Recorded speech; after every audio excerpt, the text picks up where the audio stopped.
everybody, and welcome once again to the Anime Boomers podcast. I'm your host, Gator. Yes, sorry, we're a little late, a little gay, but we're still here. We're not muted, though. We're not muted, though, and that's the most important part. I want to welcome everybody to tonight's show. We got Cody here. He's the reason we're a little late, a little gay here. I forgot what time it was. Hey, that's okay. That's okay, Cody. We can forgive you. He was telling right before the show started that his circadian rhythm is based entirely around Pippa streams, and because Pippa wasn't streaming at the normal hour. She's streaming, but she's been streaming that Coffin of Andy and Lele game, and I cannot fucking stand that game. So I've been skipping those streams, and it's messed with my internal clock. A Pippa based economy. Nothing but Pippa memes. It's like now that I essentially work out of the home, I have nothing to tell me what time it is, when is like late or early. Everything is just a haze of the day, just a general the day and the work to be done during the day. So I need these little daily landmarks like Pippa's streams to remind me where we're at during any given day. And if I skip one, it's just like, where am I? Who am I? How did I get here? Speaking of getting here, we have a first-time guest tonight, the legendary I would say the Friday night late night stream champion, Armchair expert. How are you doing, Armchair? Thank you for the warm welcome and that very hype introduction. Thank you. I'm doing great. Thank you for having me on. Glad to have you on. You know, I like it because it's kind of a clashing of styles. You know, we're kind of very loud and boisterous, and you're more of the, you know, kind of laid back, you know, sort of presenter. I love your PowerPoints. There's just something great about having all of your information just like right there readily available. You can just like point to, and then there's, you know, us, which were like seat of your pants, like, oh, ooh, a butterfly, ooh, a quarter, ooh, a bee, ooh, the sky. You know? It's nice to have a bit of variety. I often end up watching streamers who don't have as much, I suppose, like rigidity to the way that they do their streams, and I think I do envy the ability to just go off the cuff and just talk about whatever. Because with me, I cling to the PowerPoint mostly because you can tell that when you watch enough VTuber streams, you realize that if you stream in EN, you're never safe from scuff. So you kind of have to prep everything if you want to minimize the chances of it happening. It will still happen, but at least it happens slightly less. Yeah, so scuff that's my is inevitable. Mechanism. Yes. But we try our best to eliminate as much scuff as we can, but the thing I've learned is that life is scuffed. You just have to make of it what you can. Amen.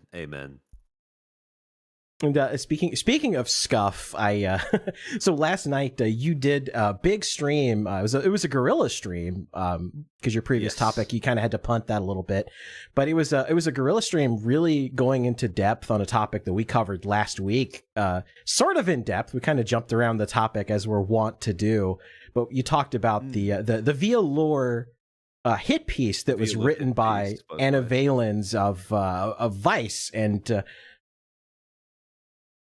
It was a very yeah, because I had kind of like had to get bits and pieces of it here and there, but I think you really kind of laid out, and this is what I like about your streams, is that you go through and you piece everything together. So if there's like a particular topic that you're interested in, like learning more about, you can go through the stream and you can see all the information there, kind of in the PowerPoint and bullet point list, where it's like, you know, she did this and did that and did this, and it resulted in this happening.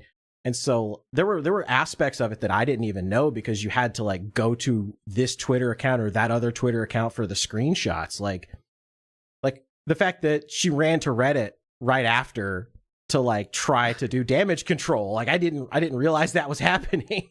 So it's like little bits and pieces of the story that I like didn't know about until I actually like went through and watched your video. And I was like, oh, so, you know, she did this and she did that and did all this damage control and is still seething about Gamergate in the year of our Lord 2025. It's always so wild when you see how Gamergate for journalists is just this thing that they can't get past in their memory, like some sort of childhood trauma that keeps rearing its head.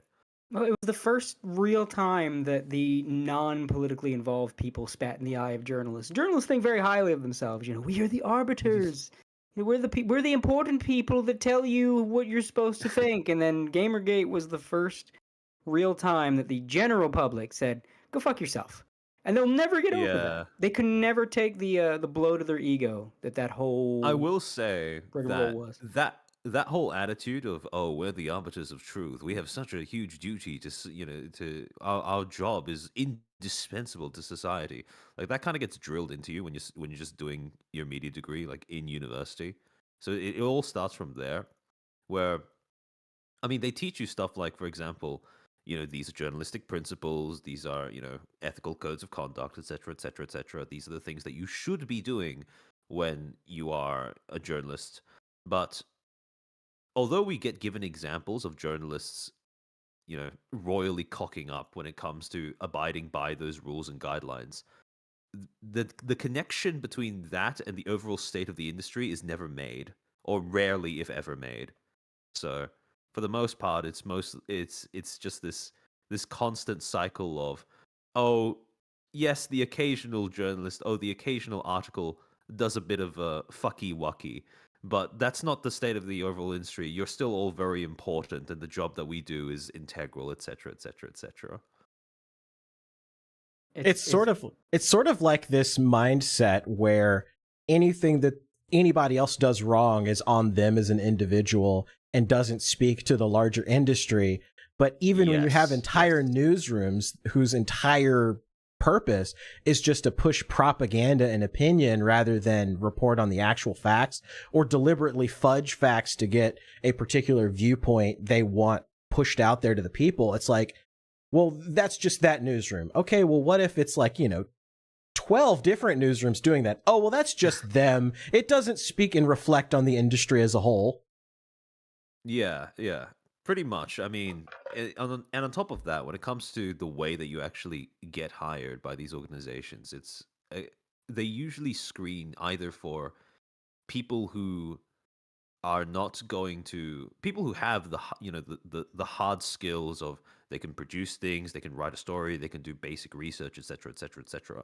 But they're not going to look or think too deeply into how those stories are being curated to form an overarching viewpoint that they want their audience to absorb, or it's going to be people who already agree with whatever agenda the organization has. So it's pretty much a seamless transition from learning about the importance of journalism, how all of these, like you said, right, all of these individual fuck ups are just strictly that, individual instances of things going wrong, and then they pass straight from that, all of the affirmation as to the importance of the industry, into working as a cog in the machine after leaving university as well. Yeah, it's something about that position. I mean, it's not like we don't know what it is about that position. Something about the position just gives you a massive fucking ego, and I think it really did just attract a lot of narcissists.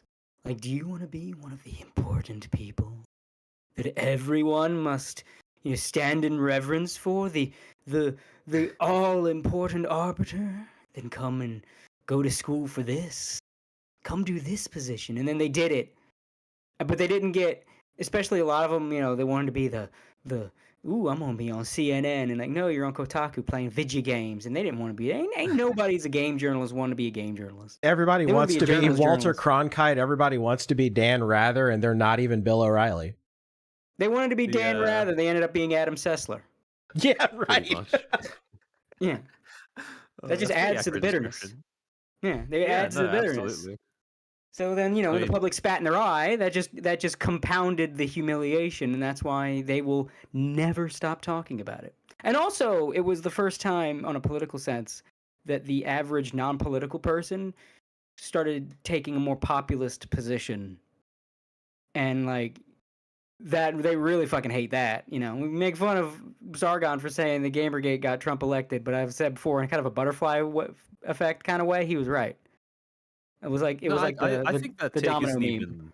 I think that's absolutely credible as an idea because I mean, it sounds silly like when you say it out loud, but to say that Gamergate radicalized people is unironically true because Yes, it again, is. you why do people play games to escape from reality? Well, what happens when you start forcing elements of how you want reality to work into games? Well, congratulations, a whole bunch of people no longer have any way of essentially tranquilizing themselves. So It's like a mouse will run away from the cat until it has no place else to run away from. Then it starts attacking, yeah, pretty much, pretty much. and it's kind of what it was. And that's why we'll never stop hearing about it. And it's always going to be funny to me every time we do. I hope we never stop hearing about it because every time we hear about it, that's another set of giggles for me at the expense of someone who is a bad person and deserves to be laughed at. So there's really no reason for it to ever stop coming up. Let it keep coming up. I could use some more giggles. True.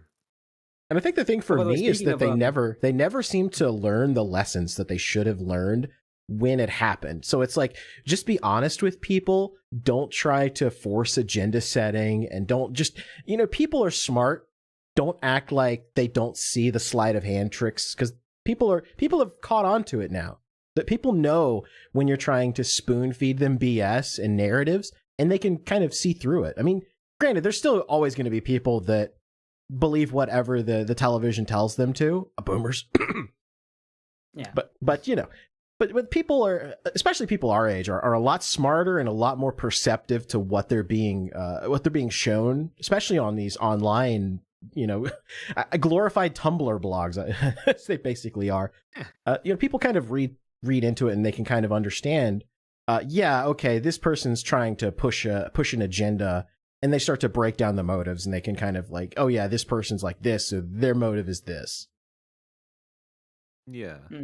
I mean, it's something I've said on my streams before, where general rule of thumb is it is usually safe to assume that your audience is uninformed, but it is never safe to assume that your audience is stupid. Right. And for way too long, journalists have, by default, assumed that their audience are stupid. Yeah, because they are the educated ones, the educated class. You didn't go to school like I went to school. I bet you have a job at McDonald's, do you? Or do you perhaps work at a gas station? And that's the problem, is when you have people with too much self-inflated egos versus people that may not be exactly informed, but they know a con when they see one, clashing with each other. The person with unwarranted self-importance is always going to lose that exchange 99% of the time. Yep. And when you combine that with journalists being willing to walk into spaces that they have no familiarity with, it usually adds up to a cocktail of overarching, like, overall stupidity and embarrassing conduct all around. Yeah, I mean, going back to the Vice hit piece on VLore, it dropped, and the first thing that Anna Valens tried to do was go after people like Rima and try to accuse Rima of having this like audience that was harassing and attacking, and like I couldn't find any actual examples of that really happening. It's the Gamergate narrative. Classic case of like, it's the classic case of, oh, I'm being harassed by who? Don't worry about that. By, do they come from the person who I'm pointing fingers at? Or don't worry about that either. Like, it's just it's this omnipresent, universal, I'm being harassed. And the funniest thing is, when she showed up in another streamer's chat who was talking about the article going through. Yeah, Alara's chat. Alara VT. Yeah. No, Anna actually had a message in Ilara's chat where she said, like, oh, I knew the topic would attract like transphobes or whatever. And then when you read that, you're kind of sitting there going like, okay, so why did you assume that the transphobes came from Rima's community instead of just, presumably the crowd, the mysterious crowd that always follows your articles around for whatever reason. Because again, from what I could see, and I'm pretty sure this is the same for everybody else, all of the criticism that we saw of the article didn't revolve around Anna as a person. It revolved around Anna as a journalist. And I think it's quite a lot of material to, to rag on if you're going to talk about Anna as a journalist. Yeah, exactly. And there was another line in there where Anna talked about like the purpose of the article, basically saying, because the way that Anna tried to portray the article was there was like, oh, they had this general concern about what Vialor was doing. And then it turned out where it was just like, oh, I'm just trying to own the chuds. And it's like, well, that's not what kind of. That's not really how you positioned the article. You were trying to, moral grandstand about these issues you have with this company. And it's like, it's ridiculous. Yeah. It was very obvious when you read through the article and then especially afterwards, seeing how Anna was hyper defensive about criticisms of how the article was written, how Vialor was represented, the lack of good faith in the way that both of those, things were handled. And then it became very obvious that what Anna really wanted to write about was how the majority of pornographic content made in the VTubing industry is made by a female creator for a male audience. Right. And Anna wanted something different, and she was not getting that demand met in a way that she found fulfilling, and she had built up Vialor at some point in her mind as being this sort of paragon, this trailblazer for changing the way that the industry worked. Whereas in actuality, Vialor has no obligation to do any of that. It's a business. It has an obligation to its talents, to its audience, and to nobody else. And as a result of that, what ended up happening is it became very obvious when you read through Anna's article that she wanted to write an article about how it was very stereotypical journalist in the sense that it was trying to convey a personal desire, but trying to make it look as objective as possible. Where it was kind of like, I want there to be more of XYZ type of porn, but there isn't. Without acknowledging the fact that the market doesn't exist for a reason, because the market for it just isn't there at a state where it is sustainable for a business, a small private business, to try and cater to that niche specifically. And instead of acknowledging the state of the industry, the demographics of the audience, how businesses that are around Vialor's size have in the past tried and failed to capture whatever niches are present. Instead, what Anna did was essentially start scolding a goldfish for not being able to fly, right? That was the entire article. It was very obvious that Vialor was ham-fistedly jammed into there as some sort of way to make the overall personal complaint into something that looked universally relevant to the industry as a whole. Right. And the entire article was essentially a self-promotion of their own content. Yep. Essentially saying like, well, Vialor doesn't do this, but I produce this content and this is my niche. And it's like, and I think a lot of the going to people's chats and trying to pick fights again it was all self-promotion from a person I firmly believe the entire reason we got that article was Anna applied for Vialor and got rejected, and Anna's ego could not handle that. And so, like, I'll show you, typity type. Actually, there is some truth to that. I heard that Anna did apply to Vialor, not to be as a talent, but I think as like a writer or something, or like a script writer or something, and was rejected. Yeah. And then, got rejected, and then so typity type. That's all this thing is. This is why, again, journalists aren't people, and you don't hate them enough. Azahara makes a good point in chat as well. So yeah, when Anna in the article talked about how there was a quote unquote trans issue or like controversy around how trans talents could audition for Vialor, how it was brought up during Velo's first auditions. The person who brought it up was apparently Anna herself. So the problem is, as a journalist, it shouldn't need to be explained, but if you're citing yourself as a source to drive the impetus for a story, then that's not journalism. That's you're just making drama. That's it. It's Like agenda setting. Well, yeah, well, not even agenda setting, because with agenda setting, you can at least have some sort of pretension at being a removed party or a third party observer to the entire thing. But what this was very clearly an example of a journalist instigating an event so that they have something to report on later. So that's that's rule number one in terms of, trying to maintain some degree of objectivity in your reporting is don't become an actor in the story you're reporting on. It's going to the village and setting it on fire just so you can report on it. Yeah. Actually, we when I was doing my journalistic ethics class back in like the early years of my degree, we got told a story to highlight just how just why exactly it's such a bad idea for journalists to get involved in instigating the events that give them a story. Actually, do you mind if I repeat it here?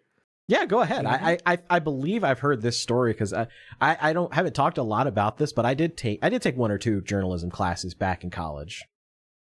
Yeah, it's a pretty infamous one, so I wouldn't be surprised if anyone who's done like a journalistic class or media theory class in college would have heard it as well. But sorry, give me a second to just sneeze. The allergies are, as always, killing me. They're getting me. They've been getting me too. Fellow immune system skill issuer. So yeah, essentially, the story that we got told was there was once a journalist went into the Middle East to report on some sort of conflict that was going on in the region, and she was writing out this story, had a deadline to fulfill, and she was wandering out onto the streets every day with her crew just to look for something that could act as a compelling hook to write this story. And on one of the last days that she was supposed to be stationed at that area, that location, she was, as per usual, wandering around with her crew. She knew that she needed something. She knew that she needed, something to write that article, submit it by the deadline, and so she was kind of extra vigilant to look out for something. And as she was walking through the streets, she saw two children, playing on a landmine, what looked like an old landmine, although there was no way to tell if it was active or not. She only assumed that it was old and defunct by the fact that those children were still playing on it and around it. But at this point in time, that this was a sight that was so common that she was kind of, desensitized to it. So she kept walking on, and over the course of the rest of the day, didn't see anything else. And so by the end of the day, as she was on her way back to her hotel room with the rest of her crew, she went back to that same street, and she saw that the children were still out, but they had now started on some other kind of game at a different part of the street. And she thought to herself, she realized, if I don't go back to my hotel room today with some sort of photo, some sort of eye-catching hook that I can use in my story, I'm not going to have anything to submit to my editor. I'm not going to have anything that my editor's going to like. And she stopped, looked at the children, made a decision, walked up to them, took out a bit of cash from a wallet, a bag, offered it to them, and asked them to go back to playing on the landmine so she could snap a picture. Picture snapped, story done, shipped out. After it was discovered that she had done this, obviously, the story didn't make it out there. She lost her job. But that gets used as a kind of cautionary tale. I don't know if it's true or not, but it gets used as a cautionary tale that they tell us in order to highlight just how important it is that as a journalist, you don't have a hand in creating the events that you talk about. if you're going to present reality a certain way, your job is to be as objective as possible, an observer, not someone who's instigating something just so you have a story to submit. So yeah. that was the same story that they told us. I think it's actually in the book. I think it's in the book. Yeah. Basically, it's just kind of used as an example that when you're trying to write an article or tell a story, you shouldn't deliberately set things in such a way so that you're an active participant in the story. It's it's why I make so many references. Orchestrate stories. Right. It's why I make so many references on stream to the Prime Directive from Star Trek, which is, don't interfere with primitive cultures. And as a journalist, you kind of have to do the same way. It's like when you're telling a story and you're trying to explain something to people, you have to be as neutral and take yourself out of the story as possible. You can't orchestrate events so that things kind of go the direction you want them to go. If you're doing that, you're no longer being a journalist. It becomes an opinion piece. It becomes your perspective. And if you do that, it's not even, I would go so far as to say it's not even an opinion piece. It goes from being something that you are reporting to being autobiographical almost. Right. Because again, you're the one who made it happen. Right. And the absolute worst part of it is it's a lie. It's not even real. It's something that you orchestrated that doesn't reflect reality because you interfered with the natural order to make this happen. Yeah, pretty much. And again, all that scruples just went out the window decades ago. Now that woman would be an executive director at CNN. Yeah, well, I mean, True. the famous, another famous instance was, I mentioned Dan Rather earlier. Dan Rather's his mess up. We have so many instances of journalists that they go that extra step over the line thinking that, well, it's Dan Rather. It's like, I'm Dan Rather, I'm invincible. And they discover very quickly that people don't tolerate when journalists try to become the news rather than just tell people, what's going on. Yep, pretty much. I mean, at most, maybe people will look at you as a commentator to sort of provide some sort of, to inject a little bit of color or entertainment value into the way that a story is presented.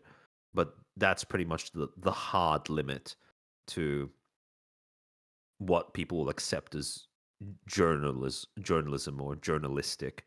Once you go beyond that, it's mostly just you're depending on people being invested in you as another person, talking about something that happened to you, basically. Right.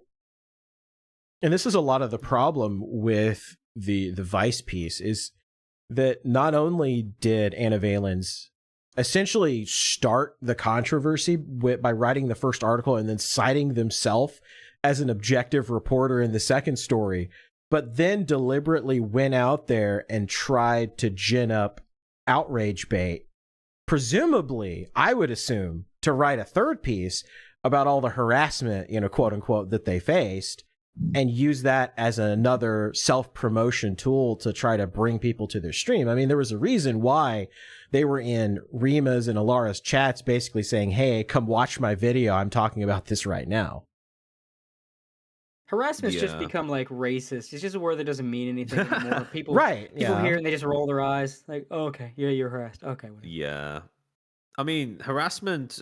Well, actually, now that you bring that up, I think the trifecta of terms that have now lost their meaning are like racism, doxing, and harassment. Right, where with all three of them, they get used as a catch-all term to describe, something's bad happened to me, therefore you owe me sympathy. Very often, but at the same time, for most people, most normal people, they can instantly recognize when it actually is happening. So. Yeah, I think it's a good one because I remember when VTuber, oh my god, what's that guy's name? Depressed Nosagi. How did I forget his name? Depressed Nosagi. When he had that, when he did like the Patreon only videos where he talked about past lives of some of the Hololive girls. Yeah. Like little documentaries, and people said he was doxing. Yeah, no, it got spun like way out of what the intention was, because it was basically, well, kind of like what kind of like a, I wouldn't call it a puff piece, but in the sense that it was mostly something that he put together not out of any desire to uh shame or commodify or hurt any of the talents that he talked about, but it was mostly just a sort of kind of like a reverence piece, almost just describing the way that certain people evolved over the course of their careers and how they managed to overcome circumstances earlier on in Very their life positive. to end Yeah. up to where they are now. Yeah. And then it got spun into like this kind of, oh, he's selling docs information behind a paywall or whatever. That's when in actuality that was not what it was at all. Yeah, he was only covering like their public, like things they had done in public. Like Yeah, absolutely. Yeah. Amelia's time before Hololive when she was a streamer. And, especially Kiara, because before Hololive, she was a foreign idol in Japan. Yeah. Like both of them had a very visible public face before Hololive. The only thing that maybe you could argue is I'm sure some of Kiara's fans didn't like the embarrassing parts of Kiara's past in the video, but I think it's worth talking about. It helps set the narrative of, hey, look how far she's come. I do think that this is a kind of this is also partially a cultural difference as well, where if you were to criticize Nasagi making those videos on the basis of him breaking a taboo by tying the sort of past life identity of a VTuber to their current activities, that's fair enough, right?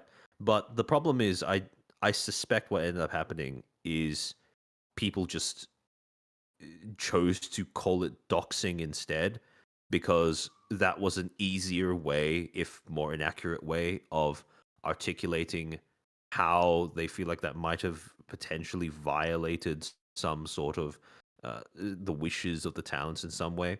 And again, I think it was more an easy way to get non-involved bystanders mad with them. Yeah. I think there's a pretty big component of that as well in the use of the word doxing and the accusations against Depressed Nasagi. Like the worst you can really say is just that he committed a faux pas.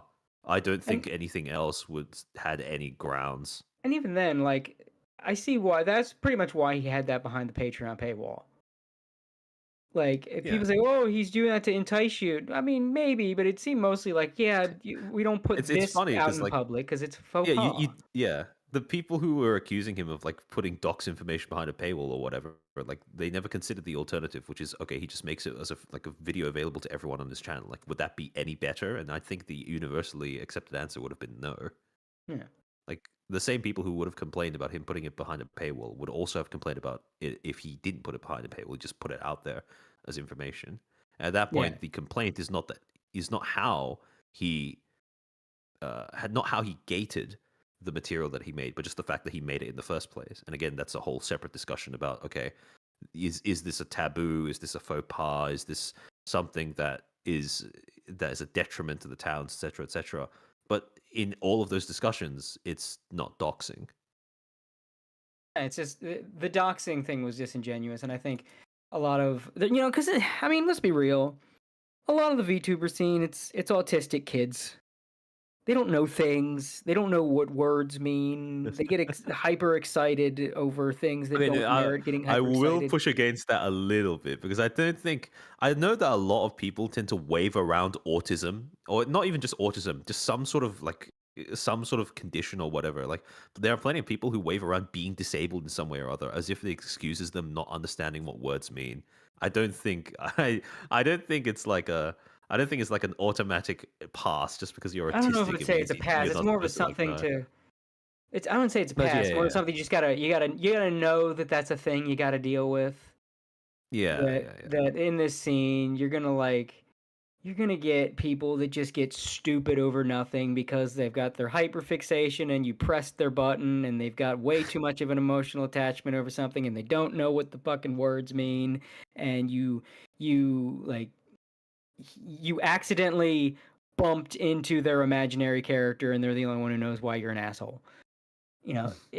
It's that kind of thing where it's like, yes, it's a faux pas in your little world, but this is a real, this is the real world. Even VTubers live in the real world, and in the real world, just because it's like adjacent to your immersion, that's your problem, buddy. It's not his problem. You're trying to make it his problem. You're trying to make it everyone else's problem. That's your problem. It's kind of like it's similar to when people get super emotional because you speak ill of the anime they like. Like, no, people are just gonna not like shows. It's your problem if you had a big emotional reaction to someone saying, "Yeah, I think the show sucks." That's a you thing, and that kind of had that same vibe with the Misagi stuff. It's like, this is a you problem, that your need for immersion and being the guardian of this unspoken rule is like, you feel slighted. Of course, Nosagi reacted terribly to it because he bitched out. He had no reason to bitch out, but he can't take pushback, I guess. Or he's new to content creation and it's the first time he ever had a crowd against him. Who knows? But I think in terms of controversies, if you're really put into a position where you need to throw down with a bunch of people screaming for your deplatforming at once, I think that it's like, I think that in retrospect, it's a lot easier to say that Nosagi should have stood up against the crowd. Nosagi should have had more of a backbone, whatever. But I think at the time he was like, yeah, no, as Ahara said in chat, he's like 19 at the time. That's like a lot to put onto the shoulders of like somebody who is relatively new to content. Well, I don't know exactly how new he was to content creation, but I think in terms of a major controversy, especially when you're that young, I think it's very, very I think it's a bit unreasonable to expect that he would have known to do that. Yeah, I'd see that, but at the same time, I think it happened to him when we were far enough along in this sort of age of content creation where we know now what you're supposed to do when this happens. Like, the rules are set. Like, you either you stand your ground or you just plain don't acknowledge it, and it will die. It always goes away. These people don't matter. You just wait. But I mean, a lot of people, you log off for a bit. A lot of people, because you think that if you appease the mob, that they'll leave you alone. And as a young guy, like, I think that's kind of the mistake that he made, was that he was like, mea culpa. I'm sorry, I didn't mean to do this. Yeah. I didn't know that this was offensive. I'm really sorry. But you can't really, like, when the mob is out to get you, you can't really appease the mob. I mean, I've experienced this, like, 7 or 8 times now, with different cancellations. At a certain point you realize, yeah, I can't really appease the mob of people that hate me, so I'm just going to either, call them a slur or just ignore them. Like, that's really all you can do. And also, to Azahara, I think a lot of them also dropped him because he didn't, if he had like stood his ground enough to say, this is not doxing, it is clear what I'm doing. These are documentaries about their public activities, and I have kept it behind a paywall so that I do not break the faux pas. There. That's all he had to do, and I guarantee if he had handled it better, he wouldn't have been cast aside by so many people, because he became toxic. He let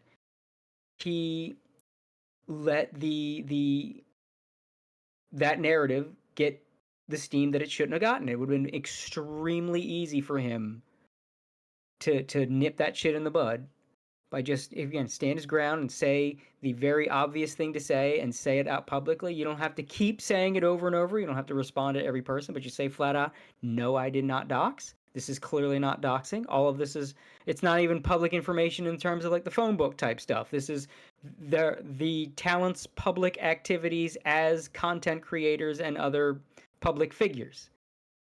That's it. Not doxing. Well, and you've also got to think of it from this point. He wouldn't have been such a toxic commodity had he done what he needed to do. But he was new. He done fucked up. I hope he's learned. I don't have a ton of faith that if something like that happens again, he'll man up and do what needs to be done. But I hope I'm wrong. I hope he knows now. Don't do that. I think everybody has to learn this lesson at some point in their internet content creation existence. I think he does know. I think he does know now that there's no really appeasing the mob. You just kind of have to, like you said, stand your ground or just like ignore it and just let it go away. I mean, we've everybody on the internet that's made content at some point or another is going to have somebody that hates them. Like if anybody's watching your stuff, Yes. there's going to be somebody that just can't stand your existence.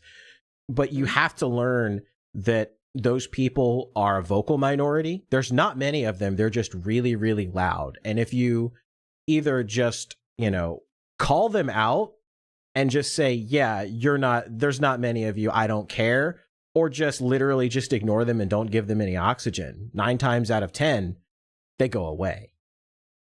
I think the problem, well, I mean, in the way that you're describing this, where people bow to mobs too easily, I'm not so certain if their size has anything to do with it, because I've spoken to several content creators who have expressed that when it comes to, how do I say,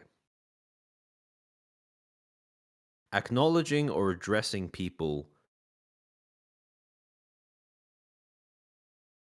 don't want to engage with them in good faith, the decision to do so is usually not driven by any desire to by any sort of pragmatism, right? It's usually not some sort of calculative, oh, I want to address this group of people because I think they'll become a part of my audience. Like, they know that these are not people who like watch them regularly. It's usually more so out of a desire of, no matter how small this group is or how removed they are from my usual audience, it's more of a desire of, I want to just get along. And I think that attitude of that almost instinctive aversion to excluding people or alienating people, I think that's something that is a consequence of how a lot of us have been brought up, especially in the West. And I think this is amplified more so with women as well, where again, there's the whole thing about like, women are just naturally more agreeable, and also that trait is encouraged when when girls are being raised, as opposed to like when boys are being raised. But nowadays there's a lot of the idea that exclusion is evil, inclusivity is good, you don't want to alienate people because the more people like you, the better off you are. And I mean, in a really, really general sense, that second part, the more people like you, the better off you are, I guess that's like usually like generally more true than it isn't. But something that I don't think a lot of people, it can be, people can live a long, long time without ever understanding that alienating people and excluding people can not only be necessary, but even beneficial. It's not about how And many people like you, it's who likes you. exactly, and why they like you as well. Yeah. And a lot of people don't seem to make that distinction naturally. It's something that they either have to learn over the course of several repeat exposures to the same pattern of events happening, or it has to be this sort of almost traumatic event that kind of like breaks them a little bit, and then when they're building themselves back up, they build things differently, I suppose. You're not going to get everybody to like you, even the most popular people in the world are also some of the most hated people in the world. You're not going to get everybody to like you, so you just prune.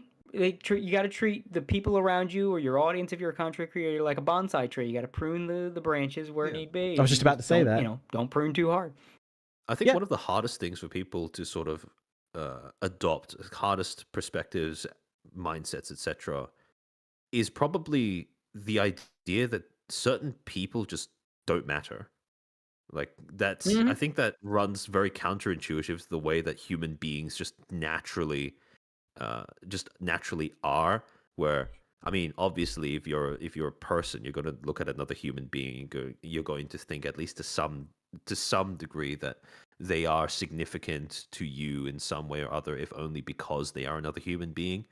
But I think if you're going to make content on the internet, it is very important for you to shed that particular that natural. It sounds weird to say out loud, but I think it's important for any online content creator to shed that particular natural way of looking at things, because on the internet, the sheer volume of people from that have all different kinds of traits or pathologies that could come into contact with you and your content it just isn't sustainable if you walk into content creation with that mindset. You just have to at some point accept that, yeah, certain people just don't matter.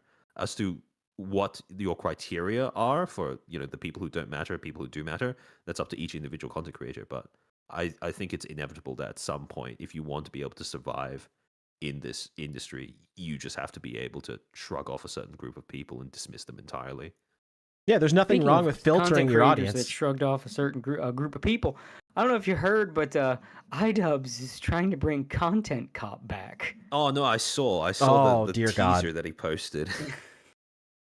Oh, I'm sure it'll be just like the old times. No, it's gonna be great. I saw do you know who disaster. Mugen is? Sounds familiar. He's a VTuber that does like well, I guess he does like drama video essays, I suppose, where he just talks through like controversies that happen and give the audience a really easily digestible. Oh, I've heard of it. Yeah, I haven't way of, watched the stuff, but I heard of him. Yeah. Yeah. I saw him posting a reply under it where he compared it to those Disney remakes that everyone sees and instantly knows it's going to be shit. And I couldn't think of a more accurate comparison between the feelings that I got looking at the Idubbbz teaser and the feelings that I get when I see announcement for new Disney remake. Yeah, it's like it's going to be an absolute disaster. Like he's just going to it's not going to be him being funny. It's going to be him being like chastising and moralizing whoever he focuses on. But he can't be too mean because he doesn't want to hurt people like he did in the past. And the whole reason that he's even bringing this back is because his career is fucked.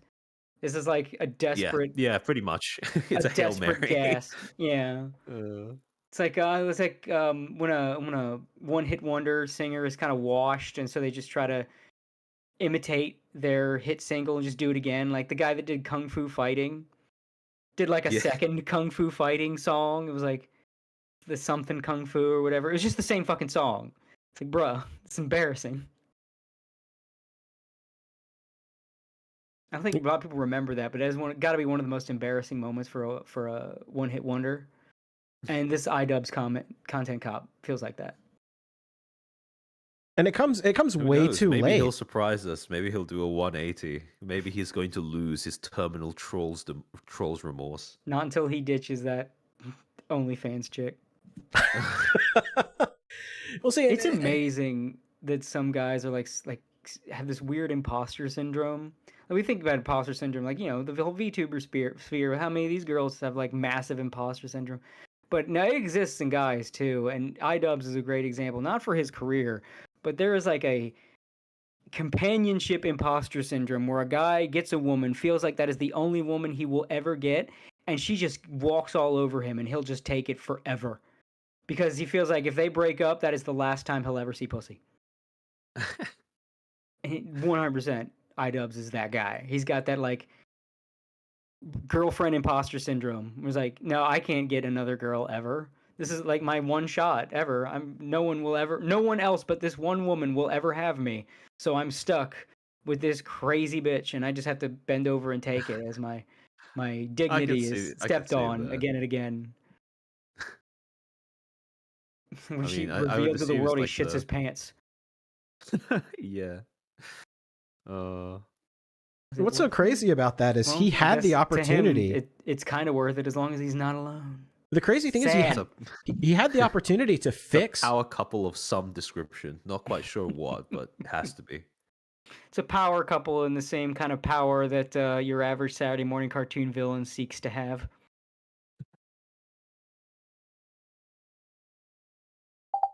I was wondering why my mic wasn't working. You were just letting the conversation go. Yeah.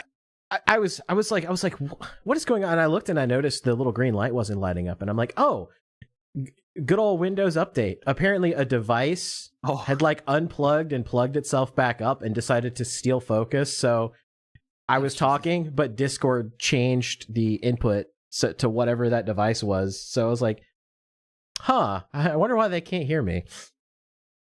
I mean, Windows all I really said is that Idubbbz had the opportunity to kind of redeem himself with the Sam Hyde video, and instead got turned into the asshole of the internet when Sam, because like he had to have known that Sam was just going to troll him. the whole time. And rather than just like playing into it and just, you know, having fun with it, he got like butthurt about it.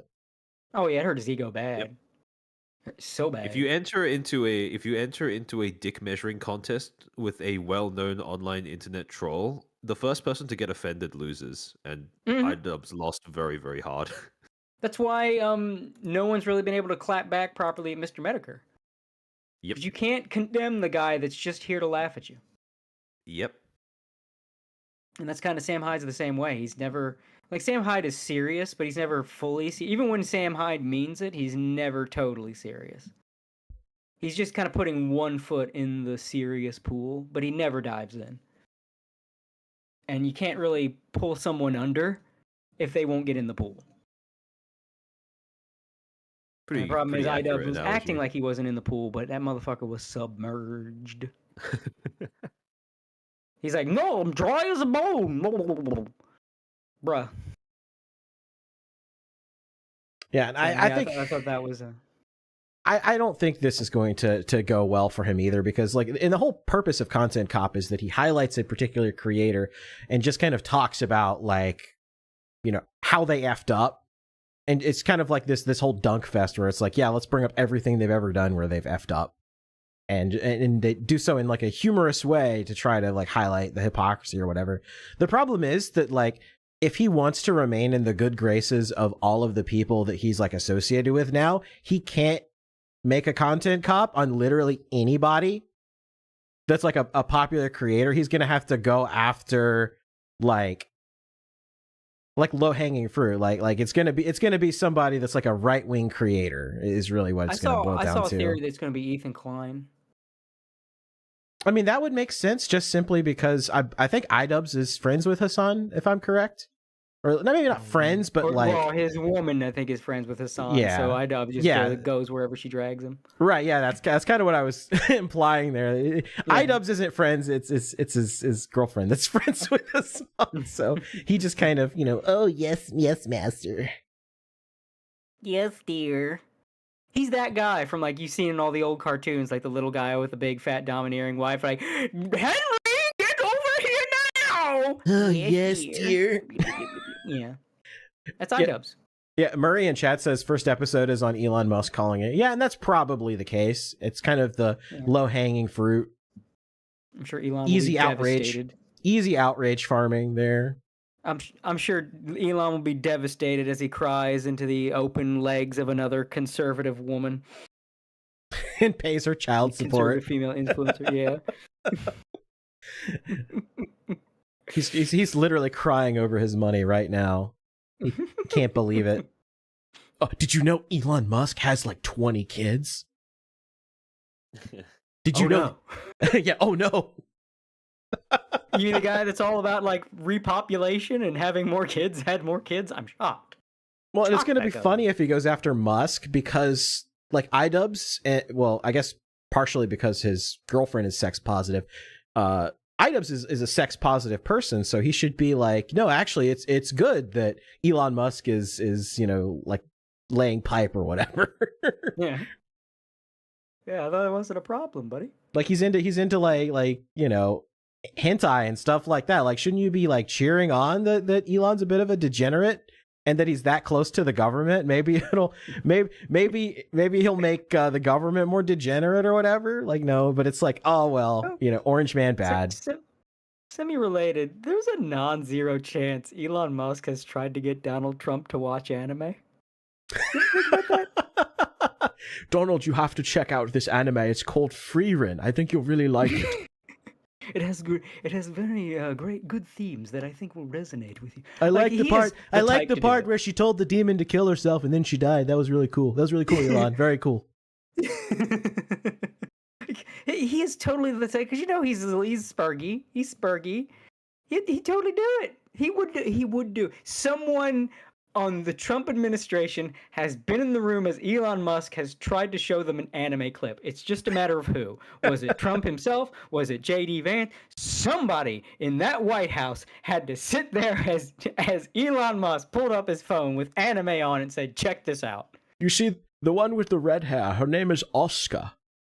You see, people have been arguing which one is better, Oscar or Ray. This one here with the blue hair. Which one is better for the last 2 decades? It's amazing. Yeah, Elon, it's great. That's very cool, but I want to see more of the robots fighting. That's very cool. They're very big, very large. Oh, they're doing a lot of damage to that city there. Do you think Trump would be more of a Ghibli man or a shonen man? That's a good question. I think Trump wouldn't give a shit either one. I think it was just whatever one Elon shows him that's more of a spectacle-y kind of clip. Like if you were to show Trump like a fight scene from One Punch Man, Trump like, oh wow, that's very impressive, that kind of thing. Like as if his grandson just came up to him and started showing this off. Oh my god, I have no evidence, but it's real. That Elon and Barron have nerded out together to some degree. Wasn't it a pretty funny image? I've seen the supposed drawing that Barron supposedly drew of like a cat girl or whatever. I don't know if that was just someone being funny or not, but I kind of want to believe that he's a weeb. I want to believe that he's a weeb. Well, he was the one that was like recommending his dad all the new media stuff. Like Joe Rogan and all that. Yeah, he was the one behind a lot of that. So he's like connected. He's online. I mean, if anything, I would not be shocked. There is on 4chan. Let me just put it this way: there is a non-zero chance that Barron Trump right now is subscribed to Pippa and Kirsche. Yeah, for real. Dude, I have a sneaking suspicion. He's in the demographic. I'm willing to bet that he's subscribed to Kirsche. I'm willing to bet that. Yeah, he just wants to say something. He just wants to pop in chat, but he can't. He knows he shouldn't. And he knows exercise and restraint, but you just know it's like I could just pop in. It's like, hey, it's me. What's up? There's gonna be Barron a video. Trump really is like the stereotypical like harem protagonist, but for like Westerners in America, like for MAGA people, because he's like the perfect canvas for like self-inserting, with in between all of those like Octavius Caesar memes that people were doing around like the tail end of the election and like immediately afterwards, and also the fact that like he just seems like someone who's so easily like he would seem in place with so many of these other like different forms of media and stuff like that it just becomes really really easy to use him as a sort of like to go like, oh yeah, he would enjoy the same things that I enjoy, etc., etc., etc. Right. Well, a lot of that's because he was kept out of the limelight for years, so no one really knows like what kind of person he is outside of what we've heard from the media. Yeah, we get these little hints, and the little hints tell me he's a little online shit poster. Someone in chat brings up, I think we'll have confirmation if Trump ever starts talking about bridge. If Trump starts talking about bridge, he's like, hey, we know it! There it is. Barron told him, Dad, you got to see this fox lady. She's like a fox. What is this? No, watch, Dad. Watch. I like the part where she talked about Wagyu. I think that was very important. It was very cool. Very cool to the fox lady. Yeah, if Trump brings up bridge, if he says the name, we'll know. Oh shit! Barron's watching Kirsche. Other than that, we'll just have to wait for like the accidental like one millisecond frame of like a gamer subs Kirsche cup in like the corner of a room. Be like, ah.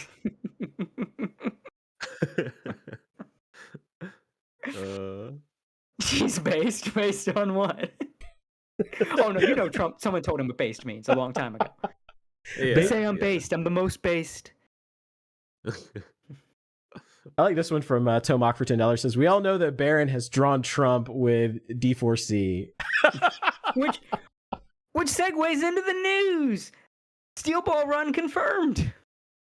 Yes, it has finally been announced. Part 7 is finally upon us. Part 7 is going to happen. Oh god, you could see the god rays coming from the sky. Dude, once you pull that trailer up. Dude, Pippa's life is about to change. She just does not know, because she's not a manga reader, so she has no clue what she's about to like experience.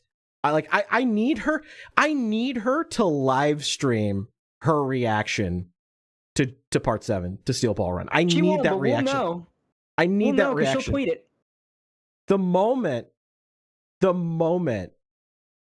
The exact moment that she watches that first episode, you're gonna know.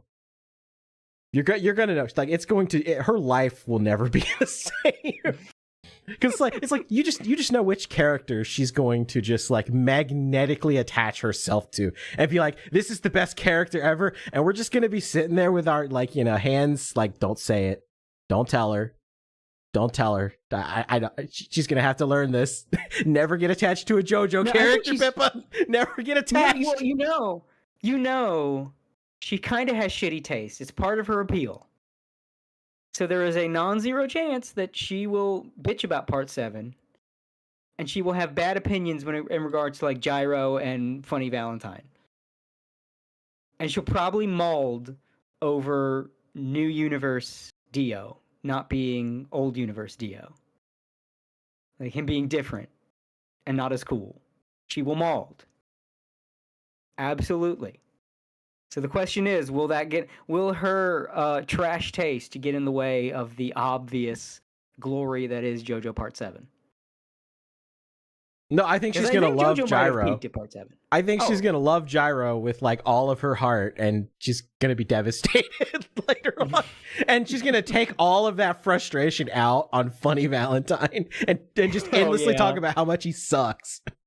Oh yeah. Even though, you know, probably the best JoJo villain, you know, it doesn't matter because he's not Kira and he killed Gyro. Unless, you know, again, she has fucked up taste, so she might not even like. I don't get what the appeal is with Gyro. I don't get why everybody likes him so much. She is also that type. This is true. I guess we'll find out. She was lukewarm on part 6, and it's like, how the fuck are you lukewarm on part 6? Because Kira isn't in it. It's like one of the best parts. How the hell are you lukewarm on part 6? But yeah, we'll see. We'll see. But it's going to be interesting because, you know, as soon as she watches it, she's going to be tweeting her thoughts. Oh yeah, she's not know. going to be able to not keep that shit bottled up. Well, because part 7 is just one of those animes that you have a strong opinion one way or the other on. There's not many people that are kind of in between. I mean, I think it probably was JoJo's peak. I think it did peak at part 7. I would say so. At least for our generation, because I would say like for you know the Gen Xers, it was really like, you know, part 3 was like their peak, and then, you know, JoJo for us, our peak was definitely Steel Ball Run. I think objectively it was the peak. Not even just, you know, the connection, who's your favorite. I think just objectively so far, unless part 9 goes some crazy shit, I think part 7 was just objectively the peak. I think it had the right formula, the right characters, just nailed it. The right theme. It was a totally new world, so he could do literally anything he wanted with it and not be beholden to the old canon. So it was kind of like literally was the Wild West. Yeah. And I think the issues with like part 8 and so far part 9, I don't know if he's going to call it an issue, but it's why it won't be part 7 level. He's trying stuff. He's experimenting, which is good. But part 7 clearly was an experiment. This was like, I know what to do here. He's doing something new with the Wild West stuff, but it's like, I know what to do. And part 8 was like, part 8 will be a mystery. There's all the mystery. And then part 9 has been like, as he put it, it's shitty people versus shitty people. It's always sunny in JoJo Delphia, you know? Yeah, I think especially with part 8, I think because he really wanted to do more stuff with Morio, but I think that also kind of held it back a little bit. Because, you know, the part that made 7 great was like, yeah, we have JoJo characters and we make, you know, allusions to the original storyline and the original world, but we can literally do whatever we want to. And then with part 8, I think they tried to do way too many allusions to previous parts. And I think it kind of like, it tied it down and gave it a little bit of a... Part 7 did too, because the whole thing is like, it's like the parts are playing out again, but in the new universe post Made in Heaven. So like part 7 was part 1, and then part 8 is part 4, and part 9 is part 5. Like he skipped 2 and 3. But yeah, it's so that part 9 now is like new part 5. It's like, oh, it's criminals, you know. But instead of like in Italy with organized crime, it's in Hawaii with petty criminals. And like someone in chat said, I like how Armchair has no idea what's happening. I've never seen JoJo. I've never watched it. Oh, see, you're missing out. JoJo hits that brilliant line that so few media does, where it is utterly ridiculous. And at no point does it wink to the audience. At no point is it ironic about it. It is just going all in. And it is not so ridiculous that it's ridiculous. Like, it's just, yes, no, that they're making those crazy poses. Don't you? Everybody does that. Why are you acting like that's not normal? To just pose like that when you're talking shit. That's just what you do. Why are you making a deal of it? Like, that's what JoJo's like. It's like, yeah, people dress like that. They wear clothes that have just big, conspicuous Swiss cheese holes in them, and they wear a tie on the inside of their shirt so you can see the tie through the Swiss cheese holes. That's just how people dress. Why are you acting like they don't? That sounds like the antidote and antithesis to all of the millennial writing that we've been infested with in the West. Absolutely. It's just like part 2, it's like ancient supermen versus British, a Brit, an Italian, and a Nazi. And it's just, yeah, that's just normal. That's just, we're doing it.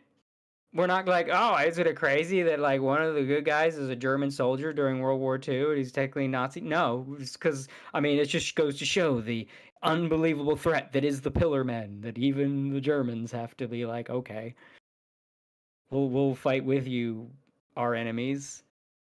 And Stroheim was amazing. Everybody loves Stroheim, and he's a fucking Nazi. Well, he's technically Nazi. He's German military, but German military during World War II. We all know.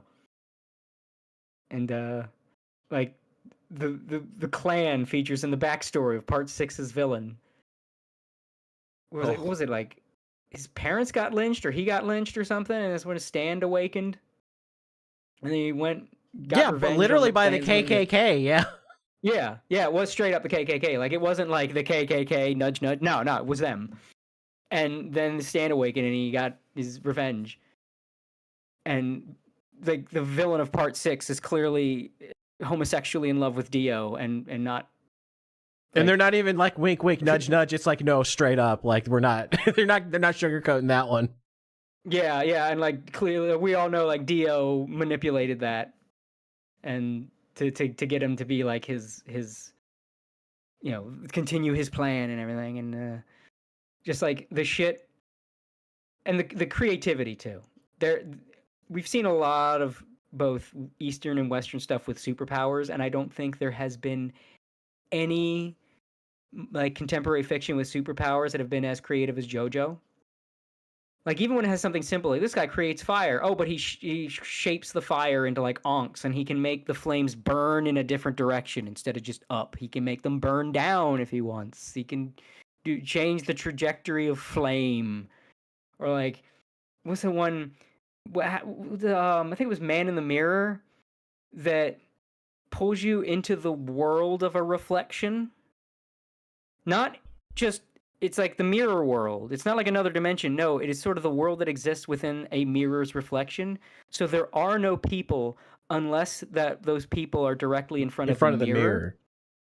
So like if you go into the next room, you're going in, and that next room has no mirrors, then that room is like utterly empty, because it's just the world as reflected by a mirror. And you, in order to sort of combat being trapped in there with this stand that can kill you, but you can't fight back because none of your stand or anything was pulled into the mirror, just you. Yeah, because the way his power works is only, like, he's allowed to permit and deny whatever he wants to enter the mirror. Even, like, individual parts, because I know he, like, took Abakio's arm away. And because he put it into... Yeah. Yeah, and, like, so in order to combat that, you have to, like, find what you can manipulate the other way around by like through the mirror affecting reality, and in order to basically send the message, hey, I'm in the mirror.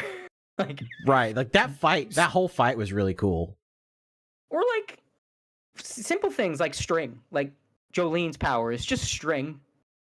It's just string. But the shit she does with string, like tying the string around a baseball and then like hurling that shit like a million miles an hour, like a super powered yo-yo just over and over and over again. Or where one guy, the one prison guard was like had her in a headlock and was gonna kill her, so she uses the string to grab the guy's goddamn toenail and rip his toenail off. It's one of the goosebumpiest panels I've ever seen in a comic. Like just the close up of that guy's toenail getting torn off by Stone Free. Yeah, that's the fun part about JoJo is that, yeah, Araki goes there. He just comes up with the craziest concepts for stands. And it's really just boils down to like he thinks of a cool power and then he's like, oh yeah, that would be really cool. Okay, let me create a character based entirely around this one stand power. And that's such a cool way to write, because like 99% of the time, if anybody did that, it would be an absolute disaster, but Araki's just somehow able to make it work. Simple things like Wonder of You. The whole power is if you pursue the owner, bad things happen to you. And those bad things are not limited by plausibility. So if you start like, I'm gonna go get that guy, a leaf falling from a tree will now like be able to slice your hand off. At one point, one character uses that against him by like, I'm going to like, he's near the hospital. I know he's like at that hospital. So if I get myself sent to the hospital, I'll be close to him. And that will bypass his stand's ability because like, I didn't choose to go to the hospital. The ambulance took me there. So I'm going to choose to pursue him out in the rain. And then the raindrops just beat the shit out of him like a machine gun because of the effects of the stand. Well, now he's lying there battered and beaten. So of course the ambulance comes, picks him up, takes him to the hospital. This is how JoJo fights go. This like JoJo fights are violent chess. Is it everyone? That's the best description of JoJo. I think you may have won me over with that single description. Yeah, that's every JoJo fight. It's not like, oh, my power is maximum. It's like, these are the rules of my ability. This is the rules of my ability. How do I loophole the rules of my ability to break the rules of your ability, to slip into the rules of your ability? Like, that's how JoJo fights work. And to top it all off, the story of JoJo is just as creative. I mean, part 7, it's a horse race across America during the Wild West, which is used as a cover for the President of the United States' secret plan to assemble the pieces of Jesus Christ's corpse, because each piece of Jesus's corpse bestows upon the person that gets it a power. And if you assemble the entirety of Jesus's corpse, and it is Jesus, by the way, if you assemble all of Jesus's corpse, it will give you quite literally the ultimate power. But it's not like, oh, I can summon sons. No, it's the power through which Jesus's miracles, which is revealed that Jesus's miracles were the result of a stand. You have the ability to make Jesus's miracles happen. In this case, if I remember correctly, one person had the stand ability to redirect luck.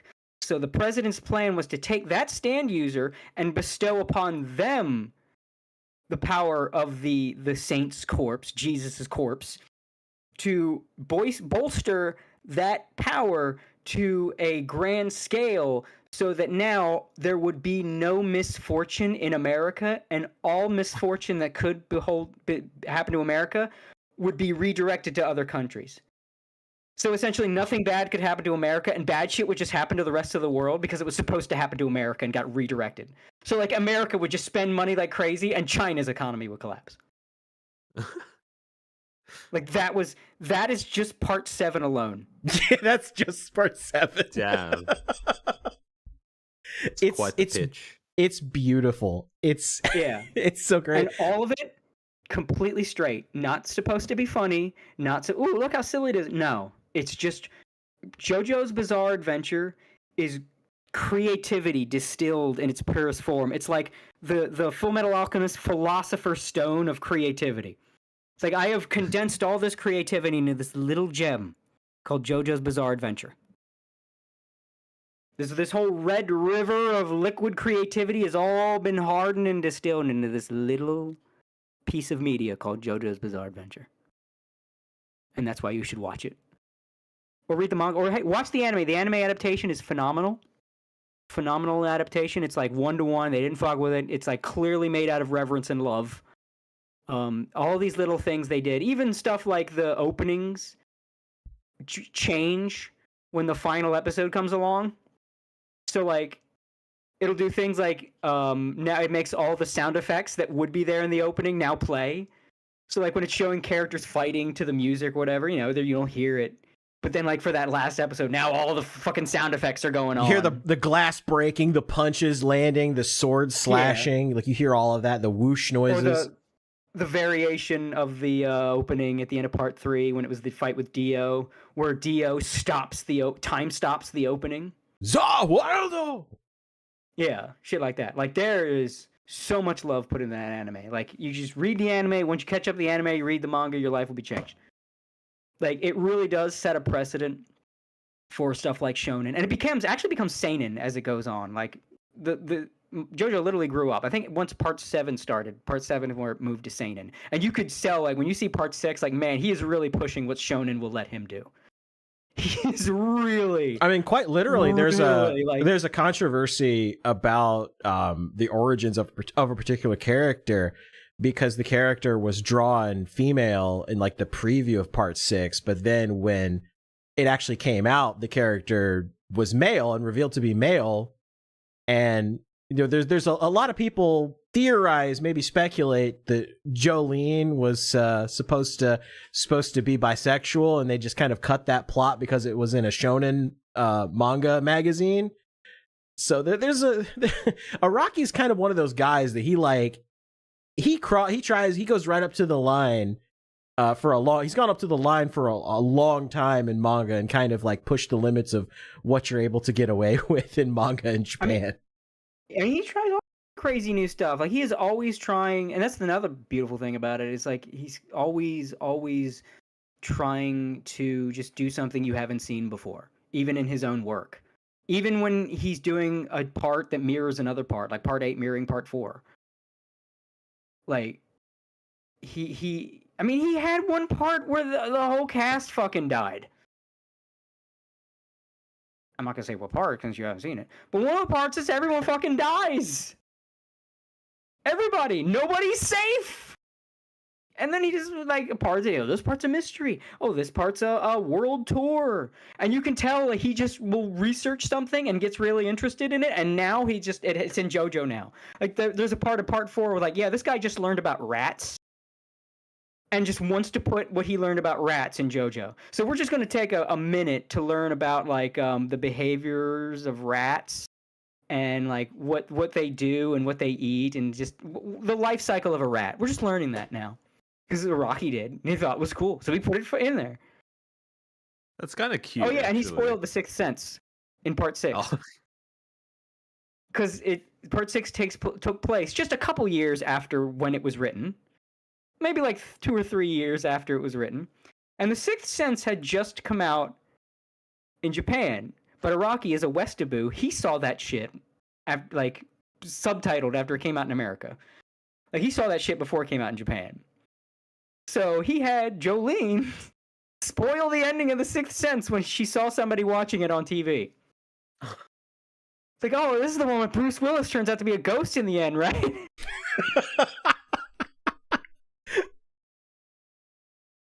Yeah, he's just constant with characters and plot and stories. Just always something. Like I said, he had the Ku Klux Klan factor in the backstory of his villain. He had part 9 is the cast in part 9 is nuts. I mean, there's one that's like a lot like modern audiences don't know what to do with what's her name, like Dragona or something. Dragona Joestar. They don't know what to do with him. It's like him. It's a guy, but he got breast implants.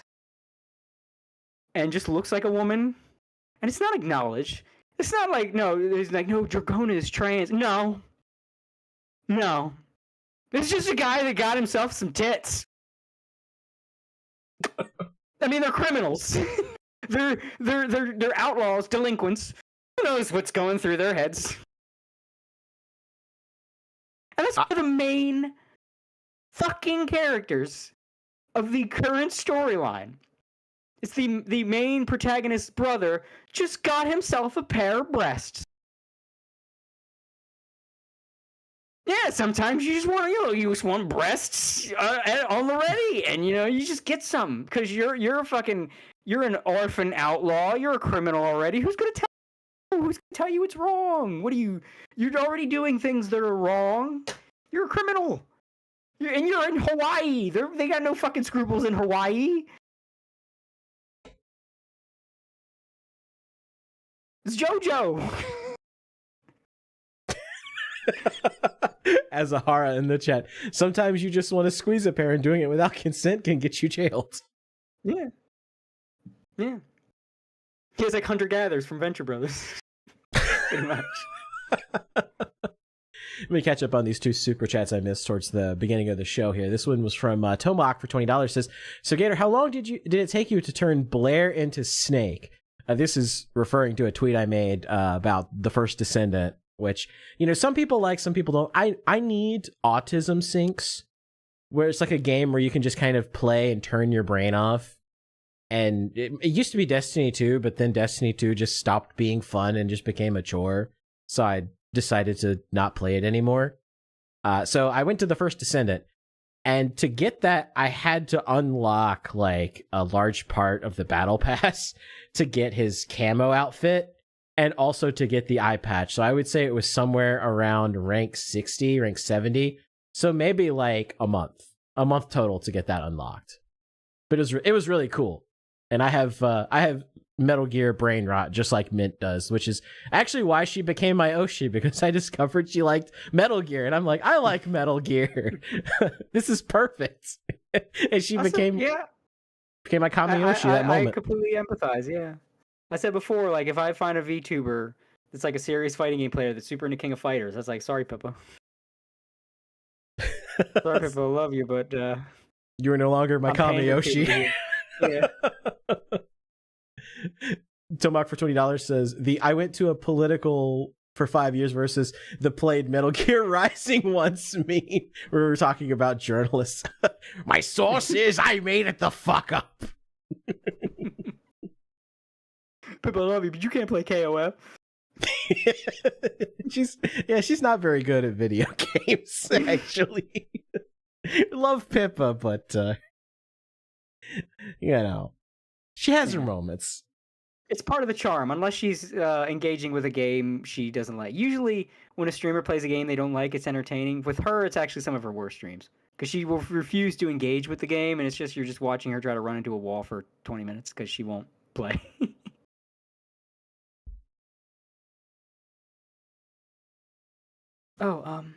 Apparently we have been recently blessed. I'm going to post it in the Restream chat with one of the greatest things mankind has ever come up with, and I press enter now and bestow this knowledge upon you. Oh really? Shit. I did the wrong thing. Let me delete that. Let me get the actual link, because Discord's a piece of shit. Oh yeah, you can't just copy a fucking link. Yeah, that's something I hate that Discord has done in the past year, is that they've changed it so now you can't copy the link just right off. You have to go down to copy a link, or you'll copy the message link. Yeah, it's some stupid forwarding crap. Anyway.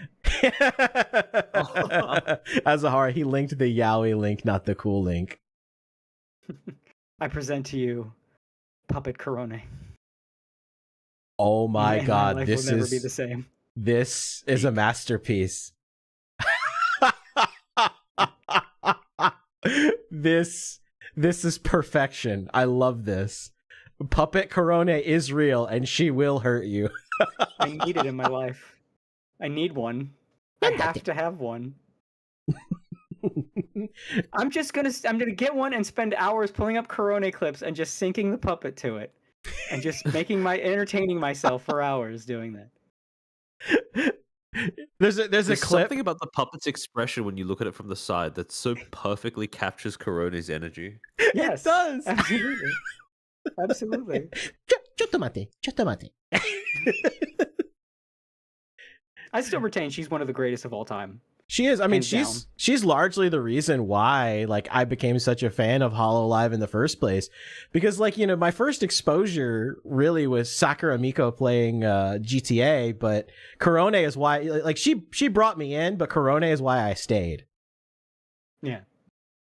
Ikambokum. I think like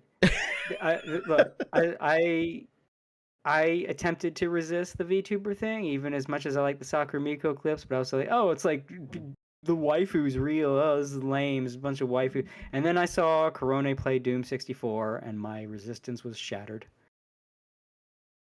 As soon as I saw that clip, someone did a compilation of her playing Doom 64. That was it. I'm just looking at the preview, and I already love this so much. You gotta pull up the clip. I'm pulling it up right now. This is a masterpiece. Like, just looking at the preview before I've even like hit play on it, this is an absolute masterpiece already. Here, let me get this set up here. So I gotta turn off the filter. There we go. I mean, I don't think you can watch her get the chainsaw and just those sounds of joy she makes as she grinds the monsters into paste.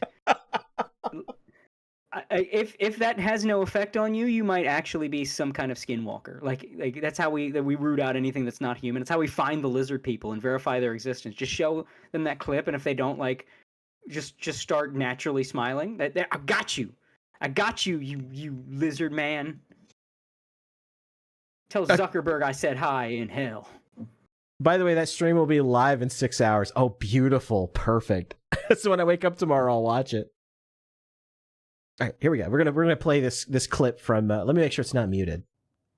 明日8時コーネ6周年記念ライブやるよお楽しみにみんな見るしかないぜりやそれここないぜりやはいもっとなんかあるでしょ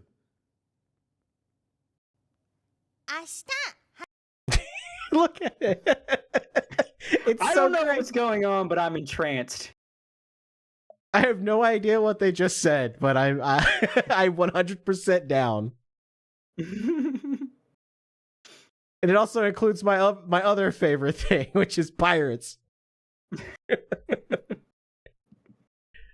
Something about Nigeria.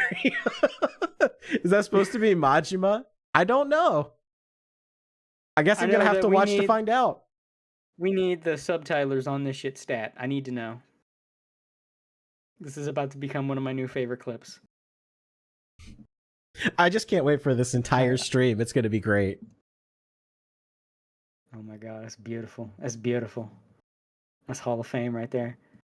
I love one of the best things about Korone is as much as like you see like all the other VTubers and they all play the same thing and do the new flavor of the month thing, and she is constantly just doing her own fucking shit. Like there will be everybody's playing this new game just came out and she's playing like Romancing Saga or something. She's playing something on the Super Nintendo on like original hardware. And you know that she just like had that reason as to why like Korone comes across like as such a cozy streamer, I suppose, is she just projects such contentedness. I don't know if contentedness is the right word, but comfort as like where she is. She just like does, like you said, right? She just does her own thing. Yeah, she's like genuinely feels happy to be here. Yeah. I think nothing encapsulates her personality more than like the clip where she's like reassuring chat and she's just like, I'm a dog. Okay? And it's like the she just says that, but it's like she says it in such a sweet way that's just like it melts your heart like immediately. She's like, I'm a dog. Okay? Pure it's an example of such perfect casting. Yes. Especially like casting her and Okayu as a cat and a dog. Yep. I think Okayu's kind of lost the plot a little bit. I think she's gotten a little bit too much of she's trying to be the new Rushia a bit too much lately, but Korone has not lost that vibe. And whoever cast that woman as a fucking like a puppy girl, you knew what you were fucking doing. The clip from the Doom thing where she walks into the room and gets aghast at it and her ears perk up on her model is one of the greatest fucking moments. Like, I don't know what you rigged those ears to, but it was perfection in that moment. Season allows that to be a Lich King. Yeah, this is great. Also, just this super chat. I gotta point out, someone just super chatted you because I have to. It says I'll read the super chat because I'm gonna answer the super chat. I guarantee if VTubers were to play Killer Instinct, they would be confused, overwhelmed, surprised, and overjoyed with the amount of effects on screen, music blaring, the white noise, and announcer nuking their ears. You are right, and there is a VTuber that plays Killer Instinct. They are a Japanese VTuber. I've been following them specifically because they play Killer Instinct. I am 50-50 on if it's a actual girl that just happens to like fighting games, or if it's a guy with a voice changer that's pretty good. Could be either one. They got better voice changers over there, and they're better at faking it in Japan. But let me see if I could pull up like the first. I'm going to my subscriptions now and just finding like the first one that comes up on the list. But yes, there is a VTuber that regularly plays. Oh, here's that VTuber playing Street Fighter 6. They're a 2-view. They're a Japanese 2-view. But oh yeah, here's their most recent one. But yeah, I'll put it in chat. Oh, hold on. Now I'll put it in chat. There you go. I'll put it again. Do the whole. Yeah. It's a JP2 view. They play like Street Fighter 6 and Killer Instinct. So it might be a guy, nice. Fighting game player, usually a guy, but it's a good voice changer. If it's a Bobby Niku. And hey, she plays Gargos, so based. And JP in Street Fighter 6. So this VTuber just has my taste in mains.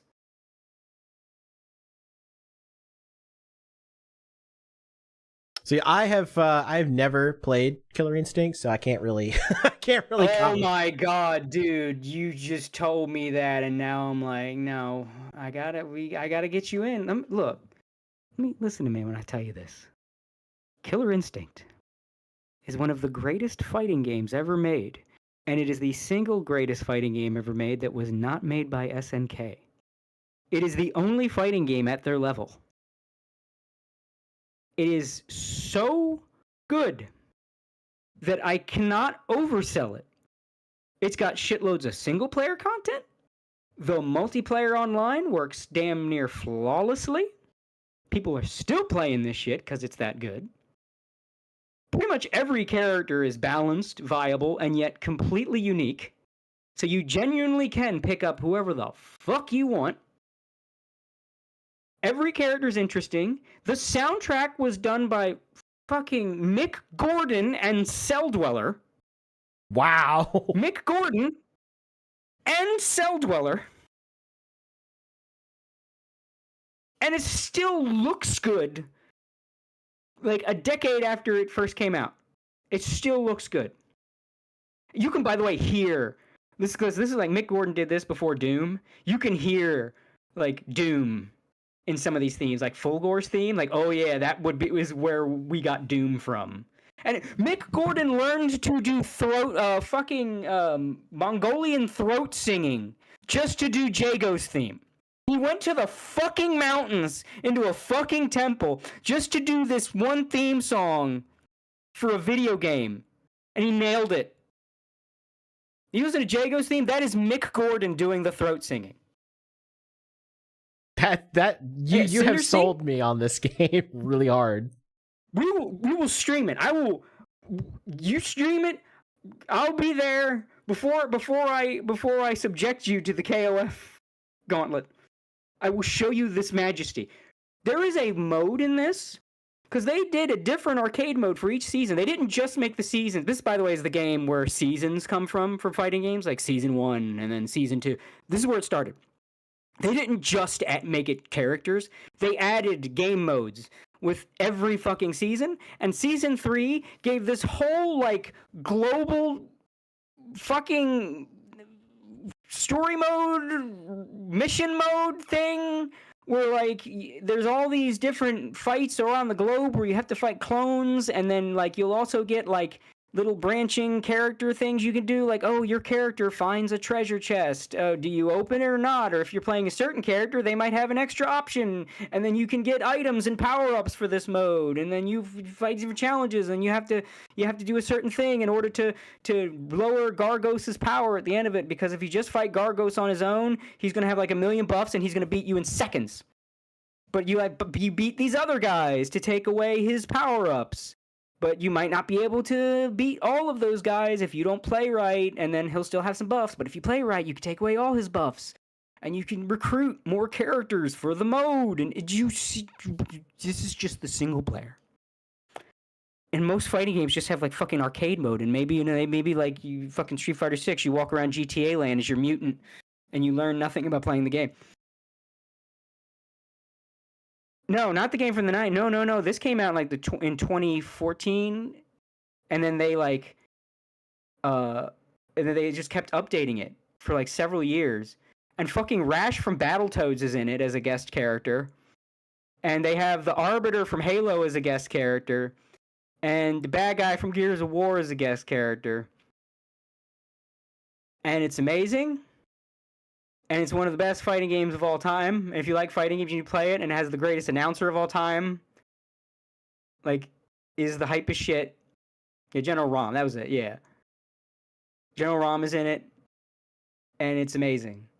I can't oversell it. You need to play it. Even if you don't go online, there's so much single-player content. There is this one character they made that is a single character is an entire Marvel vs. Capcom character, because they're like 3 parts. And you can switch between them. They are literally built as a single character to be a Marvel vs. Capcom team. So do you like Marvel vs. Capcom? You're in fucking luck. Play Arya. That's crazy. They put every character has their own NPC mechanics, and they're all balanced. Do you understand how hard that is to do in a fighting game? That's literally impossible. They all have their own unique mechanics, and they're all balanced. Like, play this fucking game, man. It's insane. It's the coolest shit. And all the characters can do cool shit. It's not balanced because, oh, everybody's simple. No, they got the chick there that's like the girl from The Ring, and she like do all kinds of crazy shit, and she has a move where she goes into your body and possesses you and beats the shit out of you from the inside, and she has a whole mechanic about that, and there's, oh my god, yeah, Hisako.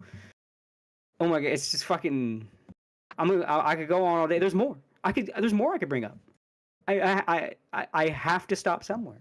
But you gotta play KI, and if you want to see how cool it is, check out that 2-view JP VTuber that plays it.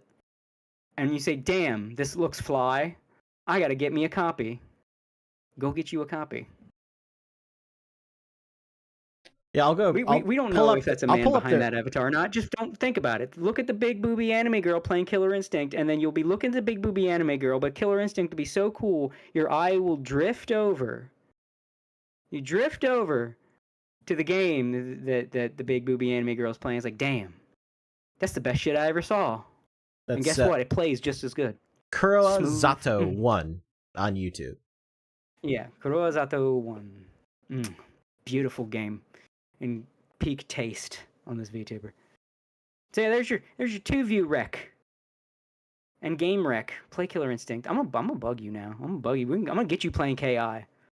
And then we're gonna play some KI. I'm gonna groom you into a KI player so I have people to play KI with. You're getting groomed, Gator. Oh no. You know you're very mature for your age? Did I ever tell you that? Oh dear God. All right, let's read some super chats. So this is from Ryobe for $13.99 Canadian. Says, is talking about JoJo's Bizarre Adventure earlier. Says, I mean, Araki's guilty of taking things on the spot because it sounds cool in his mind, but there are others who are guilty too. Like the creator of Hellsing has a lot of that. At least JoJo is called bizarre.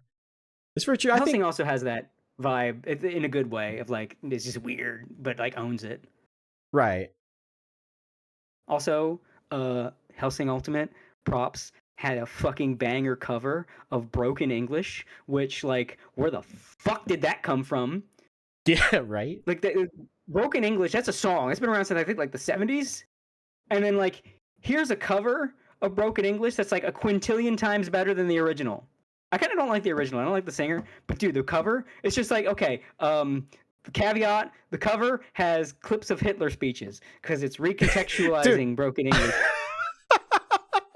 Because the original Broken English was a song about terrorists, so the cover recontextualizes it using Hitler speeches and a more militaristic beat to make it about fascism, and it works. It's just that if you're banging, if you got that song banging at your car at full blast, people might you drive by and the Hitler speech part comes on. And you might get some looks. There's a funny situation related to this because Menace Mamaki was playing that song and banging out to that song. And there's a clip, I think Trigger Point posted it on X like a few months back, and it's literally her is like, I was like, okay chat, I'm gonna play this song. You gotta remember, it's from an anime, okay? So don't get mad at me. And then she starts playing it, and it's, you know, it's got, all of a sudden it gets into the Hitler speech, and then she's like screaming into the mic, it's from anime! It's not a Hitler speech, it's anime! It's anime! Don't get mad, it's not a Hitler speech. And I think technically it's not a Hitler speech, but it is a Hitler speech. Well, it's not Hitler specifically. It's like another Nazi, but it's no, I believe, I don't know about the middle part. I think the middle part's Hitler, but the beginning of the song, it is just starts off with a Hitler speech. Because again, that's the point. And by the way, I don't remember which VTuber you said it was, but Menace Mamaki. It's actually, it actually did not come from Hellsing Ultimate. It was, like a license for it, or you know, they got it, they put it in there, but it was actually from a Japanese supergroup called Shaft. Yeah, it existed outside of Hellsing Ultimate, but that was the point of the Hitler stuff and the militaristic beat, was it's taking a song about terrorists and recontextualizing the existing song to be about fascists, and the song still works for that because it's a similar thing of, like, you know, foreign bad guys. But yeah, it's the same. It fucking works, and it's a banger. And that whole scene in Hellsing is great. And that version, that's one of the best covers of all time, because it's the cover that is so much better than the original. It's like I wipe my ass with the original. The original is toilet paper and now covered in smears of my poo poo. I throw it in the toilet, flush. The cover by Shaft is incredible. It's amazing. I love it. But again, you got the Hitler parts. Me, I don't care. I've played that shit a million times. I don't fucking care. If I get looks, look, it's art. All right? It's art. It's going for something. Pay no attention to those Hitler speeches behind the corner. Yeah. Behind the curtain. Why are you so paranoid about art? It sounds like a you problem. Oh dear, that's but yeah, that clip stuck with me because I listened to it and I was laughing my ass off, and she's like screaming to her chat, it's not Hitler's speech, it's not a Hitler speech. It's anime, it's anime. It is Hitler though. It was so funny. But it's not using a Hitler speech to promote Hitler. Quite the opposite. It is depicting it as bad. But it's still using a Hitler speech. I play that clip, but I'm pretty sure that Broken English is one of those songs that if you play, you'll like get copyright claimed. So can't really play it. Yeah. But what I am going to do is, before we move on over to the next topic, we're going to take a little 5-minute breather. I've for everybody to, get something to drink, maybe go to the restroom. We've been trying to kind of incorporate breaks into the show a little bit more, because it's hard to go 3 or 4 hours without at least taking some semblance of a break. Your bladder will thank you, trust me. And I can go get a drink because I finished mine and I'm getting parched. Yeah, me too. So let me go ahead and cue this up here. So this is a Pippa clip. Since we love. I'm trying to leave and get a drink, and you dangle funny entertainment in my face. Sorry, but I have to do it to you. So this here is a Pippa clip. This is from Low Effort Clips. It's called Pippa Loves Rage Baiting. If you guys haven't seen this one, this is this is peak Pipkin. she's gaslighting, gatekeeping, and girl bossing all at the same time. So I'm gonna go ahead and play this. I'm gonna mute everybody, and we're gonna take the quick 5-minute little break here. In fact, I'll even click the little ad button here on YouTube. I never do that, but we'll do it here since we're gonna play a little clip here. All right, be back in like 5 minutes, everybody. Oh, I made people mad on Twitter. I'm gonna make you guys mad too. I don't think manga has to be from Japan to be manga. But what's the point of calling it manga? In my opinion, right, manga is like a specific presentation. It's not just the format that it's in, it's also like the art style and how it's written, you know, like the story elements, the tropes, the country of origin does matter, right? Because something from Japan, I do think is more inclined to be manga. But just like how a Japanese artist could make like newspaper comics that aren't manga, I think people from America can make manga as well, you know? Watering down definitions like land. The opposite.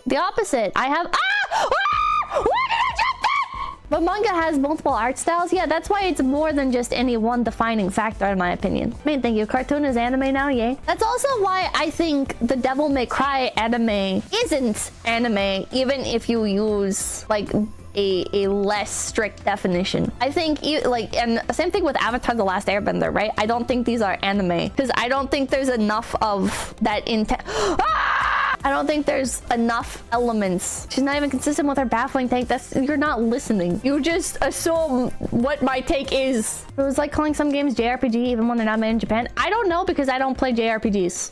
I don't know anything about JRPGs, so I'm not gonna make a... No!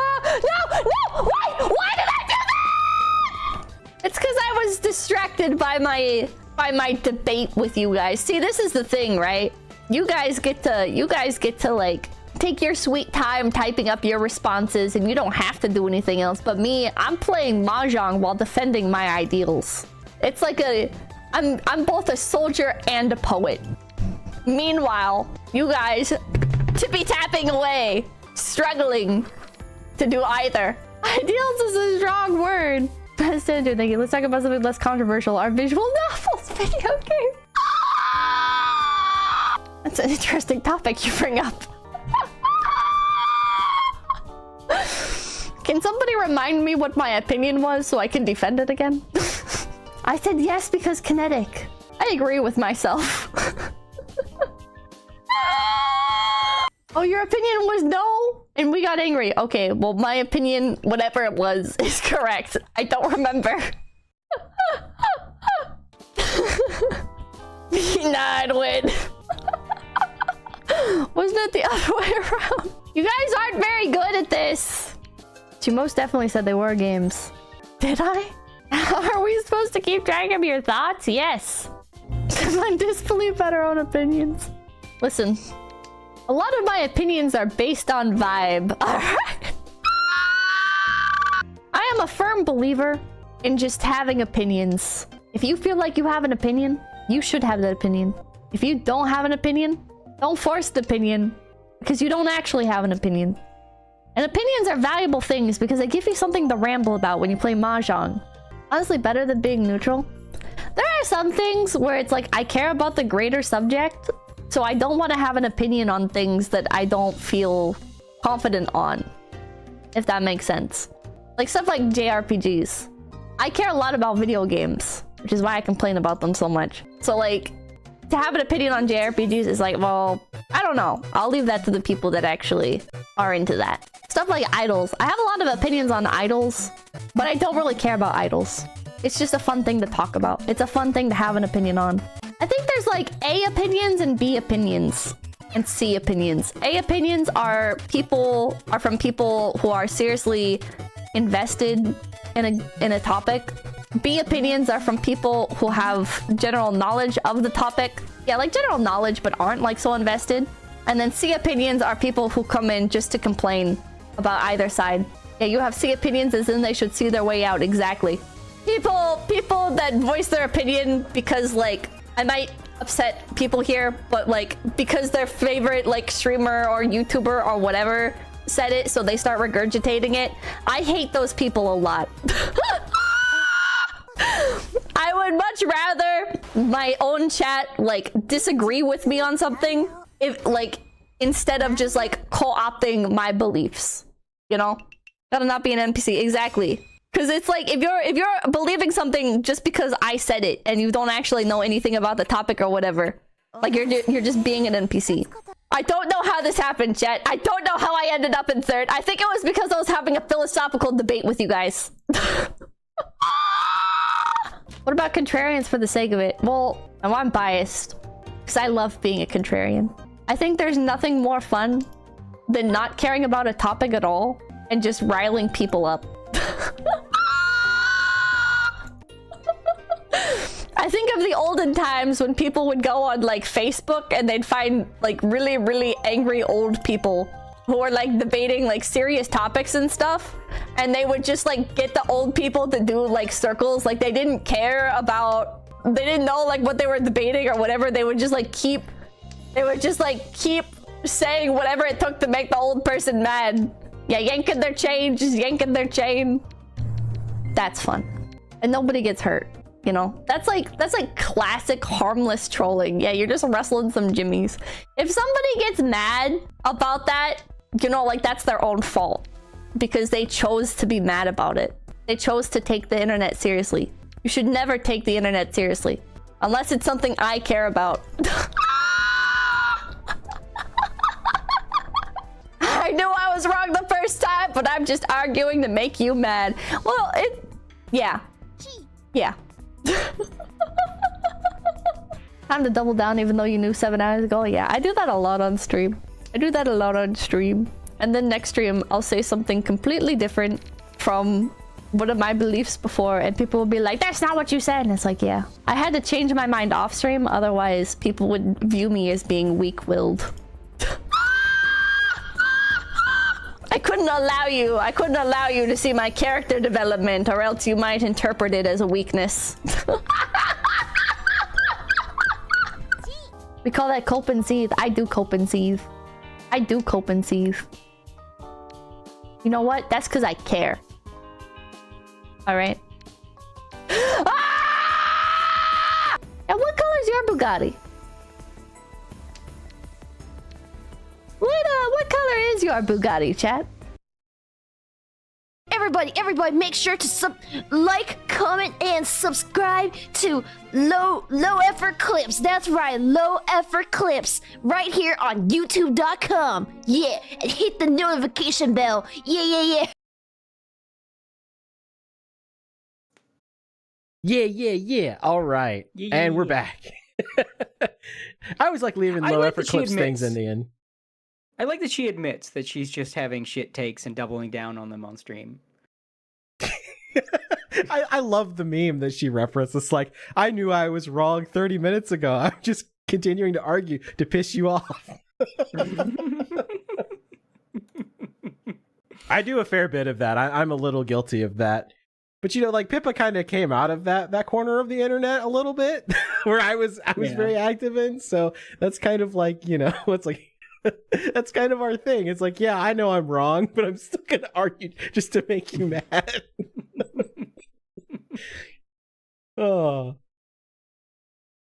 I always had a sneaking suspicion that someone doing that to Chris Chan is what created his obsession with Sonic's arms. Probably so. Like it's like getting one. They call it getting one guide now. Yeah, and it happens to Pippa constantly. I just had a weird theory that like he got an internet argument with someone that said like, aren't Sonic's arms blue? No, they're not. I'm pretty sure they're blue. They're not blue, and he just kept fighting him. And the guy looked it up, found out that his arms weren't blue. But then he's like, well, I'm invested now. This guy's getting mad, so I'm just gonna say they are. Or even like it could have been somebody that just doesn't know Sonic, but they kept arguing the wrong thing. And so now, like when Sonic Boom came out and Sonic had blue arms, Chris Chan just had like a flashback to that argument and just thought of that guy and just like was thinking of that guy going, ha ha, told you they were blue, and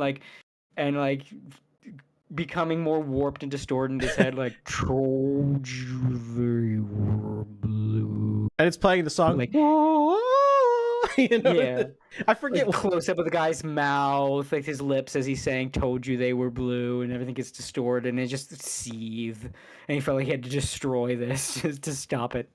I tried to I find my the theory why he had that weird fixation. I tried to find the meme while I was listening to the Pippa clip there. I was like, damn, I know I saved this meme. I can't find it, but it's the two retards fighting and it's Pippa and her chat. I wanted to put that up on screen, but I couldn't find it. Because that's literally that clip. Oh. That's like at least once a Pippa stream. Yeah, there's always a chat moment. Chat screaming at Pippa, Pippa screaming at chat. She got some special people in her chat. Not all of them, but you see them pop up. Some of them are okay. Yeah. Some of you guys are okay. Don't come to Pippa's stream tomorrow. Right. I don't know if that's the best joke to make, considering FaZe is doing their FaZe Academy thing lately. That might take a little bit of a different connotation there. Is that why? I'm pretty sure Pippa doesn't have an event for that. Is that why? She'd be the. Look, all I'm saying she'd be is in the trench coat. All I'm saying is, if all of a sudden Pumped Up Kicks just starts playing somebody's stream, everybody might want to just book it. Again, that's why they didn't include Pippa. You know? She'd start her stream with Pumped Up Kicks. I'm just imagining, just imagine if, they're doing the FaZe Academy thing, and then just out of nowhere, there's like an unarchived Pippa karaoke, and she just closes it out by singing Pumped Up Kicks. Oh.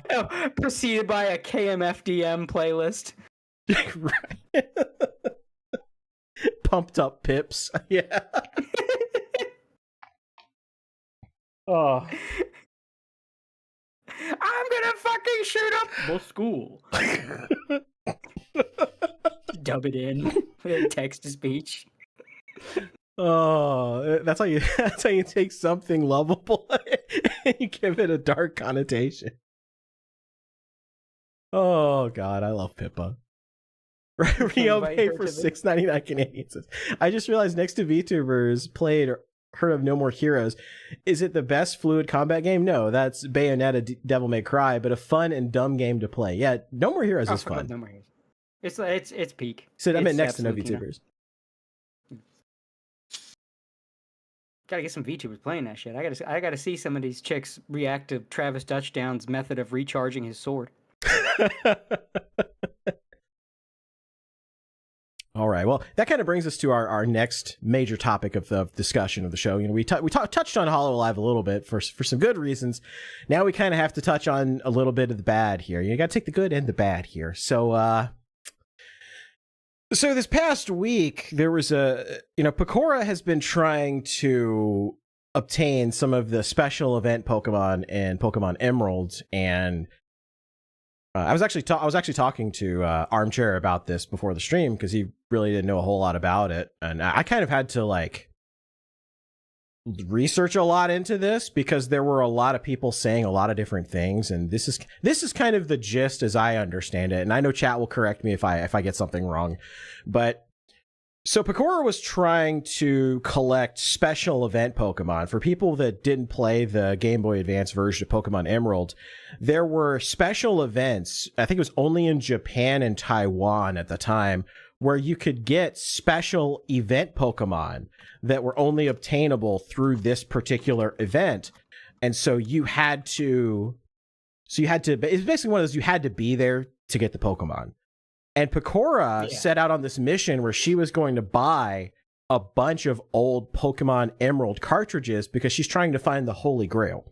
What do I mean by the Holy Grail? Where she's trying to find a cartridge that has the special event active, but they did not catch the Pokemon. So to figure that out, you have to go through the save files and you have to see whether or not they have certain Pokemon in the Pokedex.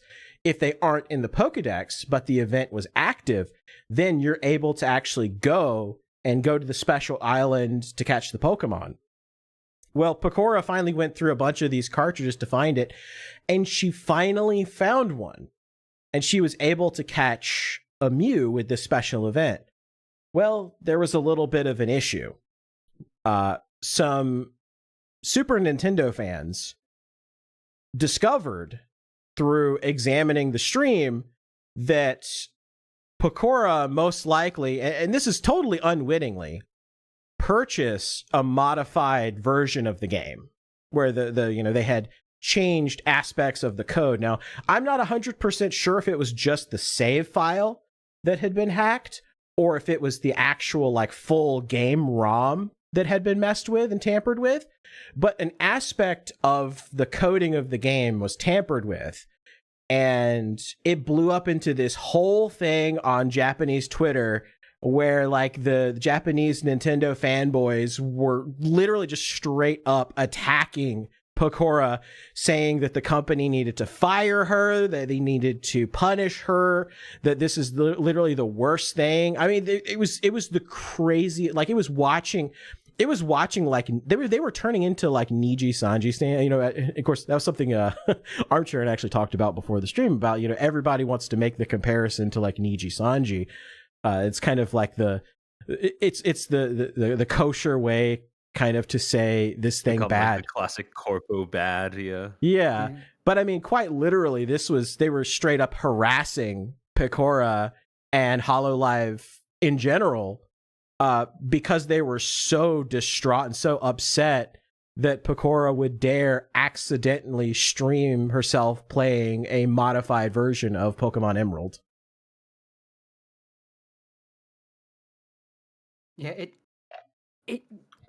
it blows my mind how the Japanese, seemingly as a whole, are bigger like Nintendo bootlickers than any Nintendo fanboy on Reddit you'd find in the West. Like they see Nintendo as part of their fucking cultural identity. Like imagine if to put in perspective like how Japan is with Nintendo. Imagine if we thought it was like patriotic American pride to suck Disney's cock. Oh God. Like if we thought it was your patriotic duty as an American to simp for Disney. That's what they do with Japan and Nintendo. It's ridiculous. You see with the Power World lawsuit, like they just immediately assume Nintendo's in the right because it's Nintendo, and they're one of the most front-facing, the most recognizable brands in the West as a Japanese company. Yeah, they view Nintendo as part of their national pride. This is a corporation. It's ridiculous, and this is just part of that. It's like, how dare you spit in the eye of our granddaddy Nintendo? How dare you? You a hacked Pokemon? How dare you? Nintendo has said no hacked. Nintendo says no, and you did it. How did you? Well, see, and the crazy thing about it is the simple fact that people were like trying to say that she should be charged with a crime and that she should, that she should be fired, charged with a crime. The government needs to go after her. Nintendo needs to sue cover. It was some of the most deranged stuff I think I've ever, because I normally don't see a lot of that unless it's like, like I said, the Niji Sanji fan base. You really don't see that level of crazy out of like the Japanese side unless it's like something really, really crazy. And so I was kind of like stunned a little bit to see just how bizarre it was. It's like when you go after like their sacred cow, they go a little wacky. And it was kind of like fish out of water moment where I was like, whoa, come on guys, that's a little much. It's a little bit fired for playing a hacked Pokemon game. Yeah, it really is. I don't know what it is with Japan and Nintendo and that shit that I talked about before, but that's basically like, it does not surprise me. It really is that bad with them. Like, no wonder. It really puts in perspective why Nintendo acts the way it does. Well, yeah, Like, this is why because Nintendo they're is the never way going to it is. get criticized because they just Yeah. believe Nintendo good, period. Yeah, No matter what they do, gonna it's have- good. They're just gonna have legions of people, especially in Japan, that will just stick up for them and like, no, Nintendo can do no wrong. It's Nintendo. It's grand, glorious Nippon, crown jewel of the country. They can do no wrong. I mean, yeah, the nation of Japan is the defending the multi-billion-dollar meme. Like that's that fat guy, like, leave the multi-billion-dollar company alone. That is the nation of Japan when it comes to Nintendo. And I think It's ridiculous. I think expert Armchair did a really good stream about this where he was talking about in these terms of VTubing, right? About sacred cows and how there's a problem in the industry where people don't really want to address a problem because they love the company so much that it's like they feel the need to defend that company even when they're in the wrong. And I think, applying it to the situation with Nintendo, I think it's very similar. It's like, and maybe not necessarily in this case, because Nintendo didn't actually like threaten cover, or at least what we know. We don't know if they did or not. I assume they probably didn't. And actually, like, Cover and Nintendo talked to each other, and they were just like, yeah, just private the stream, and there's no issues from us. But you really kind of see that, like, because we talk about the Switch 2 around the same time, where they announced the price and all this other stuff that they were doing, and people were criticizing Nintendo, and the Nintendo super fans were like, how dare you criticize Nintendo, and the Pal World lawsuit. The problem is that when people uncritically support a company or institution without being willing to acknowledge when they mess up, it creates this sort of echo chamber feedback loop where things can go from, this is just a little minor controversy to a 5-alarm dumpster fire in record time. And I think this is kind of the problem that's happening with Nintendo, is that a lot of their goodwill is being thrown and burned in the dumpster fire because they get zero pushback in the East. Everything they do is justifiable. Everything they do is good. Even terrible decisions, they try to put like a toxic positivity spin on it. And I think that's really kind of the problem that we're facing now in like VTubing, is that like you have people that they only want to talk about what things are going wrong. And so they only focus on like everybody's Niji Sanji. But the problem is when everybody's Niji Sanji, no one's Niji Sanji. But then you have the flip side where it's like, you can't talk about things that are going wrong in the VTubing industry. You only can focus on the good. And I kind of see both of those things as two sides of the same coin. Both are bad, but they're bad in different ways. But at the end of the day, they're both still bad perspectives to have in really any industry. Yeah. I wouldn't say it's so much that people are not allowed to talk about the bad, they can only focus on the good. It's more how VTubing audiences in general seem to go about identifying what is bad and what is good.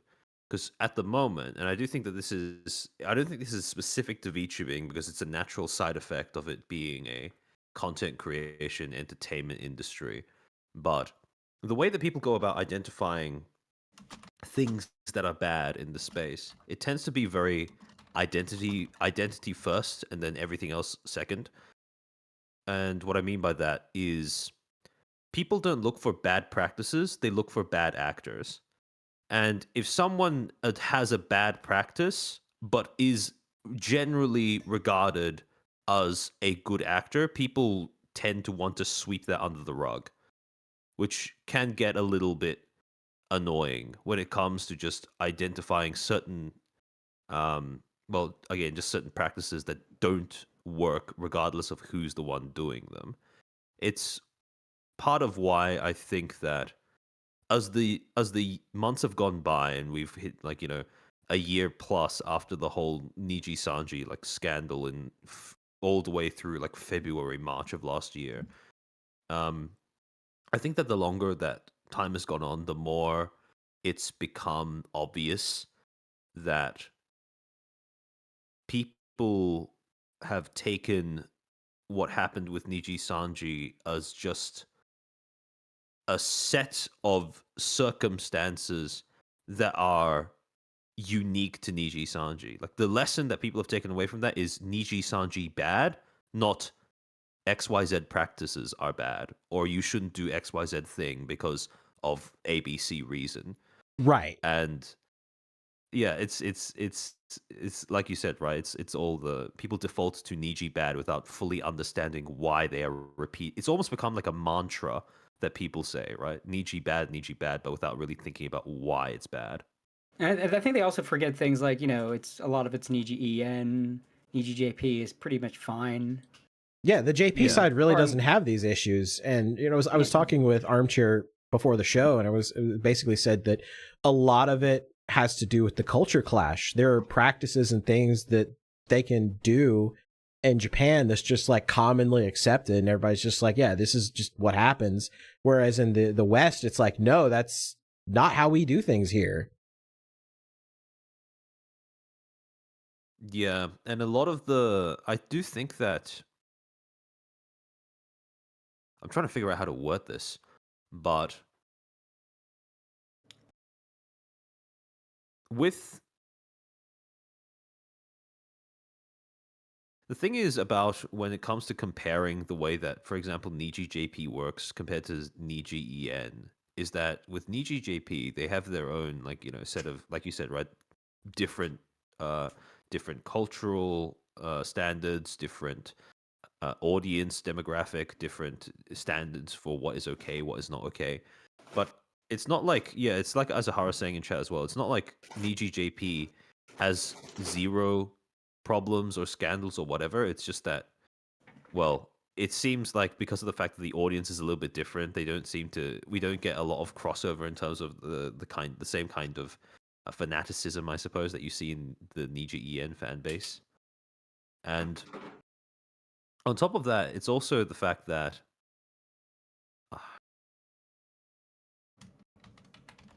when it comes to corpos adopting bad practices or adopting bad practices of some sort, I've taken on the mindset of,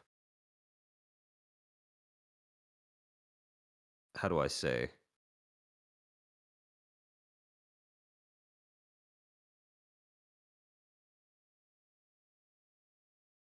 You can do it.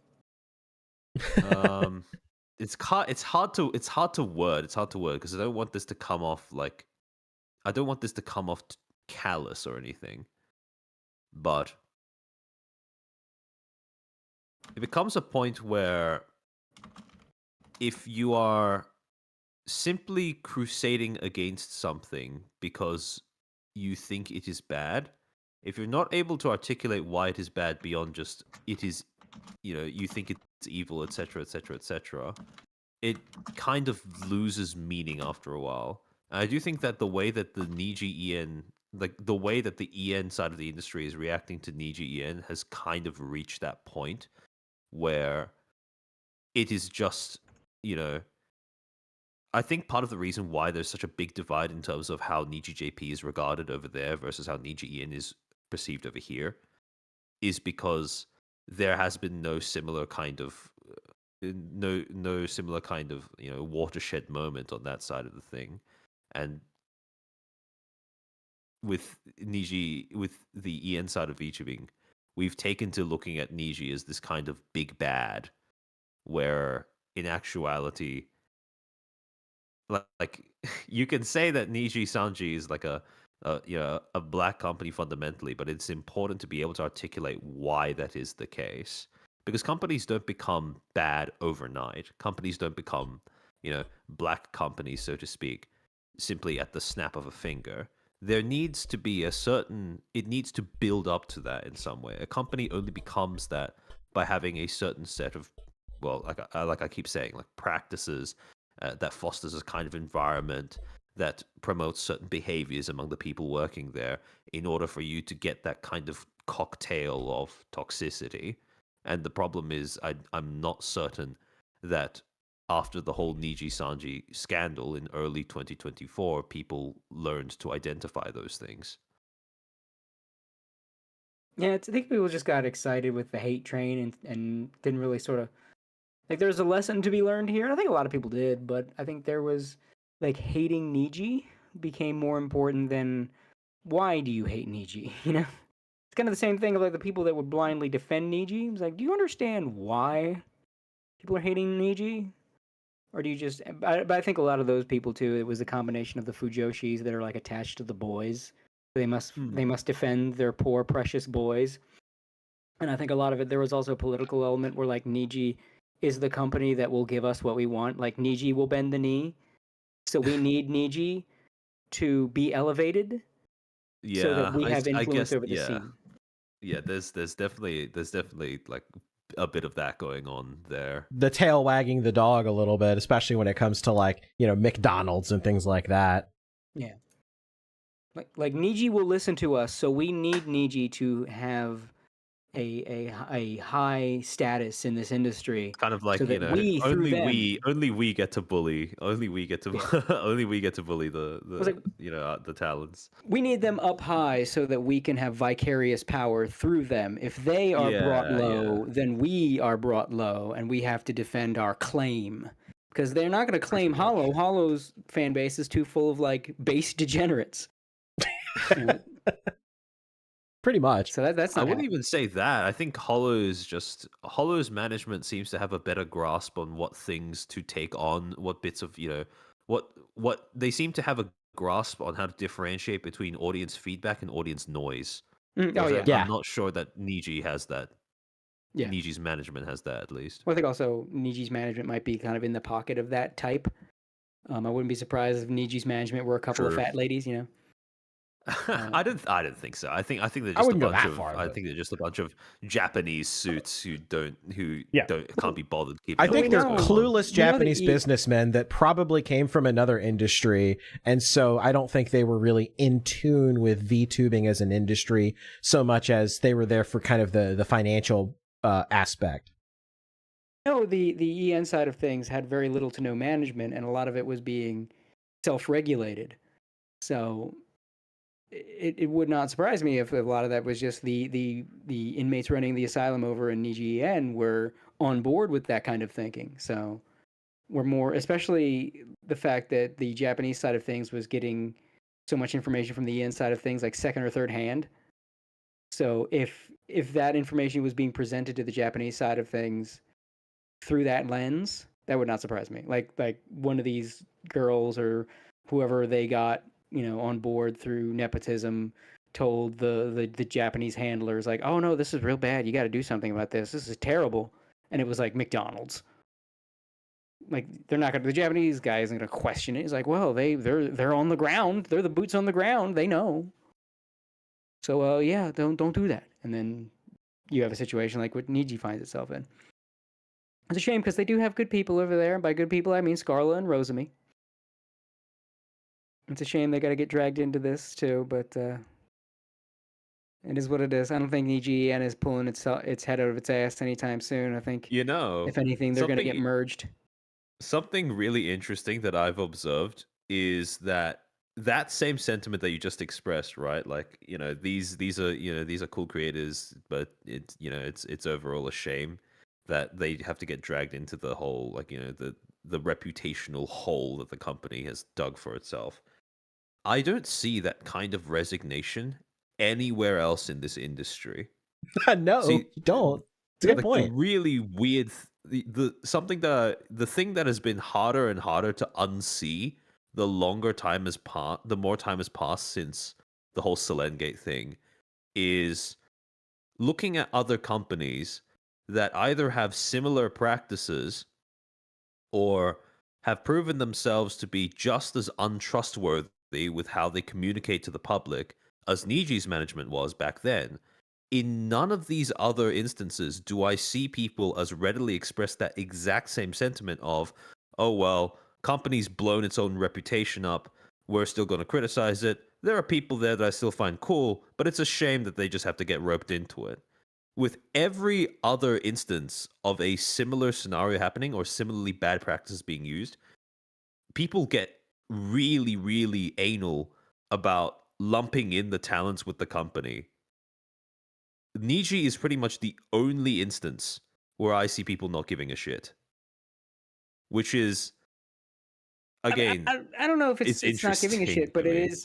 it is sort of a thing like this. Just Niji is such a black mark. Yeah, That, like, the good people in Niji feel like they've been, like, even if you don't condemn them, it feels like you understand they are probably condemned in some way. Like, you saw, like, Rosami's subscriber count dropped like a stone because of the thing. It's like, man, you know she had nothing to do with this. Hell, you know that she's still friends with Matara.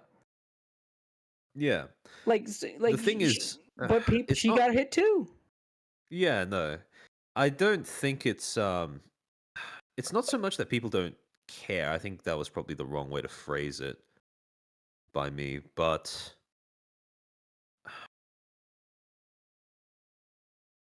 it's more so the thing that when it comes to criticizing a company for being either adopting a whole shit ton of bad practices that are going to tank the company at some point down the line if they are not changed, or criticizing a bad yeah, pretty much.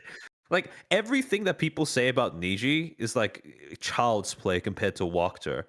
But yeah, no, if it doesn't matter if you're talking about, one bad practice that a company has, which is like, the only flaw that they have from the outside looking in, where everything else is fine. Or if you're talking about a company that seems to be going down a bad path overall because of the sheer number of bad practices that they seem to be adopting. When it comes to criticizing that, it is simply inevitable that at some point, if you're doing an effective job of conveying your point that, this company's doing something that's bad, people are going to, at least to some extent, end up affecting the talents. Because if they're going to refuse to support a company that has that practice, or if they're going to refuse to support that practice specifically, that is probably going to have some sort of cost to the talents. And the problem is, when it comes to weighing up how I guess, to put it crudely, how acceptable that collateral is in the interests of trying to expose bad practice, trying to pressure change of bad practice, what I am worried that the industry has done is that people are okay with that collateral when it comes to Niji because they've become this sort of poster child for corporate malpractice, but they're not okay with it happening with other companies as well. Again, even if the other companies have nowhere near as bad of a situation or scandal as what happened with Niji Sanji. Right. Like, as Zahara said in the chat, he said, Niji's the only company we can say things like that because they're the only one big enough to constantly fail, yet they are big enough that they can tank the damage from the failure. I think there's some truth to that. Point that out. Yeah. I think for a lot of the other companies that are similarly bad, it's more of you feel sorry for the talents, and a lot of them just they die, right? But with Niji, the talents were part of the problem, and I think that's also a factor to consider, is how much of the issue with Niji was from the talents themselves. That's the thing that I find to be weird, because people seem to be very convinced that that's like, how do I say?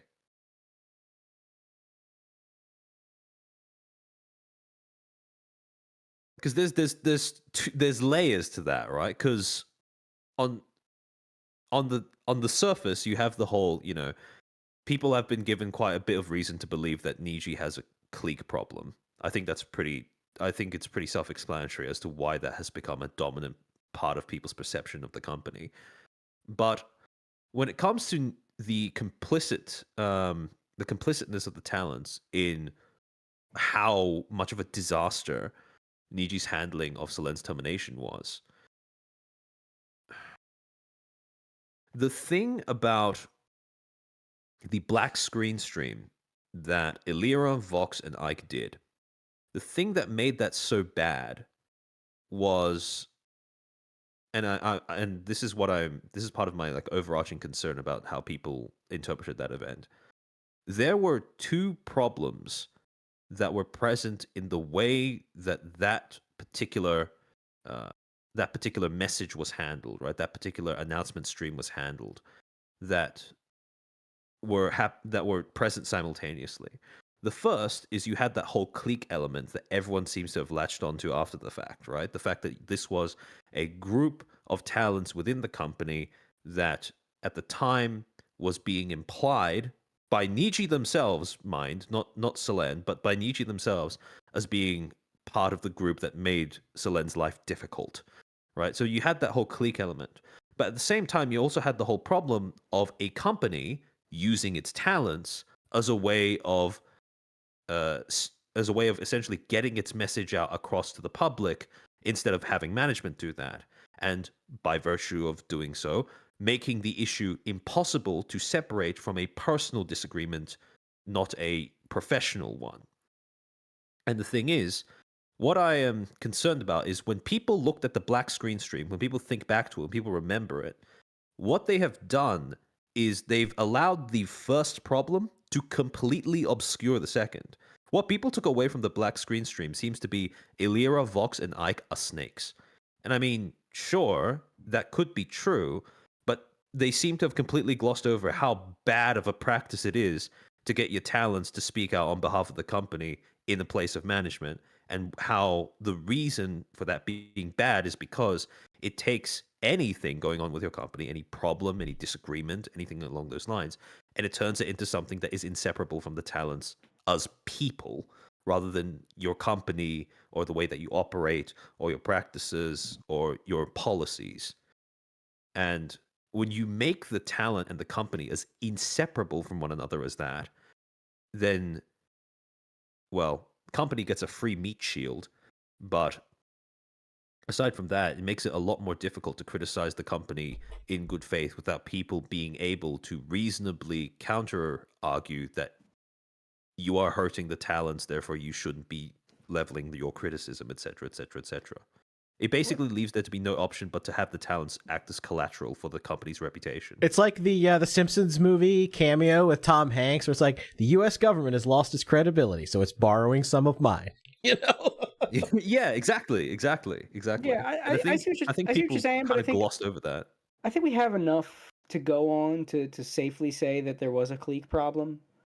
Oh yeah, no, absolutely. Yeah, my point is more that we're losing the forest for the other trees, problems. is what he's saying. Yeah. I just think Yeah. the difference here, and I do see what you're saying, but I think the difference here is that usually with other companies in similar situations, you don't have the talent being the problem quite so much.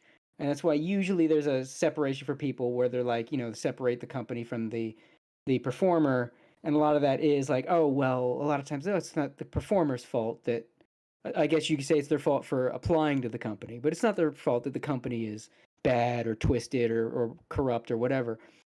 But with Niji, it's like, no, the talents are part of the problem. They are part of the fucked up culture, work culture over at Niji Sanji EN. Like, it's not Niji Sanji that's the prime. I mean, they are part of the problem, but they're not the primary source of the problem. As you usually see in these circumstances, they are a contributor, with the other contributor being the talents themselves. And the only thing that bothers me is that people just took a scattershot approach to make, like, I understand why they did it. It was an act of protest. I feel like they should not have taken the scattershot approach of just mass unsubscribing and boycotting everybody. I think that reaction should have been saved for the people we knew.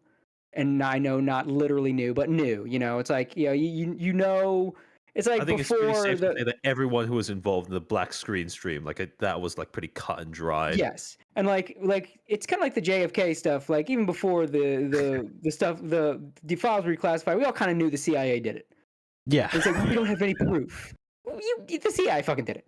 It's kind of the same thing here. We don't have proof of who's involved, but you can take the little evidences here and there, even the people that weren't in the black screen stream. You can find where else the clique do go, and like, okay, you were statements from former talent that kind of implied certain people may have said some things. Yeah, you take the vague statements mixed with some of the other talents putting their foot in their mouth and kind of outing themselves, and It's like, okay, yeah, well, you were involved. So those going down, I could see. But again, Rosemi and Scarla are like the early examples. They are the two that we know are good, and Scarla herself has been a victim of this shit too. So their numbers should not have gone down, but they did. And I think that was the problem of the scattershot approach of like everybody must fall to Niji is like, no, you want to prop the good people. If anything, that's going to fix Niji. If you take away the influence this clique has by making the people that aren't pieces of shit the big earners and the big numbered people, that's what's going to fix this. Just blanket saying fuck everybody fixes nothing. And now the people that don't deserve it are in a worse spot. Of course, the other thing, though, is that...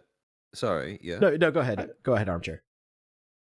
Oh, no, I was just going to ask, because I agree with pretty much like everything you said. There's one thing, though, that I was kind of curious to grab a bit more of maybe a bit more elaboration on, which is when you say that, with Niji, it's obvious that the talents were part of the problem, right? Mm-hmm. What is the criteria that you use to judge that, though? Like, judge whether the talents are part of a problem that a company is having? Well, if the problem a company's having is largely due to its corporate culture and the way talents are treated, the environment in which they're working, all that stuff. Let's say, like, take Niji Sanji. Let's create a hypothetical company, not even a VTuber company. Because I was for several years a manager. I was a boss at a corporation. Mm-hmm. So I dealt with a lot of people. And I had people like, you're in charge of this department, and then I'm going from department to department, making sure everybody's doing their job, and I'm doing the things I got to do, and just making sure that everything is working in everybody's doing their job, doing it right, and there's no problems. If I have employees that are like making things difficult for other employees, it's my job to step in. And if that employee is part of the problem, like I am part of the problem for not stepping in, and the employee is part of the problem. Let's say you have like some guy gets hired and he's like violent, has a violent temper, he's starting fight, he's intimidating people, he's making some of the women feel uncomfortable. Like, and nobody's doing anything about that. He is part of the problem as much as I am part of the problem. Like, yes, it's my job to keep him in line, but he is also a contributing factor. So, like, it is my job to keep him in line and to keep him behaved and to not let him do these things that are causing problems. Yeah. And if I don't, it's my fault. But it's also his fault because he's a grown-ass adult and can choose not to start fights and make the women uncomfortable and all that shit. So, when you have the culture at Niji where it's like, yes, management needed to step in and deal with this culture over there, and they didn't, and that's on Niji. But you still had these grown-ass adults that were still acting like this, that were still having mean girl cliques, that were still being, and I know this word gets thrown around a lot, but abusive to their fellow talents, and leveraging their clique and leveraging their influence with management to harm other talents. So, like, it is a company problem, and it's also the grown-ass adults that cause the problem. Yeah. I suppose to clarify my question, what would be your criteria to be able to observe that happening, though, if you were only from the outside looking in? Because that is what was happening with... that was what happened with Niji, and with every single instance of a company either collapsing or having some sort of major controversy since. We haven't been on the inside as, people who are, part of the audience, and as a result, the only way that we can tell, or we can, see symptoms of a company having a problem, is based on what kind of information leaks out into the public eye. So when you are in that position of, like, being someone on the outside looking in, you don't know for certain what the work culture is like, and you don't know any of the talents personally. What is your criteria to determine if talent is a part of the problem then? Well, you can really only go with what information you're able to glean. Like, we know Niji has a clique. We know that clique was part of the problem. And it's very easy to identify at least the easiest part of the clique to spot, right? The shark fin is at least visible, even though I can't see the entire shark. I know there's a shark there. I can see the fin sticking out. So those people that we can at least easily identify, I think, should be the ones. And I'm not naming names because it's just easier. It's just quicker. Yeah. That's fair enough. But like, I know that you, and you, definitely the clique. So fuck you, boycott you. Well, I know that one of the former Niji talents has flat out said, without flat out saying, that you were good. You're still friends, and there's no bad blood, and you stuck behind them, and clearly you are not part of that clique because of that, because we know that individual was like a victim of the clique. So don't punish you, because we have confirmation in quotes that you're not part of the problem. So it's these things, like the things you can glean, because while no one's flat out, again with the CIA comparison, the shit's not classified yet, but even there's smoke, there's fire, and your ass is smoldering. So I may not have the smoking gun, but I can smell smoke, and you're holding a gun. So it's that kind of thing. Would the thing that you would be looking out for as a result, like, because I'm trying to think about ways that this actually translates over into something that is applicable outside of Niji as well, because otherwise it doesn't really have much utility. Yeah. Would it be things like looking out for a clique among the talents? I think it's not just a clique, but like when you have a clique and then you have bad things happen to other talents, and talents mention, oh yeah, there's like, there's a clique, and if you're not part of that clique, they make your life hell. Well, found the clique. I could put two and two together. I think it's a mix of different things, because it's very subtle stuff that to an outside observer, if they were looking at it and they didn't know this was going on, it'd be kind of difficult to spot the patterns. It's almost something you can only really understand in retrospect, because it really is little things, like certain creators always being in the for the merch collaborations and for new merchandise, but even more popular creators somehow missing this one or missing that one and not being included. It's little things like that. So if you were to maybe apply it to all businesses in general, it's like, well, this person always gets picked out, for like promotions, or, they're always being like given special benefits that other people aren't. And maybe there's like a work culture that's building up where people are like gravitating to this one person, and this one person is, kind of treating other people poorly. It's like I said, it's really hard it's one of those things where it's like, until it becomes a metastatic problem, it's really hard to see before it happens. But, once you see it become a problem, then it's kind of like you get the ability to kind of, it's like after a football game, the quarterback throws an interception, they returns for a touchdown, they lose the game on it. You can kind of like look back at it and say, okay, well, we should have run the ball on first down, and then we missed a pass on second down, and then third down he throws the interception. You can Monday morning quarterback it all day, but I feel like it's one of those situations where until it became the metastatic problem that it was, I don't think there was a lot that could be done, except for maybe just having better business practices just as a general concept. I think from an audience standpoint, it's like when the police do an investigation, they don't have a video of the crime taking place that shows the guy's face front and center, but they can put together connect the dots and figure out things based on who was where and when and what the circumstances of this are and what adds up to what, and figure it out based on that.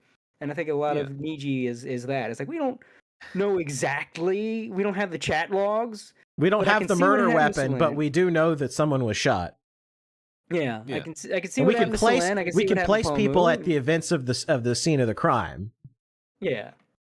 I think the thing that unnerves me though about the whole the level of focusing on the whole clique aspect of the entire controversy is that I worry that makes it so that people very easily slip into the rather naive mindset of get rid of the problematic people and then you fix the problem.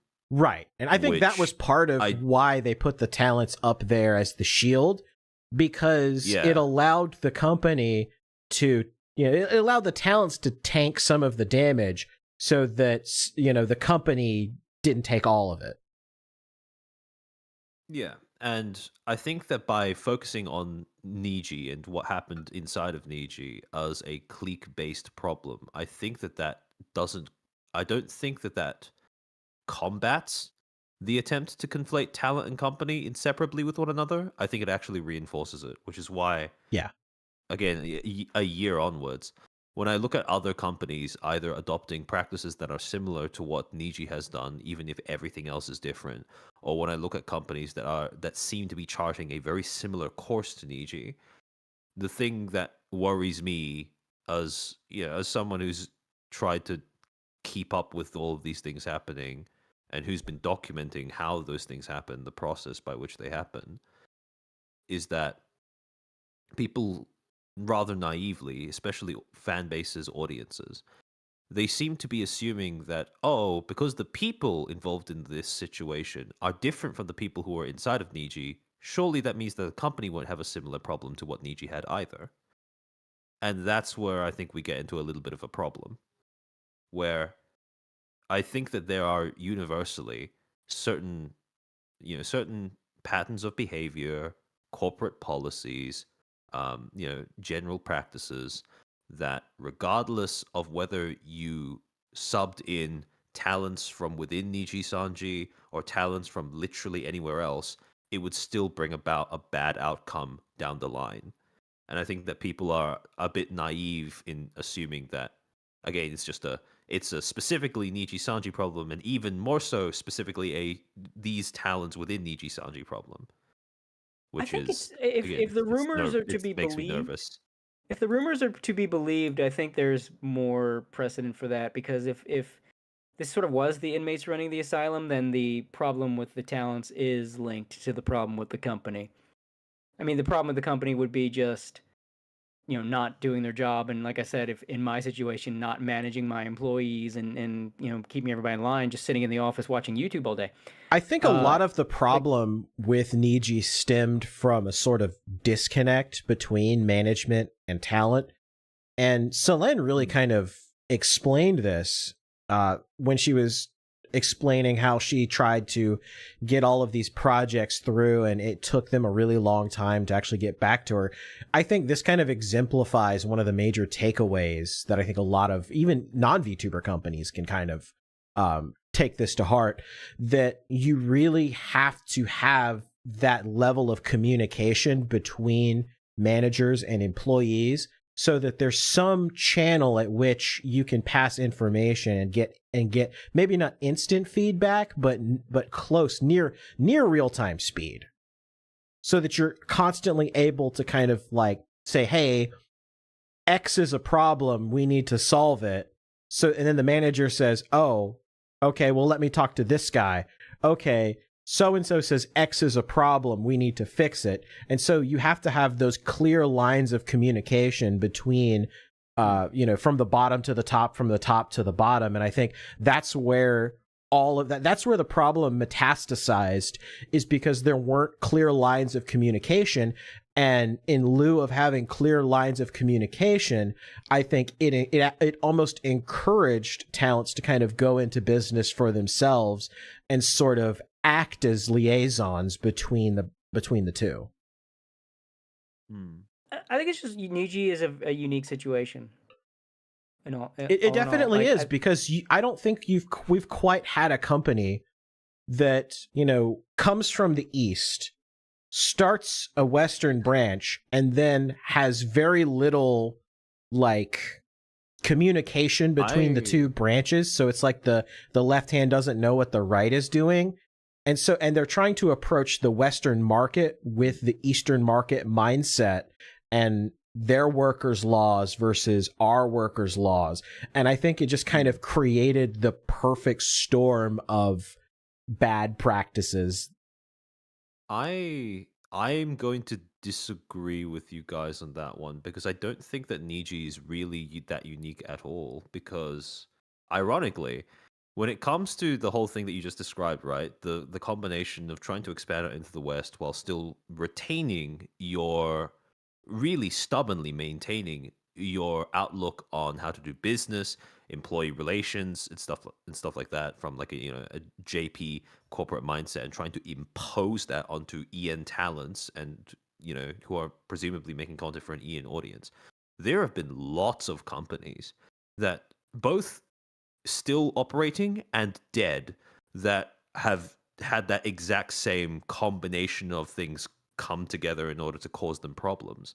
What One makes of it more them, unique is the like I said, the clique and the inmates running the asylum, and just how involved the talents are in the problem. Like, yeah, Niji did assist with that to make them more connected, to take the heat off them, but they are connected.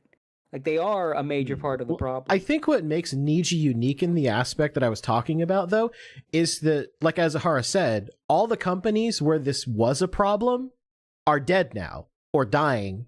And Niji, because they were so massive before, has kind of been able to take it and deal with it and tread water.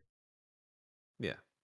I think I don't I'm not trying to argue that it's like, it's I think the only thing that does, to specify what I'm saying, probably clarify my position a bit more.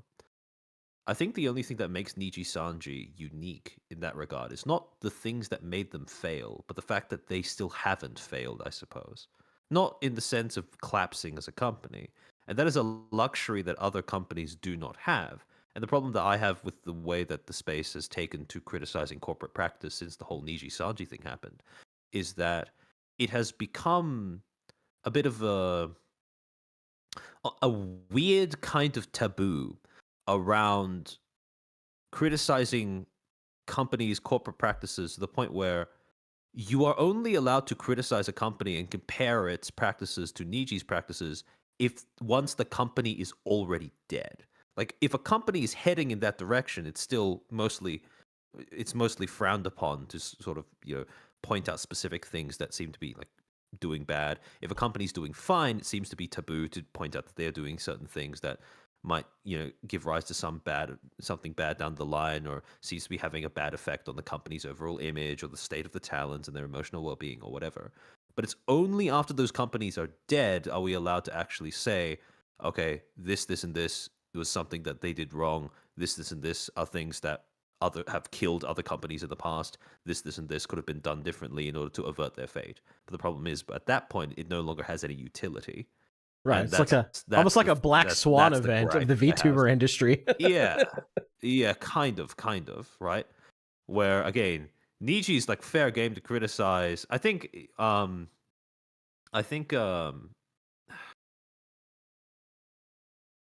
more that Niji fucked up so bad. It's the kind of thing where it's like someone's got to fuck up really bad to compare them to Niji. Otherwise, it almost feels hyperbolic to do so. Like, if someone is going down Niji's path, you need to have more, like, I guess, concrete evidence. If anything, the burden of proof is more than there is for Niji itself, because Niji is held to such a high regard, as in a high-low regard, so to speak. Like, it's such an example it's of just fucking very up. visible. Yeah. Such an example of fucking up. I said, you can't just throw around the Niji comparison, otherwise you water it down. I think that's where a lot of it is. Think that to some degree, though, it's not that I don't think Niji doesn't deserve the criticism, but it's more that I worry that the way that people have gone about criticizing Niji has turned it into this sort of, and I think I've used this phrase on my stream before when I was talking about this, but I think it's turned Niji into a kind of scapegoat, where so long as they are the ones absorbing the damage, no similar criticism gets leveled at anybody else. And that's the thing that concerns me, because the thing is, when you look at the circumstances that from the outside looking in made Niji take that tumble in 2024, there have definitely been other companies that have tried and failed along the exact same lines, but it's just the lack of visibility that I think makes people continue to believe that what happened with Niji Sanji was very unique. Because I can definitely say that in terms of an example of a company trying to expand into the West while having JP ways of doing business, not understanding things like emotional well-being of the talents, not understanding that you can't factory farm talents. I think that we've had multiple examples of that happening over the past year alone, one of which actually It's in the chat there. Yeah, Yeah, I was about to say, I knew you were going one with of the those, Nexus. Yeah. Yeah, one of those, definitely Nexus. We don't know exactly, because I don't want this to sound...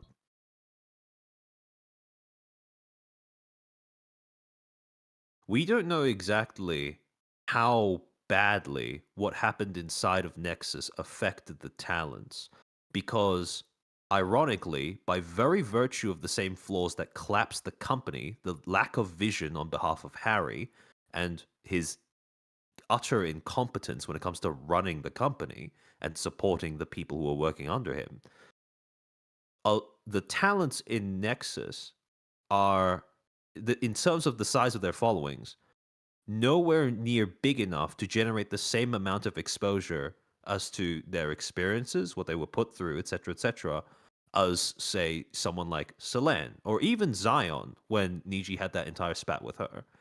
So it all kind of contributes to this constant cycle in this industry where the same things that collapsed Niji are still collapsing other companies. The same things that, you know, made Niji out to be this sort of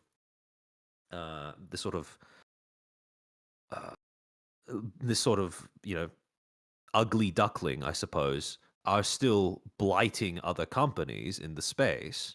But it's just that nobody seems to want to talk about it because of the fact that when it does collapse another company, the people who are involved aren't really big enough to make enough noise to get everybody else to look. And with every single instance of it happening, it just gets constantly overshadowed by the whole, you know, Niji Sanji bad Selene-gate thing that became fashionable in early 2024. And it all contributes to the, I suppose, at this point, my personal belief is that it is an illusion that what happened with Niji Sanji was truly unique in that sense. I mean, it can. I think there is a lot unique there, and I think again, it's just going to be the benchmark. For as much people say about Nexus, as much of a fuck up Nexus was, every time I've heard from a Nexus employee, a lot of it's been, yeah, you guys are kind of exaggerating. So like you compare that to Selene, who was pushed to the point of suicide. Like that's a big gap. That's a big difference. Yeah, I wouldn't say that it's like 1-to-1 from what we know, like, you know, publicly available information and all that. But yeah, my point is more that cases like Nexus tend to fall off of people's radars simply because the practices that are, you know, practices that are objectively bad but Niji can sustain because of its size, other companies don't have that luxury. Where if it's bad, it's going to collapse the company, and then we're never going to talk about them again. From it, and then we're never going. Yeah, exactly. Yeah, yeah. In that respect, you're right. But I mean, if that, you could say that that's like just, that's nature taking its course. You know, like, oh, you fuck up, you find out. You fuck around, you find out. So, like, Niji, like, one of the things that makes it not only special but reviled, is that they are basically able to continuously exist with these problems, and the problems persist. I mean, usually when you have such problems in a company, they don't persist, the company dies. You don't get to the point where talents are fleeing and then trying to commit suicide, because the company's dead long before it gets to that point. Yeah, the company has done it first to themselves. Yeah. So that's the issue you have with Niji, is that it's able to get worse because it's able to survive long enough to get worse. The cancer's able to spread because the host organism still lives, yeah. Yeah, and it becomes a bigger, nastier cancer as a result of it. I think that's another big thing why Niji is just viewed differently. And again, with the talents being part of that.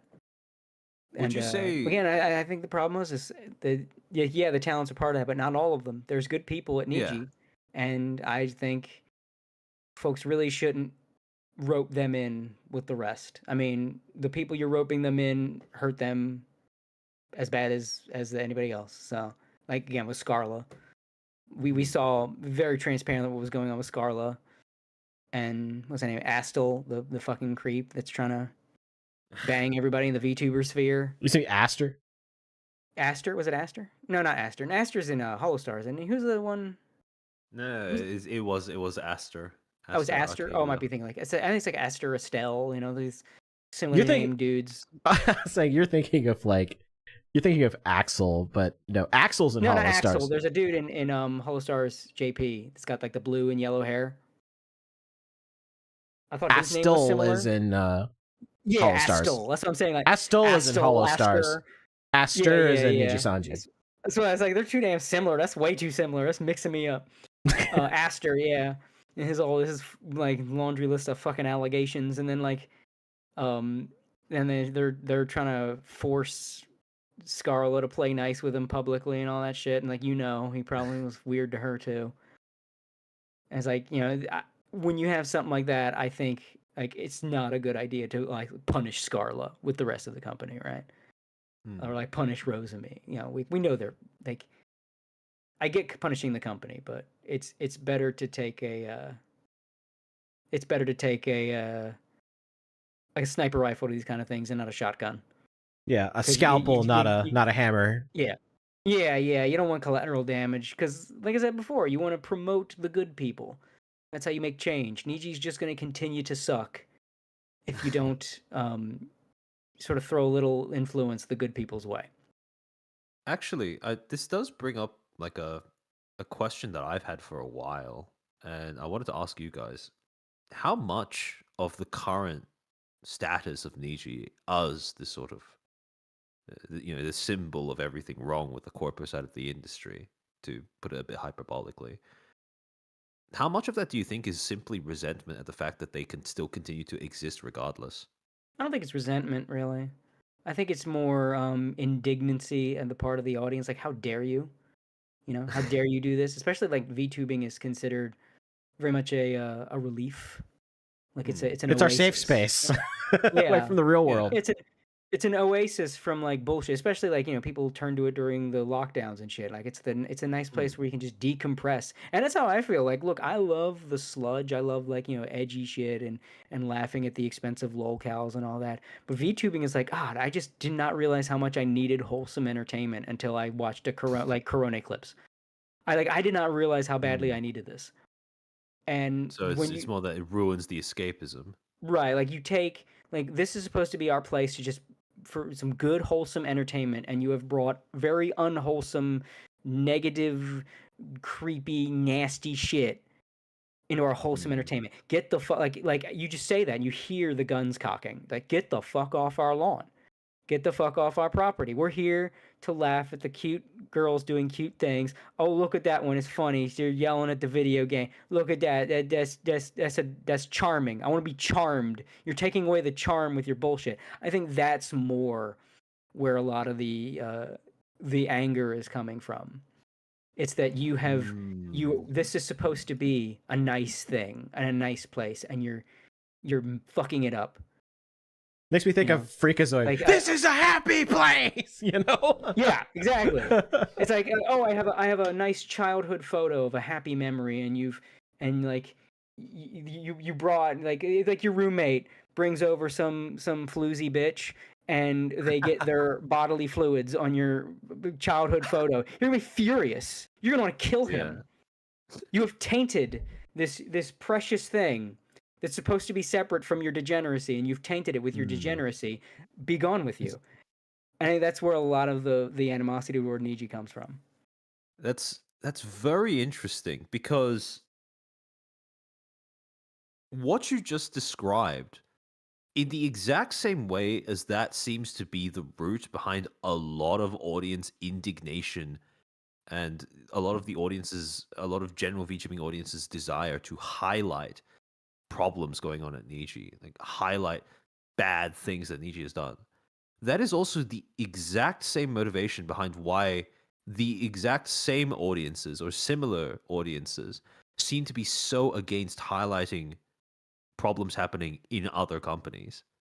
And that's the thing that I find to be really, I suppose, a bit perplexing about this space.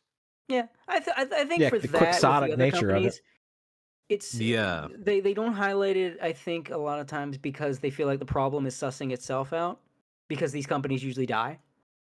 So it's like, well, we don't need to The focus thing on. is, I don't know if I'd count that as problem sorting itself out though. Because if a company dies and nobody knows why it did, the lessons have not been learned by anybody. And that's the thing that kind of depresses me when I see what you're saying. when it I think people aren't. happens. I think people aren't thinking of lessons. I think they're just thinking in terms of like, yeah, if you jump in traffic, you get hit by a car. That's how it works. Like, I'm not gonna be able to. Yeah. I'm not gonna be able to Maybe talk this is that. all out of some sort of misguided desire on my end of trying to stop the lemmings from jumping off of the cliff. Yeah, I think you're not gonna be able to do it. Like, and I think that a lot of people sort of recognize you're not gonna be able to do it. Like, you can't stop the crazy man from jumping in front of the train. It's just if you jump in front of a train, you turn to paste, and if you're the type to jump in front of a train, paste. There you go. That's what happens. You're gonna get those. And I think it's you're gonna get those mentality is why you don't see it. And the fact that like Niji has like jumped in front of the train and like Supermaned it, like just like completely unscathed. Like, no, you're not supposed to get away with that shit. No, you get back in there and you turn into paste. Get back on that train track and turn to paste. And it keeps jumping on the train tracks, and the train just knocks Niji away, and Niji just like, it's got some bumps and bruises, but it's like still alive. It's like, how are you? You're pissing me off. How are you still alive? Oh my god, Niji Sanji is Dan Hibiki. Yeah. Like, how are you still alive? You know, I think that's a lot of it too. It's the animosity I mentioned before, and it's like, no, your company is supposed to have died by now, and you're. It's like learning the lesson not as a greater thing for society for us all to learn, but it's for you to learn, because it's fuck around and find out, and everybody else that fucks around finds out. And when you fuck around and find out, it is the way of things, and everybody's happy, and we don't need to talk about it because nature's taking its nature is running its course. But Niji Sanji has kept fucking around, and they only found out a little bit. They didn't find out proportionally. And that's pissed people off. And I think that's also elevated them to a special case. It's like, why won't you die? It's like the Austin Powers thing. It's like, you never win power. It's like, why won't you die? That's Niji Sanji. Like Austin Powers is taking Niji Sanji and put him in front of a train and set him on fire and shot him. And it's just like, you'll never win power. It's like, why won't you die? That's what we're looking at.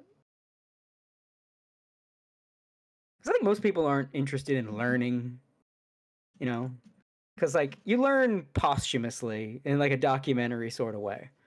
You look back, and like even if you don't know why a company falls, you can guess. You can usually venture a guess. Like, you probably don't know what the hell you're doing. You're trying to run this lessons shit like, learned from a company collapsing are rarely learned by the people who collapsed the company. Very true. I mean, going back to you're talking about Nexus. I mean. Literally, like well, the day after, he's still going at it. He hasn't learned shit from that entire experience. Yeah, well, those kind of people aren't going to learn. They're stubborn and stupid, and they got more money than sense. But what you can always hope for is that the next guy, it's like a debate. Like, nothing was more of an eye opener to me when I was younger, like as a teenager, than a scene from the movie Thank You for Smoking. Where it's like, because it's about a guy, who works for the tobacco lobbies, and he's lobbying for tobacco companies against Congress and all that. And his son asks, why do you argue with people if they're not going to listen to you? And he says, son, it's not about convincing the guy you're arguing with. It's convincing everyone else listening to you argue with that guy. And like that was like a formative moment for me growing up. Like, that's the point of like when you argue or debate or whatever. Or in a sense like this, like it's not about changing that guy's mind. You're not going to change his mind. It's everyone else that watched that guy or watched you debate that guy. Yeah. So it's like, you're not going to change the inept CEO's mind, but it's all about the next guy that comes after him, learning from him and running a better ship. Like you want the Harrys to fall so that the next guy can be a Sakana. You know. Yeah. That's a very interesting kind of like philosophical point, I suppose, behind the kind of content that I do. Because I have spoken with other content creators who occupy the same niche. I would say, like, other people tend to be uncomfortable when people call it drama tubing. I don't really mind that particular label, but a lot of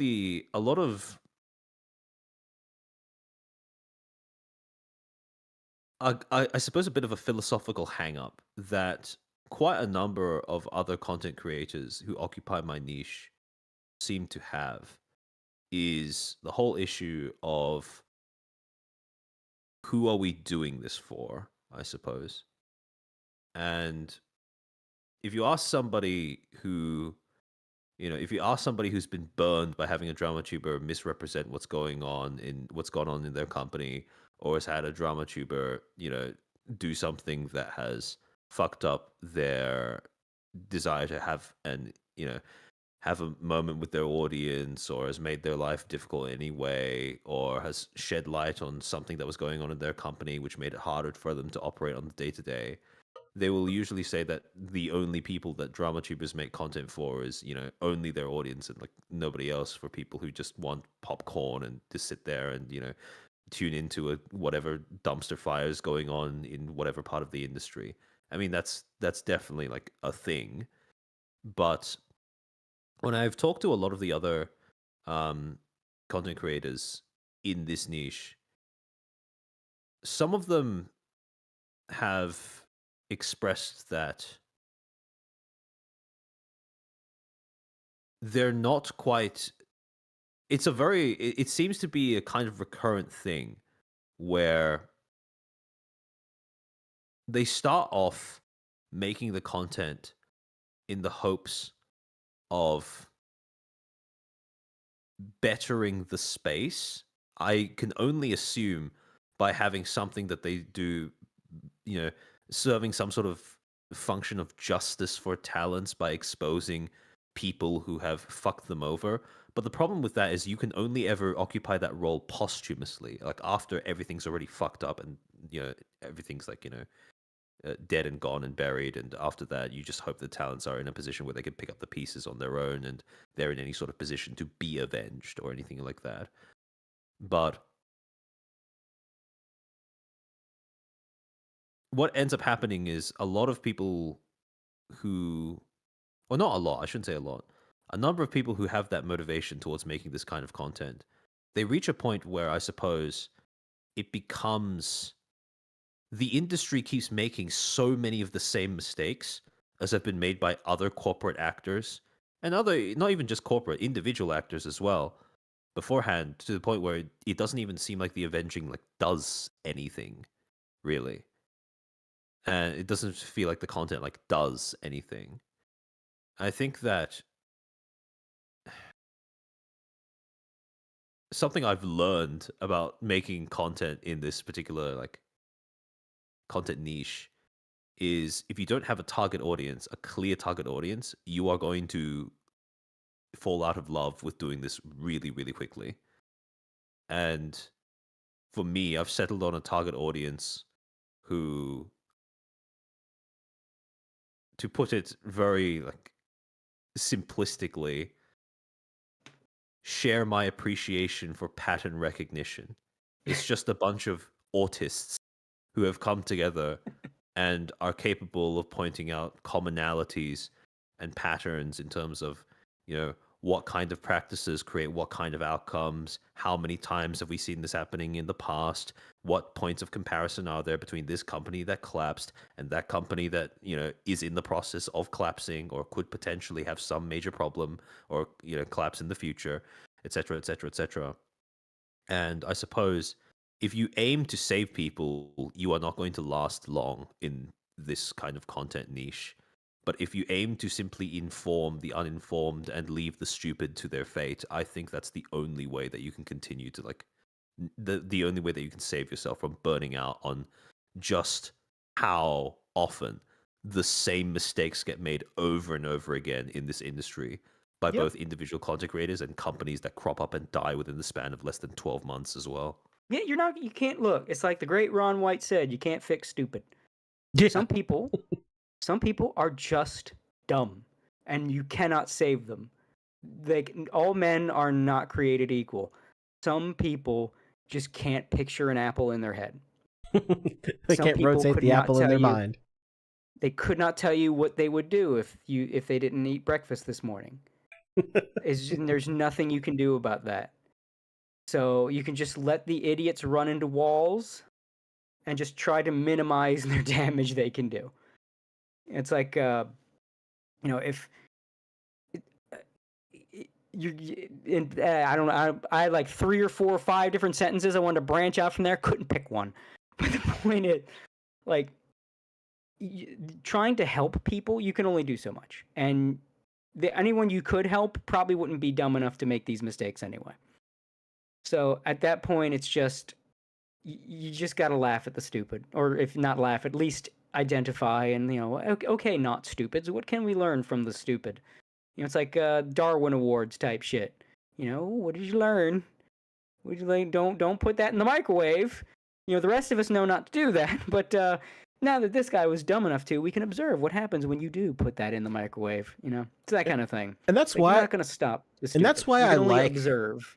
And that's why I like the way that you do your streams, Armchair, is because you don't just talk about like the situations that go on. You go into the backstory. What led us up to this point? What happened? What conclusions can we draw from this situation so that other people don't make the same mistake? And it's not, trying to save everybody. It's trying to inform an audience of people so that they're better equipped when a situation like this arises again. They have the information in hand and they can say, oh, I watched this video where this situation happened, and because of that, these consequences occurred. I can draw parallels between this event and that event and understand what's going on, and hopefully maybe somebody sees that, and when they're, running into a similar situation, they know the correct way to handle the problem, as opposed to somebody that will just, run headlong into a wall, like Cody said. Yeah. The best... I've been thinking about this for a while, and I've come to the conclusion that the best thing that a viewer, especially a prospective talent, could take away from my stream is the ability to look at something happening around them and go, I've seen that before. If that is something, if something as minor as that is an ability that someone has picked up from watching even just one of my streams, then my content has done its job. It's fulfilled its purpose, because that's all it was really meant to do, is just build up, encourage that capacity for pattern recognition. I've phrased it, I've explained this to my audience in it's become one of the favorite things that I've said to like kind of suck myself off for a little bit. Like one of the phrases that I've been most satisfied in coming up with in the aftermath of actually saying it on stream is, I don't do prophecy, I do prejudice. And being able to teach other people how to leverage prejudice in their favor to save themselves from essentially getting into deep shit or getting emotionally invested in something that is probably going to keel over and die quite predictably. That is what I aim to impart. At the same time, destigmatizing the whole practice of exercising prejudice, but also the ability to actually use it beneficially, I suppose. I mean, it's just recognizing when shit looks like it's going to go south. I mean, that's just all it is. Yeah. It's Exactly. not like, I think the what people have in their head when they think of the word prejudice. I think it's more of a I don't even say prejudice, but what's the word I'm looking for? It's just to recognize signs and make presumptions based off of prior data that you have stored in your mind. That's all it is. It's not prejudice to spot an alleyway with low visibility late at night and walk through the city and say, that alley is good, don't go there. Yep, exactly. I don't care if it's a shortcut. Don't go down there. Don't go down that alley. Exactly. And I think it's more like teaching people, like, look, low visibility in an urban environment, and especially a certain hour, is likely to attract more unsavory folks. Don't go down an alleyway that meets these criteria. That's more what it is. Yep, and there are too many dark alleyways in VTubing. Yeah. Well, and you brought up something that I do want to kind of circle back to, and that was how drama tubers are revered right up until the moment that they talk about something that you don't want them to talk about.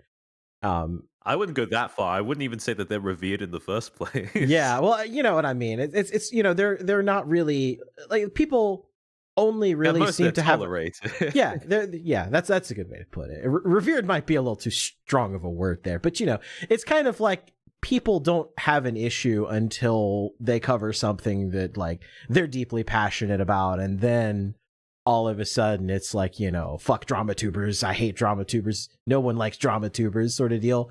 And we kind of saw that a little bit with the fallout from the Aster thing, because what ended up happening is, the leaks got out there, and some people talked about it, and it was always like, I'll kind of preface this by saying that the person who leaked it, their identity was always going to get out, because they can go back to the Discord logs and they can cross-reference, who was talking to who. So this was always going to get out. But I think that the person that leaked it, when it became public who they were, and some of this, you have to be very careful when you're a quote-unquote drama tuber, what information you're willing to divulge and what information you kind of keep to the vest. And the timing also matters too. And that's kind of like, the people in that sphere's sort of responsibility to like talk about situations, highlight situations, but don't tip your hand too much that you cause, an issue for somebody that's trusting you. And, so the situation as it was is that, the information got out there pretty overtly of who leaked it in the first place. And I saw a lot of tweets on their past life account, criticizing drama tubers, like drama tubers are terrible, they're bad, they ruined my life, all this other stuff. And I think that is a bit of a unique case, to be fair. It is.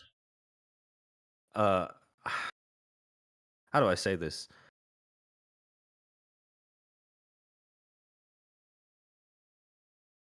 Being critical of drama tubers in that manner, the position of fuck drama tubers, it makes less sense the more you fed into the disclosure of the content, I suppose. The disclosure of the information, I suppose, is the way that I would phrase it.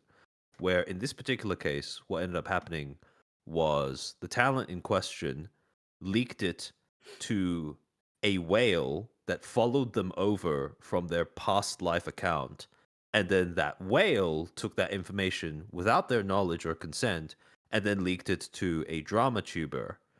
And that was, I think in that particular case, blaming drama tubers for that, like in that specific instance, I think it's a little bit,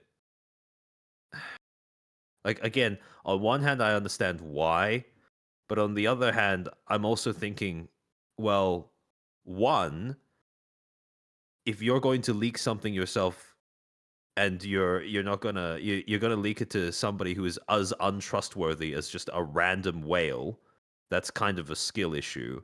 And two, the information that was being leaked pertained to internal allegations of workplace harassment. And if you're going to get onto people's ass for talking about that, when it has become very clear that the company itself has absolutely no impetus to try and address that, if they're not getting shit from it, from the public, sorry, then what are the ethics of keeping that under the hood?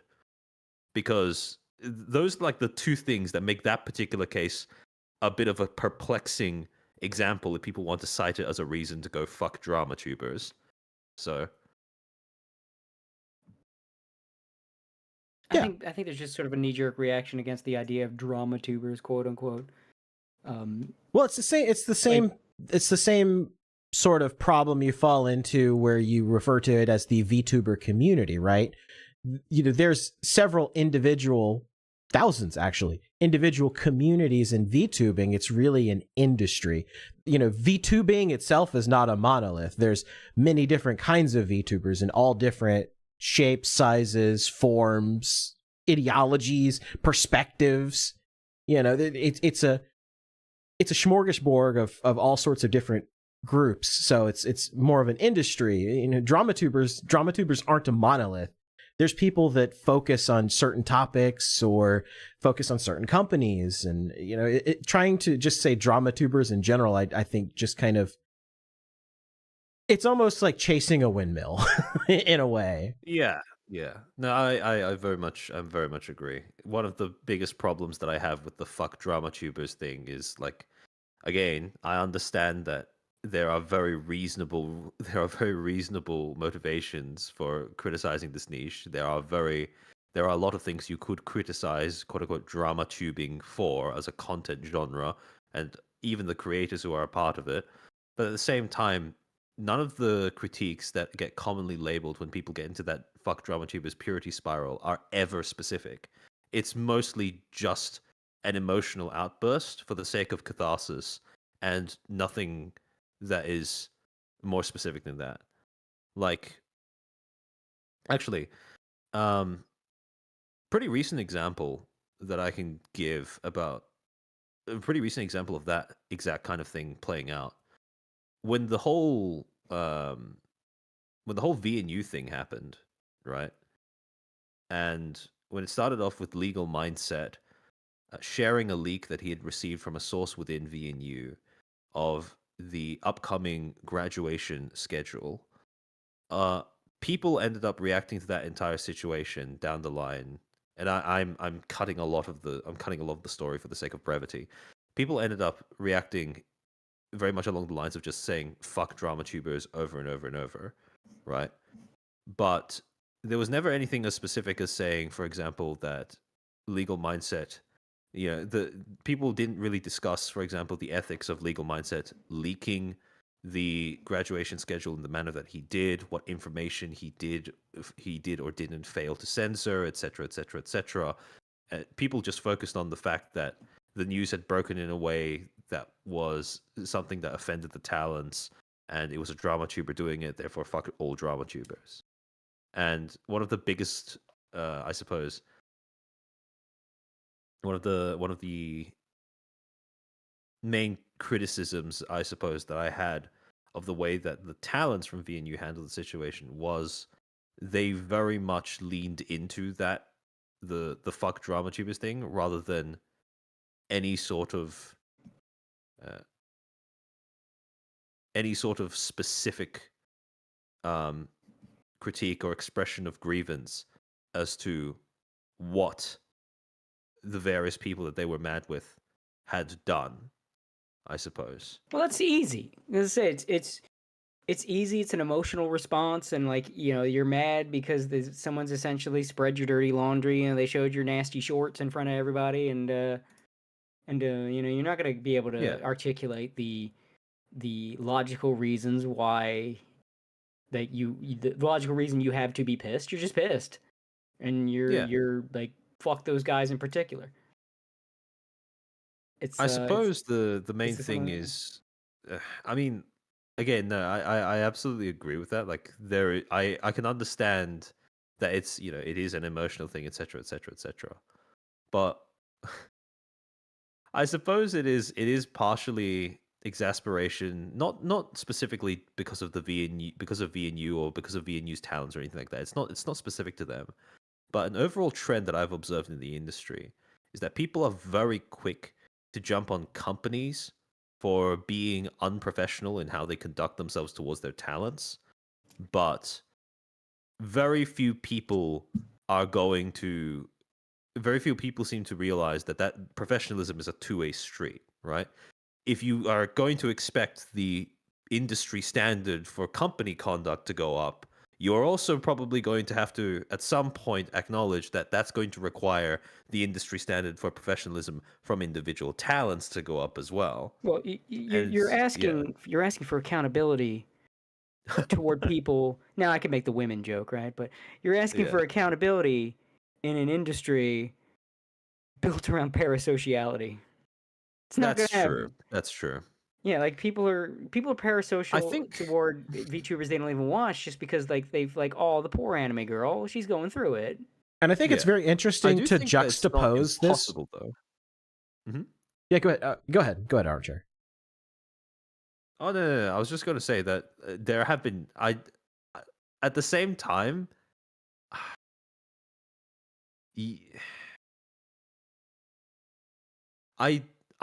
I think you're absolutely right in that accountability from an industry that is built on parasociality is going to be difficult. But I think that all of the success stories that we have seen are, how do I say? We have been given examples of where that has worked. Like there have been companies that have been able to make that balance work. And so I don't know if simply resigning to the idea that it is completely impossible is, I don't know, for want of a better way of phrasing, I don't think it's the best thing to do, I suppose. But yeah, sorry. It's just, again, it's probably not going to happen, and that's why. It's milady. It's as simple as that. Milady. I think it's really interesting to juxtapose this situation that happened with the VNU leaks with, like we were talking about, Niji Sanji, because you have sort of, I won't say similar, but, you had leaks that came out of a company, one that, already had some negative stuff that people looked at versus a company that's, people, I would say have much more, I won't say revered, but has a much more positive reputation. And you can kind of see like the inverse of both happening, whereas like it's Niji. So anything that comes out is automatically, one, believed and assumed to be true, two, Niji Sanji bad. Whereas in the inverse of this case, it's one, anything that comes out has to be a lie. Therefore, company is good, therefore person that releases it bad. And not even really getting into, like you said, the specifics of, why was it released? What lessons can we learn from this release? What were the motivations? How could it have been done better? We don't even get into that. It's just, lawyer man bad, company good, sort of, brain rot. Yeah. I was going to say that I don't think out of a lot of the criticisms that people leveled against Legal Mindset for leaking the VNU stuff, I don't think any of the criticisms I don't think any of them had any sort of acknowledgement of the fact that the information that he did leak ultimately, which was true, again, allegation. Yeah, the more severe claim, which is that, well, VNU essentially misled an investor. Yeah, we don't know that for sure, but yeah, we don't know that for sure. But that's like the more serious one out of the. Right. That's the more serious claim out of what was being leaked.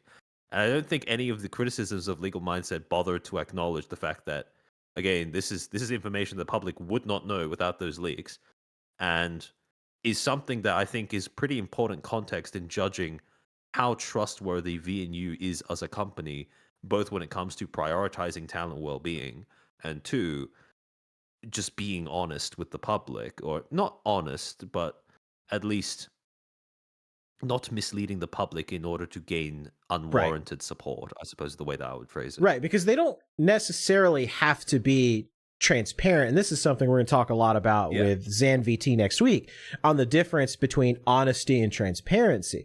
You don't, and this is a mistake that Idol kind of fell into too, where you can be transparent and talk to people and tell people what's going on. But if you're not completely, if you're not completely honest about the situation, then you're still messing up, you know. And this was kind of the issue. I was gonna say with Idol, I don't know how much of it was them falling into a trap so much as it was intentional by Mr. Basin. Idol wasn't transparent. Well, they tried to portray themselves as transparent. No, they were selectively transparent, but they were only selectively transparent, which is why I think Gator was saying that it's transparent, but it's not honest. Yeah. They were transparent about stuff that made them look good. Let's put it that way. Yeah, exactly, right. Oh, here are our revenue splits. Don't anyone ask about why the merch doesn't ship out or where all of the Donathon rewards are. Don't ask about that. Yeah, exactly. And so when we look at the V and U leaks from this context, it is very interesting how the lead was successfully buried in almost all of the major people that criticized Legal Mindset for dropping the leaks. And this was something I will say that. Oh, sorry. Oh no, I was just going to say that, and this is something that we saw with like the Penumbral stream, and that he constantly, anytime, because Mizu Tamari was in the chat, Mizu was in there like gaslighting him, one guying him like the whole time, and it was funny, but he kept bringing up the investor stuff, and Penumbral would like swat it away and be like, okay, well yeah, that was a thing, but you know, this is, you know, what he did here was more important. And it's like, no, it's in the context of the leaks. This was the important part. This was just I'm posting this here to prove this next leak that I'm going to post. It was largely irrelevant, you know, in terms of what Legal Mindset was trying to convey. It was just like, oh yeah, here's the graduation schedule. Here's the proof. Yeah. To be fair, I don't think that Penumbral did that. I don't think it was malicious. That Penumbral didn't do that maliciously. Yeah, I don't think it was malicious. It was just ignorance. Yeah, I don't think he was trying to carry water for V and U either as well, because I've spoken with him in private, and he's very aware of how the whole investor thing is, like, how that is information that the public would not know without Legal Mindset leaking it. But his main criticism was more the fact that the way that Legal Mindset went about leaking the information did not minimize, or did not seem to convey that much concern with minimizing harm to the talents in the sense of spoiling their graduation announcements, because there was, you know, at that point there was like you know, one which wasn't confirmed to be a graduation announcement, even though I think that one's a bit on the fence because people probably could put two and two together using pattern recognition, but one, I think Echo Line, was right at the end of the queue, that was not announced at all publicly prior to Legal Mindset putting out that particular tweet. So Penumbral's main criticism was the fact that the way that Legal Mindset leaked it, and I think that it is fair to criticize Legal Mindset for that, which is the way that he leaked it, right? Where he presented the two little bits of information, when he just posted the graduation queue on its own with the caption, looking very Niji Sanji, right? That on its own with no further context, I don't see why that leak, when it was in the way that it was posted initially, it looked like something that was just posted like out of context with no reason or rationale behind it.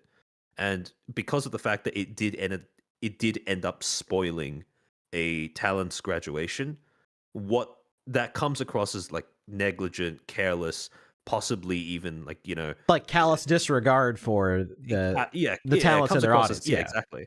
Even though it wasn't intended that way. Yeah, exactly. And that was the main thing that Penumbral was criticizing, and which is why I think that when Mizu brought up the whole, like, you know, oh, but the investor thing, I think that was kind of a case where Mizu and Penumbral were having parallel conversations. They're talking past each other, yeah. That's why I said he was kind of, basically, you know, one guying him and gaslighting a little bit, because they weren't really, they were trying to argue two different points and not to each other, but kind of past each other.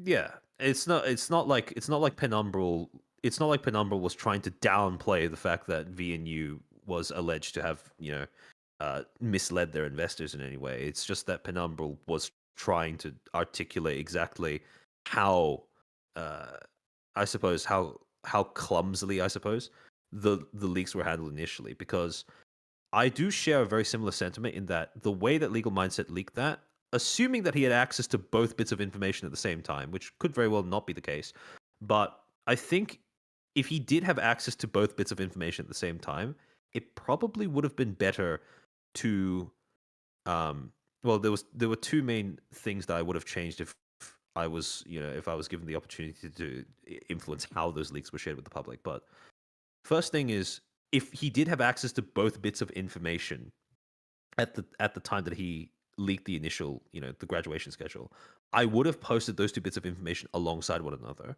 and used the graduations and articulated initially, right from the get-go, that the graduation schedule was not the main thing that was important for the public to know, but more so to act as a sort of authenticator for the information that had been provided alongside it. Because that was what was happening. That later on, Legal Mindset did clarify that was the intention of posting the graduation schedule, to lend veracity to his source, which makes perfect sense. However, the fact that he posted those two separately, and the fact that he went with the Niji Sanji comparison right off the bat, I can see why out of context people look at that and assume that it might be like poisoning the well or whatever, right? And also the second thing that I would have changed is when it comes to leaking the graduation schedule, I would have censored the name of the talents who were scheduled to graduate past the ones that were already announced. Yeah, exactly. Past the ones that were already announced. Because if you had the dates there, I think that would have been more than enough for the public to look at that and go, okay, this information is accurate. I don't think you needed the names of the talents who were about to announce their graduation as well. And again, both of those criticisms were things that people in general, ironically, people besides Penumbral, were not really leveling. Everyone's besides Penumbral seems to have just settled for, drama tuber bad, right? With no acknowledgement of anything that Legal Mindset ended up conveying to the public. So, or any more specific critique about the manner in which he went about it. Right. And it almost served as a sort of like blanket defense of the company by a lot of these people, because it's like, well, DramaTuber bad, therefore it doesn't matter what information he releases. It's, it's poisoned. You can't talk about it or touch it. And it's like, well, that's not necessarily the case. Yeah. I think it's fair to criticize something like, he should have censored the names or anything, and why he didn't, I don't know. I think a lot of it has to do with because it was the first time that Legal has ever leaked something like that. I'm more than willing to say that that's probably a matter of like inexperience leaking stuff like that. Yeah, I think it was a mix of a couple things. One, he mentioned on his stream that this was information that he got like before, but he didn't do anything with it because, it couldn't be confirmed or verified. So, because people do send, he says this on stream, that people do send him stuff about companies like all the time, but he's not able to, respond or publicly talk about like everything. And this was one that specifically like he saw, but there was no confirmation there. And then when he saw the graduation announcements, he put two and two together. I think what happened, because this was during a period where the Johnny Somali case was like really going crazy. So I think what happened is with the graduation announcements, he saw that. I think that he was like, oh, this is factual information. I can prove this is true. Let me go ahead and put this out there.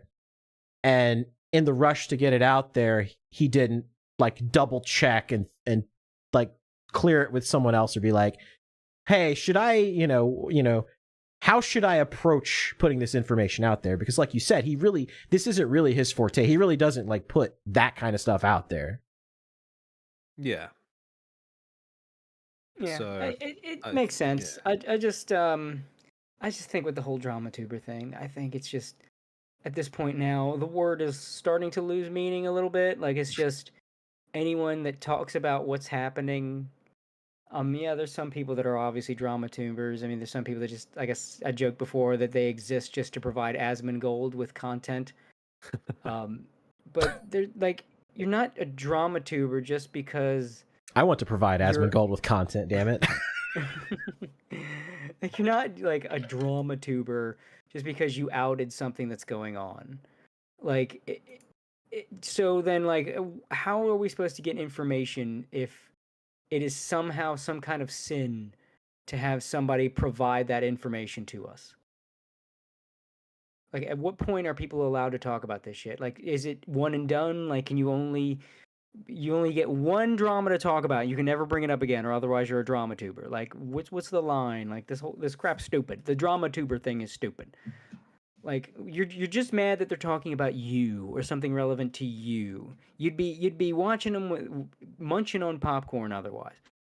Again, there's some of them I get because I've talked before. There are some kind of drama chasers that I have zero respect for and utter disdain for.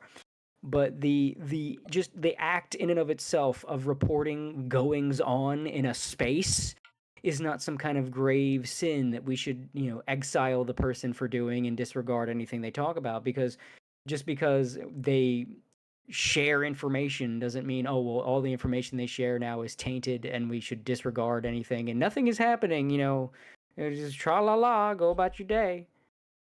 And to steelman the drama tuber criticism, I will say that most of the time when people level a criticism at drama tubers in general, it usually doesn't just stop because they're talking about something, but more so because of the manner in which they go about doing so. So I don't think it's fair to say that people criticize drama tubers as much simply for speaking about something or simply for reporting goings on.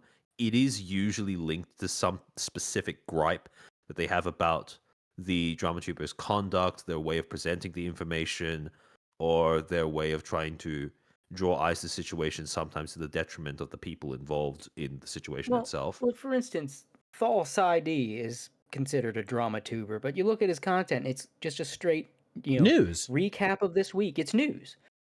Here's what's happening this week, and a lot of it's like, hey, here's the so-and-so did a collab, and it was a big deal, and a lot of people liked it. Like, where's the drama there? This VTuber pooped her pants on stream. Yeah, it's like... a bunch of people had a collab with Mume because she's graduating soon, and here's some of the what the audience thought. Like, where's the drama here? But they call him a drama tuber.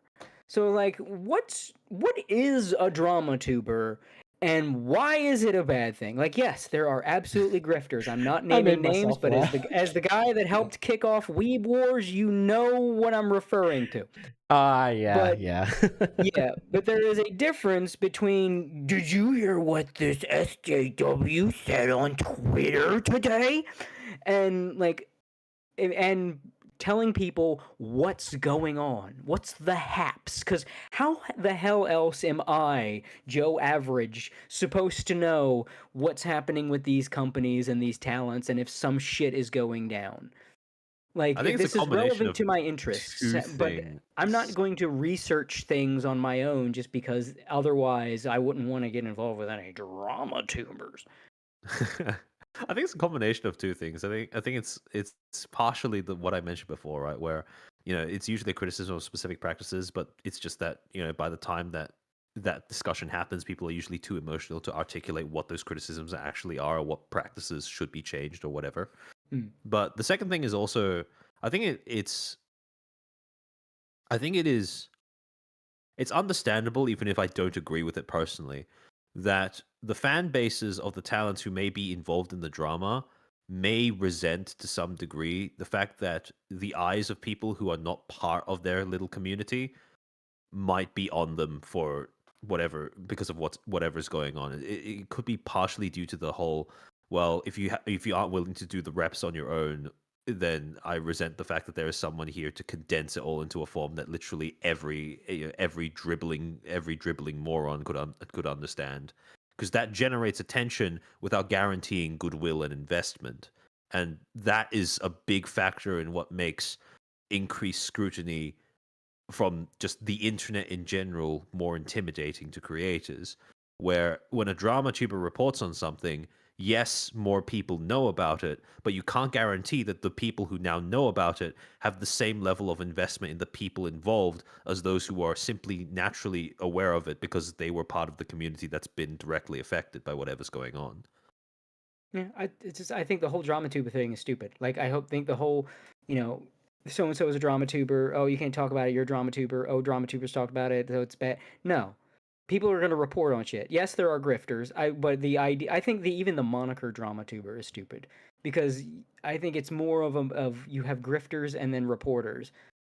But like drama tuber, like the news is not drama. That's like saying that, like, I agree that the why word does is everybody talk stupid, about Trump's tariffs? That's just a bunch of drama. Like, no, that's happenings.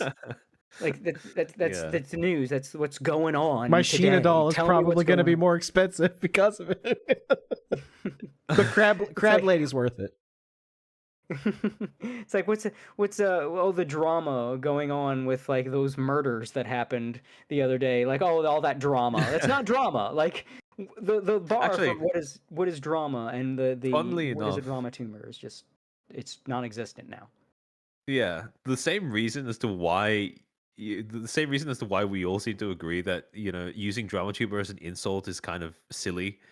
It's the same reason why at this point I'm also against using Niji Sanji as like a comparison for bad corporate practice, because it's gotten to the point where it's so overused that when a metaphor becomes synonymous with the thing that it's supposed to represent, it ceases to be a good metaphor anymore. Yeah, it's like fascist, Nazi. It's all those words. Yeah, just exactly, mean nothing now. exactly. Yeah, you're right. But like, someone said in chat, or Azahar in chat, say consider Rima a drama tuber. I wouldn't. I think most of what she does is documentaries. I mean, they're like, drama makes them interesting, but a lot of the times it's like some kind of interesting story. Like you don't have a story worth telling without some aspect of drama. Try writing a story with no drama. It's fucking boring. Like, you need like that's what makes anything. That's what makes history interesting to read about, is drama. Like, she just kind of just does. She's like, and I don't mean this to sound like I'm insulting Rima. I love Rima, but this is the closest comparison I can make. And just know that when I make this comparison, I do it without the negatives of the comparison. She's like VTuber Turkey Tom. Like, she just does like little, here's a little documentary about this guy, or what happened with this incident. That's what she does. She's just like, she's Turkey Tom with titties. And, without the personality problems. I don't know. I feel like I don't know if that comparison holds Well, a lot of.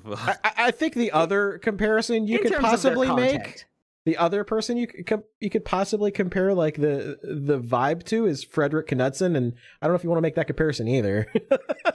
yeah, fair enough. Yeah, I'm just talking purely in terms of content, because like I said, I enjoy Turkey Tom's content, but I can't stand the man as a person. And with Rima, that disclaimer does not apply.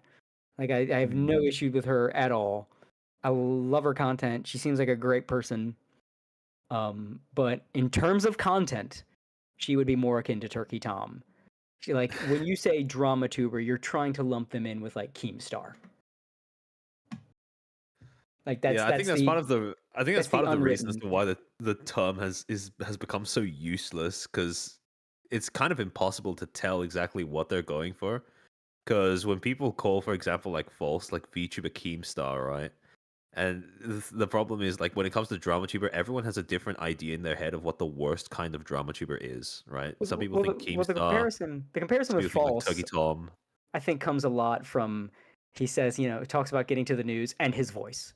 It's his voice. Okay. It's the sound of his voice. Why people like Azahara said, he calls him Purple Keemstar. That's what it is, because Keem's thing was, let's get right to the news. And that's how False sounds all the time. Yeah. False perpetually talks like Keemstar's intro. So it's just the intonation. Yes, the Yeah, it's just intonation you of his sound voice. Yeah, it's just like you're technically your content is nothing like Keemstar. You're doing like legit news of this space, but you do a hell of an impression while you're doing it. I see. It's like, again, it's like the Turkey Town comparison. Like you're not actually the same, but you're similar in this way. But You create I wouldn't call it a engaging one-to-one comparison. documentary content that people want to watch about topics they don't really know anything about. And you're Right, doing so in except, a you way know- that kind of equips them to be able to confidently talk about that situation later. Exactly, but we're not comparing the other aspects of the individual, like the insufferable personality. That's not there. It's just this. Or aspect. possible activities with Destiny Bonell. Yeah, exactly. I don't think Rima has ever engaged in anything with Destiny. Thank God. We just have to protect her from Vosh.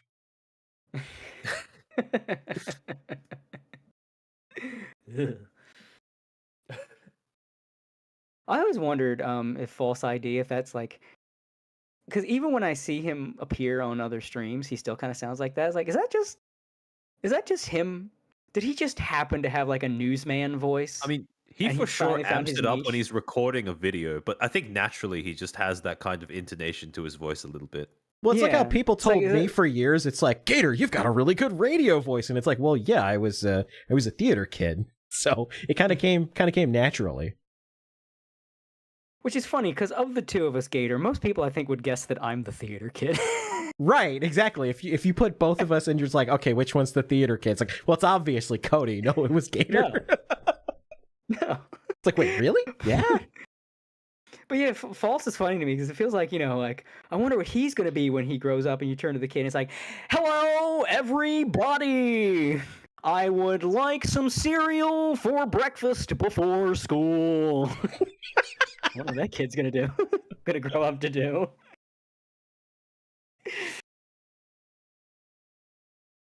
Yeah, Chad. Yeah, it's like apparently that just is False's voice. Yeah, that's just what he sounds like. I've heard him in like Discord and stuff, and he sounds basically the same. Like that is his False voice. reminds me of this old skit from back when SNL was funny. Dana Carvey was doing Tom Brokaw. He was like, "I'm Tom Brokaw," and he was like, I don't remember what the whole sketch was. I just remember this part where he was like moderating something, and somebody said a stupid question, and he responded with, "Don't make me come down there and slap you around. Don't think I won't. I'm incredibly strong." And that is just how I picture False talking. Like that's False. That would be False threatening someone. I'm going to come down there and beat your ass. Look for me at night when you're alone. I'll be outside your house, motherfucker. You Nijis have stepped into the wrong neighborhood. This is a false town. And on that topic, I was just thinking about this. We have not heard any major corpos outside of FaZe, I think, having anything to do with Off-Kai Expo. And we're kind of getting to the point where you would expect HoloLive and possibly Niji Sanji to announce whether they're doing anything there. Didn't Off-Kai introduce a rule where non-sponsors couldn't appear twice in 2 years in a row? Yeah, they did. They did institute a rule where it was specifically for VTubers. So, for instance, last year it was I think it was Bettel, Kayla, I think Bibu was there. So like they couldn't show up, but like for instance, like Kiara could possibly this year. But I don't even think they're really following that rule because I can't remember who it was, but I saw somebody that was a guest from the year before, and I'm like, I think well, it was the V-Dare girls. Yeah, something like that. But I mean, I don't. Well, Mozumi was there on her own behalf last year, but maybe because V-Dare is there, that maybe they consider that different because it's V-Dare instead of just Mozumi. Yeah, it probably is that like a could be little the case, loophole like yeah. that. Yeah, I think, and that's kind of the reason why we're having a lot of people with knowledge on the VTubing industry as guests kind of in the lead up to Off-Kai, because, you know, as we get closer and closer to the convention, you know, there's going to be a lot to talk about from, you know, just a standpoint of it's going to be fun, but there's also going to be like things that are going to come out of Off-Kai that are going to kind of like set the tone for the rest of the year. I surmise. Yeah, Off-Kai is kind of it's in a tenuous spot after the Kirsche debacle. Yeah, and I'm kind of waiting to see, you know, how that is addressed this year. Because I don't think it will be, if I'm being completely honest. Yeah, I don't think it will be addressed, either. but you kind of you suss out based on their behavior, like how they're acting. Like, you think, are they going to continue being a problem? Can I trust these people to be a good VTuber convention, or are you going to make it weird with like politics and shit? It's like, you know, the anime conventions and how they've gone to shit. And it's like, okay, well, which one is going to like take political stances? Which one is going to actually invite the people I like, you know? If we see the same Twitch moderator that they had in the Face Connect panel stream, like that's a sure sign that that's a red zero flag. things have changed. Yeah. I think like what's the name of the guy? Like Gustavo or whatever? Gustavo Knight or something like that. I think it was something like that. Yeah. I think like we need another convention or two to really judge Off-Kai whether or not it's going to be worth it in the long run, like worth supporting. And like, you know, the year they banned Kirsche, that was oof. And then that phase. Well, then we found out phase moderator is like. Well, we found out from the Kirsche leaks that they also had tried to ban Pippa, but Sakana put his foot down and was like, "Yeah, no. If there's no Pippa, there's no phase," and they had to relent on that. But you know, the dynamic's a little different this year because Kirsche's now backed by Mythic. Yeah.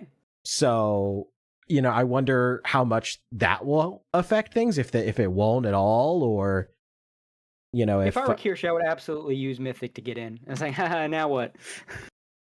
Oh yeah, 100%. See, I want Kirsche to be at Off-Kai just as a matter of principle and a matter of pride, because I am a Kirsche stan. And I want to see Fox Girl there to just kind of stick it to the people that were like tried to block her from being there. I mean, I was stroll into Off-Kai doing the Dr. Livesy walk, you know? Yeah.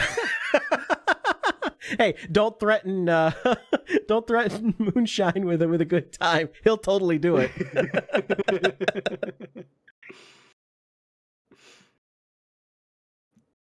Yeah, I want to see her there triumphantly, like just being there and just being like, "Yeah, it's me. I'm here. What are you gonna do about it?" Yeah, exactly. Be perfect. Also unrelated, but I was so happy to see that movie become a meme like it did. Because I had a Russian friend that showed me that movie like years ago, years before the meme started, and it was really good. Like, I didn't know that how good a lot of that old Russian animation was, and like everybody started posting that meme and like shit from that movie. It's like, oh my god, yeah, that's awesome. Hell yeah.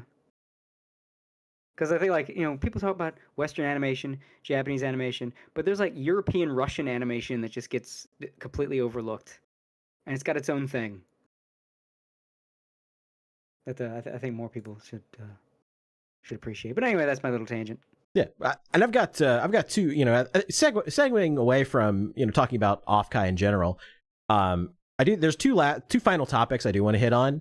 The next one's not really one. There's not a lot of information outside of the initial tweet, so we don't know which way necessarily this one is going to go.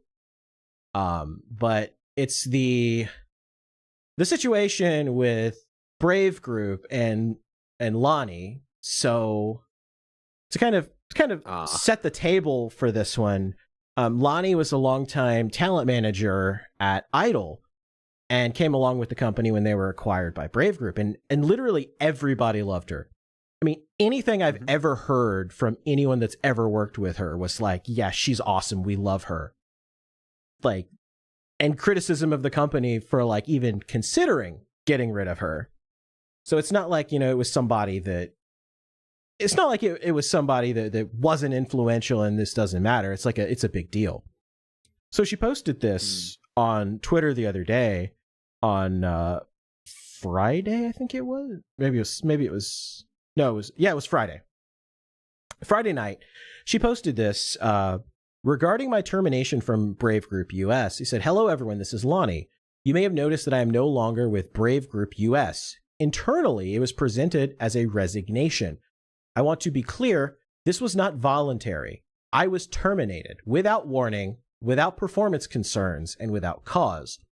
In the time following my termination, I discovered internal recordings in which senior executives, including Brave Group US's CEO, operations director, and lead producer, discussed fabricating an NDA breach to justify letting me go. These conversations didn't center around my conduct or any real issue. They focused on how to control the narrative, minimize scrutiny, and remove me quietly without accountability. To be clear, I was never presented with evidence that I breached NDA, nor was I given any opportunity to respond to a concern. Had there been any issue, or if anything I said was misunderstood or misrepresented, I would have addressed it professionally if given the chance. Instead, I was met with silence, then a termination agreement requiring me to surrender my public-facing accounts, waive my legal rights, and stay quiet or risk reputational damage. I requested additional severance in light of what I discovered and asked to be allowed to make a public statement to protect my reputation. Brave Group's legal counsel informed me that speaking publicly about these events would result in claims of slander against me and that any severance offer would be revoked. While I intended to handle this privately, I feel a responsibility to speak now because of their actions and their attempt to silence me. I believe the actions taken against me show a pattern of bad faith, collusion, intimidation, and retaliation. As the administrator of internal systems and a direct witness to these discussions, I feel a responsibility to protect future employees, contractors, and talents who might otherwise face this kind of treatment without recourse. What I want to make clear is this. I've always prioritized the well-being of the talents I worked with. I still support them, and I'm proud of everything they have worked so hard to build. This is not personal. This is about accountability, ethics, and protecting people. Please do not direct anger or harassment towards Brave Group's talents or support staff. They were not part of these decisions. I have provided my legal counsel with the recordings and transcripts. Thank you for reading. Lonnie." I'm going to take a sip of water.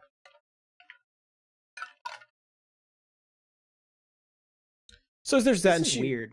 Yeah, of course, she continued and said, weird. "Please don't direct anger or harassment towards the talents or support staff. They were not involved in these discussions. This is about executive misconduct, not the creators."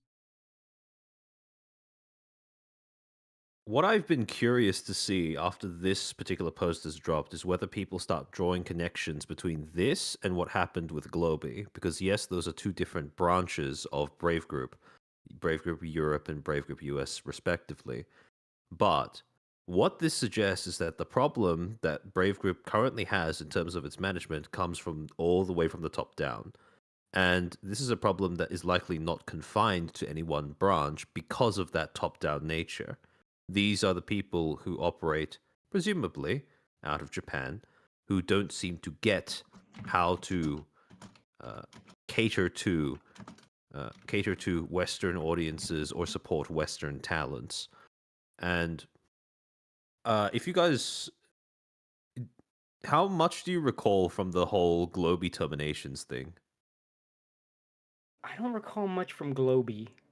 I do remember the accusations that Brave Group was botting their talents. I do remember that very vividly. Yeah.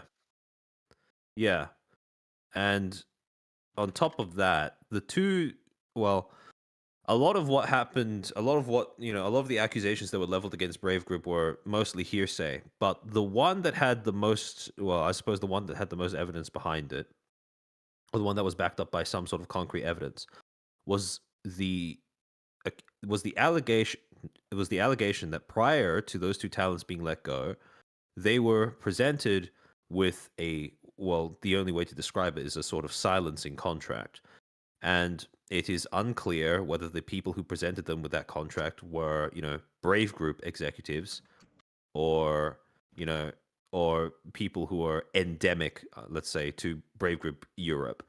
But they've been presented with a contract that basically said, you've offended people who work under us, you've behaved in a way that is unprofessional or whatever, you swear to never do that again and never talk about this again, and etc., etc., etc., and then sign here, etc., etc. And one of the talents, I believe Lilo/Seely, as she currently is, got into a spat with a member of Brave Group's management because they had taken her lore seriously and assumed that she was part of some sort of criminal organization. Oh, that's right. And, yeah, they thought that she was presenting herself as a member of the actual mafia. Squirmimi, Yep. yeah. Oh no, it wasn't Squirmimi. Or It was Lilo. Oh, who had that Lilo happen to her, Lulu, who had the mafia background. Yeah. Yeah, who was accused of having a mafia background, yeah. Right. So they gave her that contract. They asked her to sign it. She refused to do so, and she was let go not too long afterwards. And as a result, the thing is, a decision to do something like that I don't think that comes from, let's say, it doesn't. I don't think it comes from the support staff, as Lani puts it. That kind of decision sounds like it comes from higher up than that. So executive type branch. And if the problem is with the executive type branch, as I think the whole silencing contract thing in response to her lore being taken seriously, I think that corroborates what Lani is saying here, in the sense that this is a problem that comes from the executive branch of Brave Group, not the support staff that are unique to each individual branch. Also, what they are doing here, or what they are being accused of doing here, fabricating an NDA breach in order to let go of her, that is the kind of thing that companies do if they have one specific employee that they just don't want around for whatever reason. And that then begs the question, why get rid of Lani specifically? And, well, I mean, from everything that we've heard, it sounds like she was one of the main advocates pushing for the towns to receive whatever support that they actually needed to grow. And I don't know if anyone here has been keeping track of what Brave Group has been doing on the Japanese side of their business, but on their Japanese side, what they have been doing is buying up a bunch of smaller VTuber corpos, and then when they decide that the corpos are not different enough from one another, they've been merging them all together. Now, I'm not saying they're going to be doing the same thing here with the EN side, but I am going to say that a company that is intent on using a factory farming approach towards gaining talents, that does not strike me as a company that is very invested and very on board with the idea of nurturing individual talents, which, by all accounts, Lani seemed to be pushing for. So it is completely possible that, just as with the case with Lilo and I suspect Squirmimi as well, Brave Group's executives just took issue with Lani for whatever reason and started looking for reasons to terminate her. And then when they didn't find anything concrete, they decided to make shit up instead. Yeah, and company, this is, like you said, this is stuff that happens at companies all the time. If they want to get rid of you, they will come up with a reason. It just seems in this instance that somehow word got back to her about what they were doing, and so she was able to mount a counteroffensive.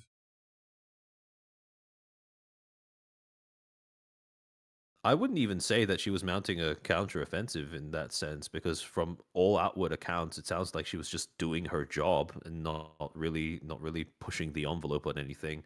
Because again, Brave Group didn't actually, according to what she's saying in her statement, Brave Group didn't actually find anything legitimate they could pin onto her. True. I mean, what is even the reason to get rid of her? That's what I don't get. I mean, we can only Either speculate. It's because she pissed them off in some way, and my master rat is that they are thinking about merging their Brave Group US counterparts together in the exact same way that they've been buying up and then merging companies together on the JP side. But that's probably, you're probably right on the money there, because Lani has always been somebody that's really fought hard to support the talent and for the rights of the individual talent and for the support for the individual talent. So being somebody that is like, you know, very in tune with the talents that she oversees for so long, I could see where that could be like the tipping point where she's the kind of person she would 100%, if she thinks that a company is doing something wrong by the talents, she would 100% push back. So I think, you know, it might be a rat, but I think, you know, there's some merit to the idea. I don't think, again, the reason why I call it a rat is because I don't think it needs to go that far, right? I don't think it needs to be because they're planning a merger and Lani was standing in the way of that. No, I think it could be something as minor as just the JP, like as Ahara was saying in chat, right?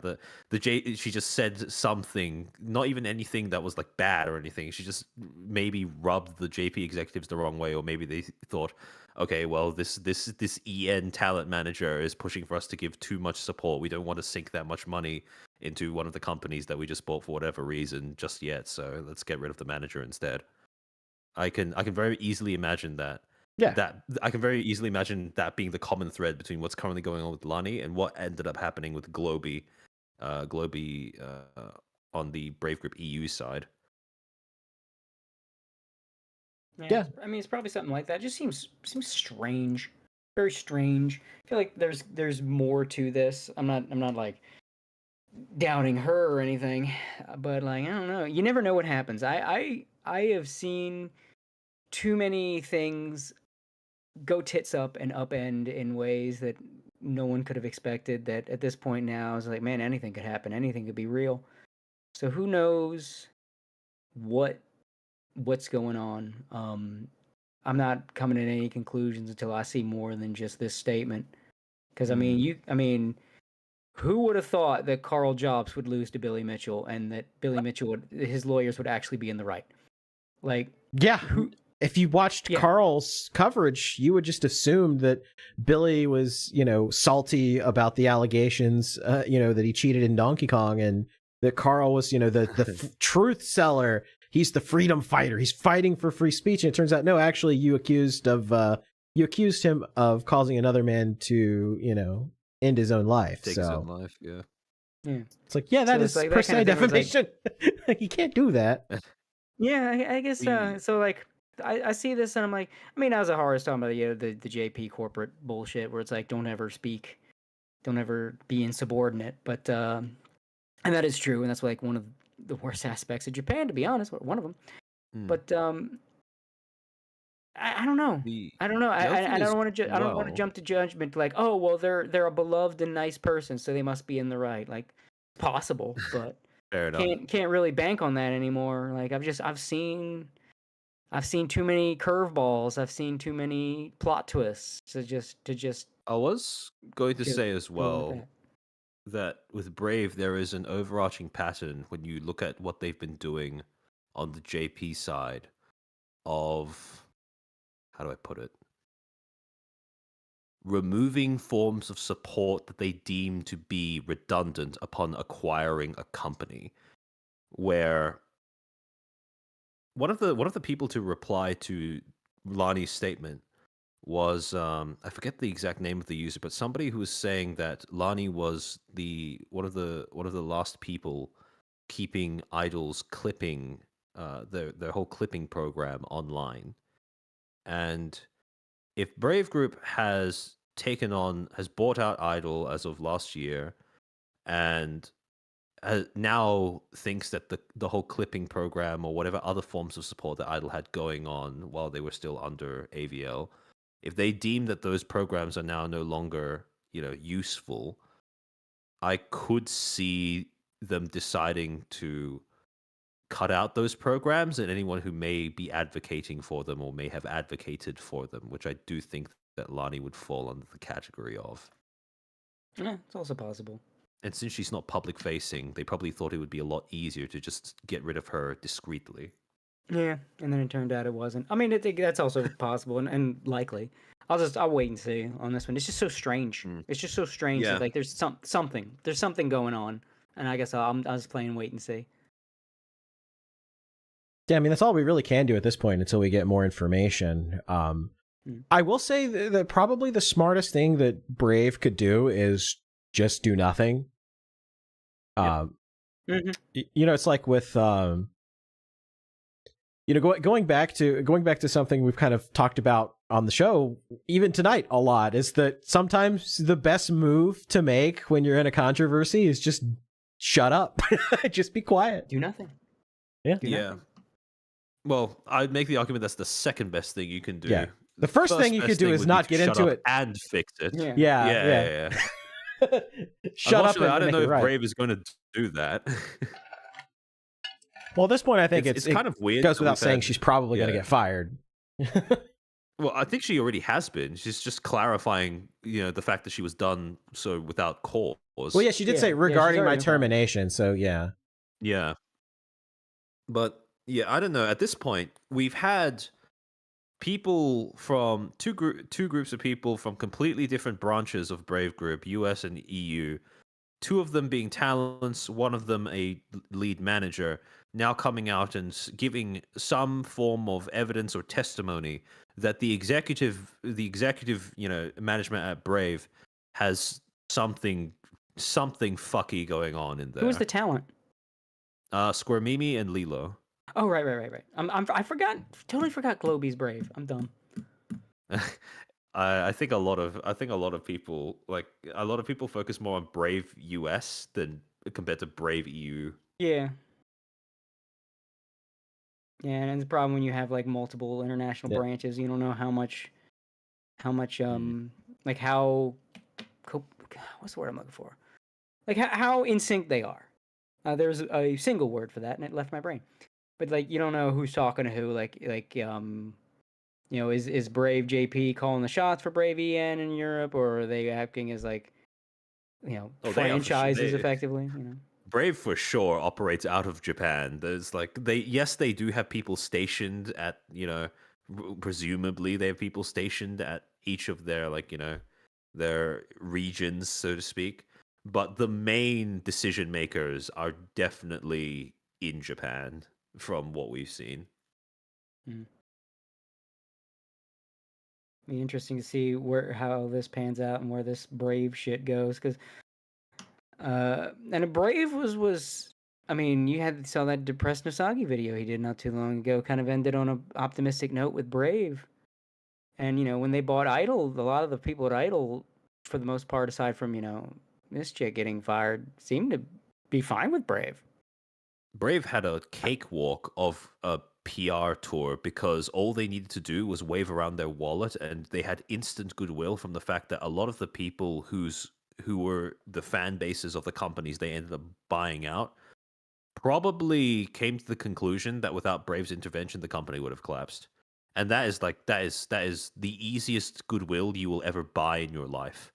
Yeah. If you're a mega corp. Well, I remember Rin saying that if Brave had been in charge from the beginning, she probably would have stayed. But just things being what they were, she wanted to go off on her own. So I think that says more about AVL's management than it does Brave's, to be honest.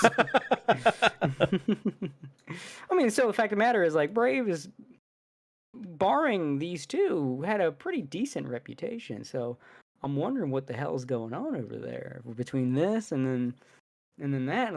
Again, is this a Niji Sanji situation where it's the divisions aren't really yes, JP calls the shots, but they're not as involved as they should be, and so people in the divisions are making decisions that they shouldn't be, that kind of thing. Or is it some hostile takeover shit on the JP side? What's going on? So I think it's a wait and see, because it's hard to speculate without any sort of concrete proof, because we really don't even know how the company's organized. Does the JP side call the shots? Do they just allow each individual branch to kind of do their own thing, or are they grouped into regions? Brave US calls the shots for all of their US and Canada based acquisitions. Do they have a separate EU? Is US calling the shots for EU? They've released articles going through the management structure, and from what those articles say, that does sound like the case, where each Brave branch has its own CEO, director, well, if I remember correctly, director of operations and director of production of IP or something along those lines. And it's sort of like a situation where sometimes different branches will have the same directors but different CEOs. For example, I think Brave Group US and Brave Group EU share one director and director of production, if I'm remembering correctly, while they have different CEOs. And most of the CEOs answer to, I think the CEOs who are in charge of the individual branches answer to the Brave Group CEO, who is based in Japan. So Yeah, so it could be like, I mean, we could be splitting hairs where it's like, yeah, both involve Brave, but both are, it's two different divisions doing two different things and the way they're running things. Yeah, because this may not necessarily be like, and we really don't know. Like, this is all speculation. Like, it may not necessarily be like a Brave Group problem, but maybe it's just it's isolated to the U.S. branch. Yeah, like we have to see more. It's one of those things where it's like, I feel bad for Alani. Everybody loves her. And I instinctively side with her when I, see her say something. But I can't like poo-poo Brave 100% yet because I need to see more information. Right. So it'll be interesting to see how this situation develops. Yeah, I want to be a little responsible here, keep my ethics intact and just kind of say, yeah, this looks bad, but I need more information before I'm like, carrying pitchforks and torches. I think something that may end up blackpilling a lot of people on Brave would be looking a bit into what they are doing on the JP side of things. Because I think that if you want to get an idea of how Brave Group as a corporation operates and what its priorities are, I think looking at what it's doing with the JP side of its operations might, if nothing else, it might lend you a better picture of how the company operates and what kinds of decisions the actual upper management make. Yeah, and that could be the X factor that kind of explains the, like you said, the rat or whatever, that, if they're doing it on this side, maybe they're prepping to do it on the US side. A lot of companies, when they acquire other companies, they, as part of the acquisitions and merger process, they get rid of a lot of superfluous and duplicated jobs. So maybe that's what's happening here. And they just needed a reason. I guess we'll find out. We'll see how Brave continues to act, and we'll know whether this is part of a pattern of behavior or it's just a bit of a messy corporate bullshit. It's also going to depend on whether what Lonnie wants out of this too, because it sounds like they attempted to settle with her and she rejected it.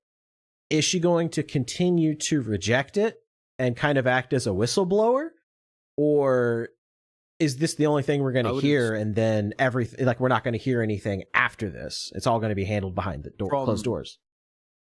From what her statement said, it sounded like the thing that broke the deal for her was them telling her to shut up. Right, and they wanted control of her accounts too. Yeah, exactly. Like, no statement, no control of it. You hand over all of your accounts, utter informational blackout for all intents and purposes. Yeah. Well, it's getting late, so before we call it, I did want to bring this up since we are the Anime Boomers podcast. And like I said, we talk VTubers a lot because nothing's really going on with anime these days, but this is going on in the stream chat. There's going to be a Ghost in the Shell anime, and it's based on the manga. I did see that. For those who don't know, every Ghost in the Shell anime there has been someone else's interpretation of Ghost in the Shell. Right, like it's not based on the manga. It's like loosely adapted from the concept of the manga. Yeah, it's the characters from the manga and concept, but the story and everything is completely original to the, there was the movies, who was it? Who the hell did the movies? I forgot. The original movies. I usually know, and his name has just left my brain. And then, of course, there was Standalone Complex, which was peak, like one of the greatest animes of all time. Not the CG sequel, fuck that one. Like the original show. And then now they're doing a new Ghost in the Shell it's the manga. It's a straight adaptation of the manga. And it's even kind of bringing back a more classic, like, anime visual style. So I'm of two minds of this one, because it's cool that they're actually doing this and they're bringing back that old style. But if you're spoiled on standalone complex, the manga's actually not as good. The manga's it's not bad, but well, for one thing, it's very horny. I mean, Shiro is a porn artist. Is made by a porn artist, so it shows. It's a lot more sexual, and guy also has it's really bitter about America. So if you haven't read the manga, America is there's multiple reminders that, like, oh, America fell and became three nations because they suck so fucking bad, and and there's the American Empire, and they're the worst. To be fair to Shiro, when this was created, there was a very real possibility of that happening. It's almost like the alternate histories where the USSR won the Cold War. Almost always the US just kind of breaks into different regions. Well, it wasn't just that the U.S. broke up. It's that, like, you have the American Empire, right? And that was present in Standalone Complex, but it wasn't to the degree. Like, in Standalone Complex, the American Empire isn't as big of a thing, and they do mention that there's, like, other American countries, and America's still, like, a thing. In the original manga, it's like, nah, man, it fucking sucks. The American Empire is fucking evil as shit, and the Americas fell because they're a piece of shit. It's just like Masamune Shiro has just got a hang up, man. And it's like, I don't know what the fuck we did to you, bro. But no. It's like in Standalone Complex, all the countries were equally corrupt and pieces of shit, because it was like, politics. Yeah, and politics is bad. yeah. In Ghost in the Shell, the original manga, it's a lot less of that. The thing that I think people don't know about the original manga, it doesn't have as many of the interesting ideas that the other media based on it brought to it. Like, the existential themes of the movies, or the political intrigue of Standalone Complex. It's there, but it's more done, I guess, just to be cool.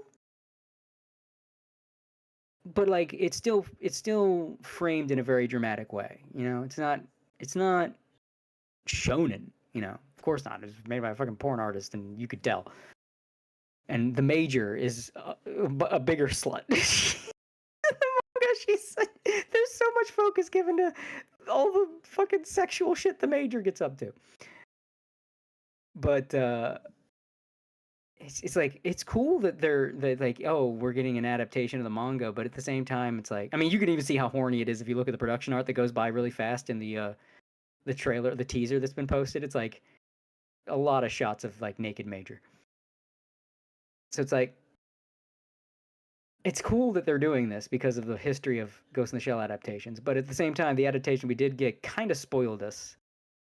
And it's like, it's a cool idea, but then you realize you're not going to get that with this. So I think if you go in knowing that it's going to be different, it's not going to get your noggin jogging. I was going to say, it's not going to be super introspective and thinking about the human condition. It's going to kind of be more like ground level, grounded in this world. Yeah. As opposed to social commentary. I mean, there is social commentary, but it's not as, galaxy brain. Yeah, it's like if Blade Runner didn't have the Tears in the Rain stuff. You know what I mean? Yeah. Yeah, it's a little more of that. But it's still cool that they're actually doing this. Like, because again, historically, every adaptation has just been someone else's Ghost in the Shell.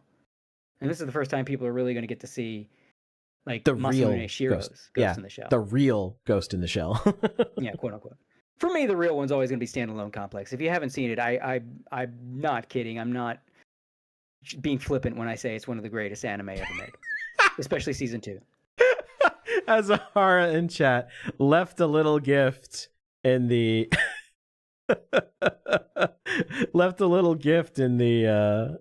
in the general chat. Okay, that's funny.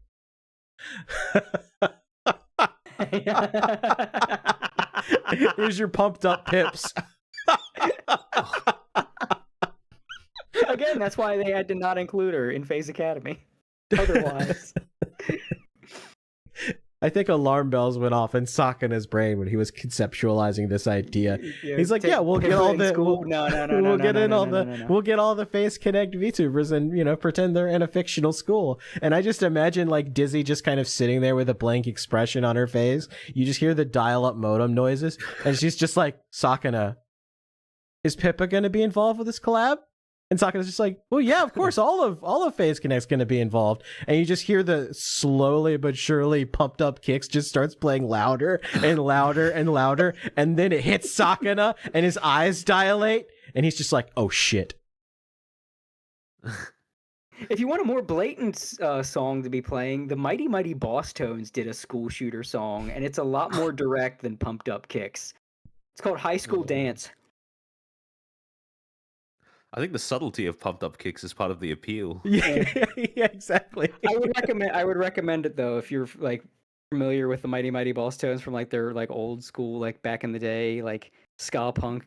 I mean that's still what they do like type boppy hits, and then you hear that, but a song like Goodbye Student Body, So Long Faculty. Show of hands, how many of you here have met me? As a consequence of this episode of the podcast, there's going to be so much Pippa school shooter art, and I'm sorry in advance. This image is why AI art is never going to die. No, it's why it's fun. It's why you're never gonna like. No one's gonna listen to like the fucking Twitter art people. No, you can't. You AI is gonna. Well, it's better than you real artists. Like. Not you. You're the same as AI. You just do this. I think someone pointed out when they were all doing that protest image of like people holding up pens, and of course half of it was like recognizable IPs. And it's like you realize that you're just AI. Like you're doing a prompt. That kind of actually is a good sidebar to the last thing I really wanted to talk about, because I wanted to talk about the MiHoYo stuff and Genshin, because I'm actually kind of, in a way, I know one of the parties that's kind of been under fire, because I don't know if you remember this, Cody, but when we were at Anime Matsuri, one of the people that we were hanging with and talking to is the voice actor that is being attacked for, quote, crossing the picket lines, Jacob Takanashi. Wait, for real? Yes, Jacob Takanashi's part was, working with AM Studios. He was at Anime Matsuri when we were there. Shit. Yeah, so you and I both kind of have a connection to this. Strangely enough. Weird. That's weird. Isn't it though? It all goes back. Weird. It all goes back to anime conventions or conventions in general, doesn't it?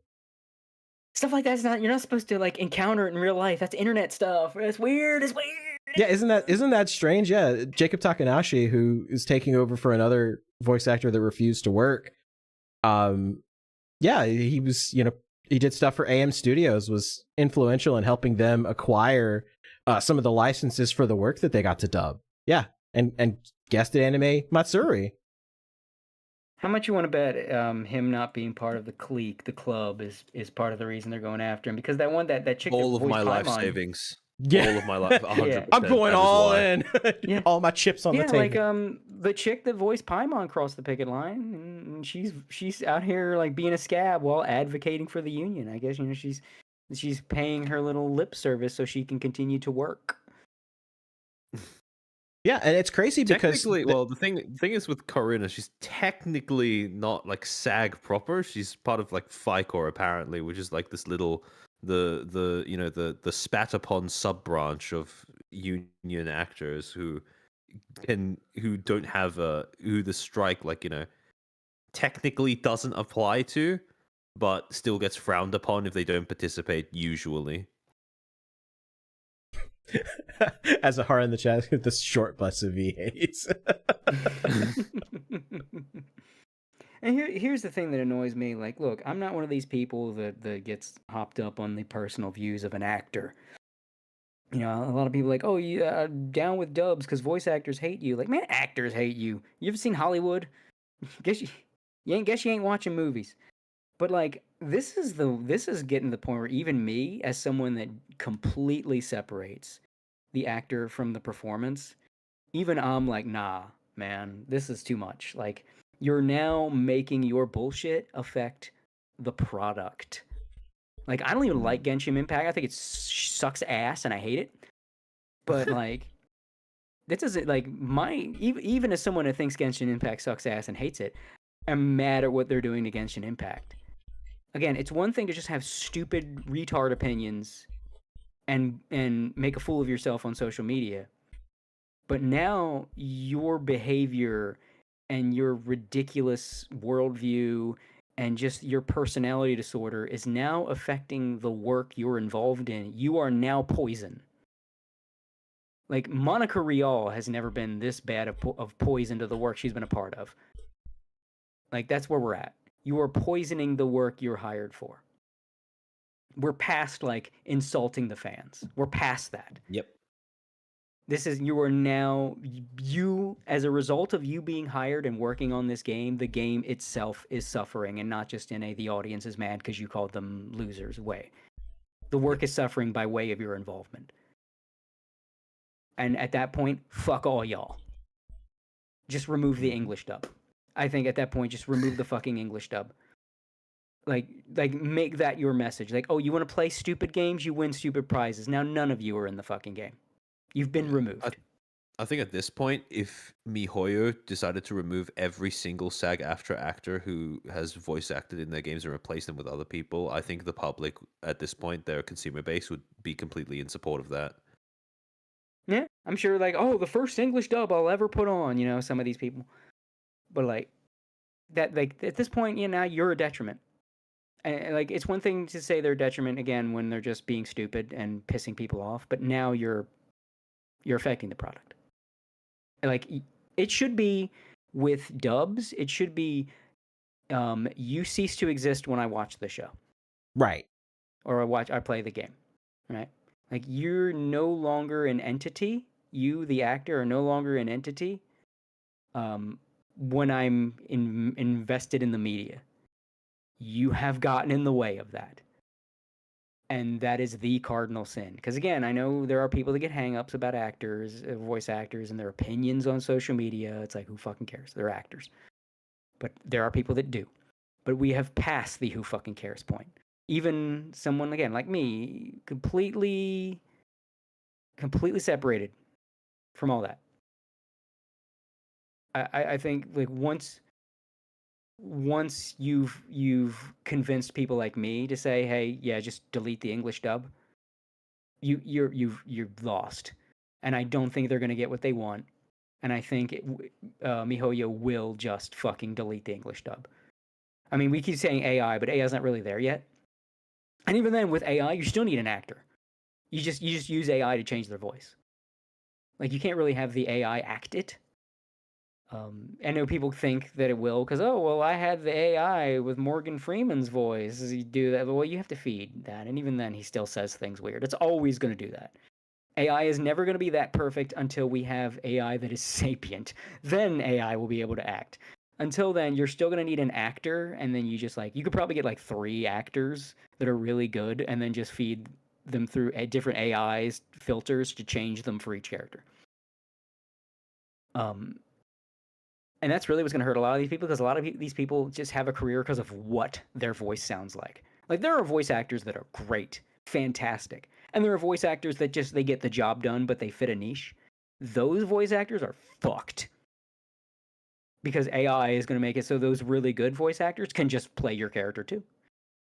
I could just hire Vic Mignogna and Johnny Young Bosch to play the whole cast and just feed their voices through different AI so they sound different.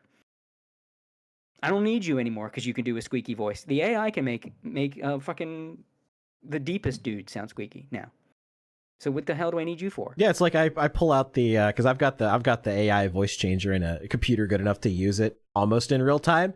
I've pulled it out on various occasions just for laughs. But you know, that technology is going to continue to be developed. I mean, I saw the other day where Chinese company, I think it was ByteDance, had a working AI model in not quite real time, but it was close enough that you could kind of reasonably see that it could be real time one day, of like an actress moving around with a model of Marilyn Monroe, and it looked like almost real. You could kind of tell, but it's like this is the infancy of this technology. I mean, we're literally on the cusp of entire games being built and constructed on the fly, ad hoc, by AI, like while you're plugged into a device. It's like we're literally like we're careening towards the overlord future, I think. Well, I view it the same way I view AI as art. AI with art as an artist. I think it's a net gain, because not only are you going to have tools that are going to make the people with actual talent and creativity make their lives easier, but it's going to essentially weed out the people that don't. Like, you're going to need to be creative. You're going to need to have a skill. It's like kind of what VTubers did for streaming. It's like, oh, well, now the Twitch thoughts are threatened, because now all of the streamer girls are cute and hot, or you can have all the big breasts you want. So now that's not a commodity anymore. Now you have to have something. You have to be an you too, chat, can have the big breasts. Yeah. Exactly. So it's like, and when when everybody has giant breasts, nobody has giant breasts. Giant breasts. It's the same thing. It's kind of what VTubers did for streaming, where it forces the cream to rise to the top, because you can't coast anymore. You've taken away the ability to coast on something like that. It's like with artists, like it takes away the ability to coast. Well, yeah, well, I can make things really detailed, really hyper detailed. It's like, well, I can type in a picture of a character and make them hyper detailed. So now you have to have a creative idea. You have to have a unique style. You have to, or just be a storyteller. Like, oh, I draw and write. An AI can't do that. An AI can write, but it's not good. I think what AI will do like, is even simpler than that. It's just encourage artists to not be insufferable if they want to deal with a client, because most people would want that human touch, that human element. And the current thing that's holding them back is like just the reputation that Twitter artists especially have. Mm-hmm. And humans are more precise. Like, you don't have to keep fixing. Like, I mean, obviously, it's going to send you things bit by bit, but you can explain something to a human and they get it. Whereas machines are, machines are hyper literal, and machines don't understand. They can only, you have to give them programming, essentially. And that's like, real artists are never going to go away. AI is just going to weed out the hacks. And I feel like AI with voice acting is going to do the same thing. It's going to weed out the hacks. So, like, now people are going to get hired for their performance, and it's like, you don't have the sound, but we could just pitch you with AI and make you sound like you're, a 12-year-old girl. So, who cares if you're like a deep voice man, if you can act, And it's now actors are going to be, with AI, actors are going to be hired for acting and not because they can do the voice. So that's what's, it's going to be the same thing, where AI is just going to, like, that's why I love AI and support it. It is weeding out the hacks. Like, I know as an artist, I am never going to be threatened by AI, because A, I'm good to my customers, and B, I'm also a writer and I can come up with my own ideas and write stories. But the guy that has basically been subsisting off of, like, drawing an IP character naked, he's screwed. The actor that's been subsisting off being able to do a high-pitched squeaky voice, they're screwed. Like, that's all it's going to be. And this is just going to further cement that, because, like, well, why are you just, this new AI wave of voice acting, dealing with these people is just going to incentivize them further. And you're going to have things like SAG-AFTRA is now going to have a harder time securing roles. Like, yeah, you've got all the power of SAG-AFTRA or whatever, but like, yeah, but we can't use AI if we hire your actors. And there's all these actors that aren't associated with you, and they can act. And we can pitch them differently with AI if we hire them, so we're not going to get involved with SAG-AFTRA. and there's plenty like it does. Oh well, it's got the American market corner. Well, I don't know if you've heard some of these British English voice actors, but they can act their ass off. I direct you to the English dub of Final Fantasy XIV. Yeah, the British actors will run circles around your ass, so we'll just filter them through AI to get rid of their British accent, and we don't need SAG-AFTRA anymore. So that's kind of where this is going to go. SAG-AFTRA is just going to shoot themselves in the fucking foot with these mafia-ass tactics. And it's like, no one has to play your fucking games anymore. And it's not like they're even really truly getting rid of AI in the first place. You know, they're establishing their guidelines and their agreements for how they want AI to be used. It's not a blanket ban. It's just, oh, well, we want to establish a protocol that if you use AI, you have to do it this way. And the same protocol also screws over everybody that isn't a member of SAG-AFTRA. So it's sort of like AI for thee, but you have to jump through hoops to get to ours. So what are you going to do? Oh, you're just going to use non-SAG-AFTRA people and screw them over by making models of their voices. Yeah. It's just like the AI, you're not putting that genie back in the bottle, and all you're doing is like encouraging people to overcorrect and essentially screw we got over a raid from Lumi from Under the Tea. She says, Gator, Armchair. I raid. Hello, Lumi. Fish. She said, I also drank like 8 tequila shots. Let's go. Oh no. Just like WTF fish. Yeah, we were just talking about the MiHoYo and SAG-AFTRA and funny story. The person that's kind of at the center of this that everybody's attacking, Jacob Takanashi. Turns out Cody and I actually know him from Anime Matsuri. Because we were chilling with the cool people at Anime Matsuri, the big wigs. Yeah. That's why I remember because I was trying to schmooze Vic Mignogna. I'm writing a book, and I'm like, so I hear you do audiobooks. What are your rates? Like, how much can I hire you to, like, once I'm finished this book? How much can I hire you to do the audiobook version? Which I'm still going to do, by the way. I'm still working on the book. I was about to say, I remember he said just kind of slide it to him and yeah, and he was very open to it. So I think I'm still gonna do it. Like once I'm done this book, I'm gonna hit him up because I mean, let's face it, that's some killer fucking killer marketing right there. Like I know you all like Vic Mignogna. Look, my book is narrated by Vic Mignogna. Dude, not only will you get the Risen Bull Rangers to promote it, but you'll also get Mars Girl to anti-promote it, which is the best promotion you could ask for. Yes. I need, once my book is done, and you can see I've already begun, a little promotion for my book. You can, if you're interested in, you can see it on my I haven't posted in a while. I'm gonna retweet it now on my art profile. Now that I'm bringing it up, because I realize it's no longer my pinned tweet on there. Once that's done, I think I'm gonna have I've already planned to it. Have Vic do the audiobook. Because I asked him, because that's why I remember, like, you talking about the schmoozing. That was the big one I remember, was the chat with Vic, and then me.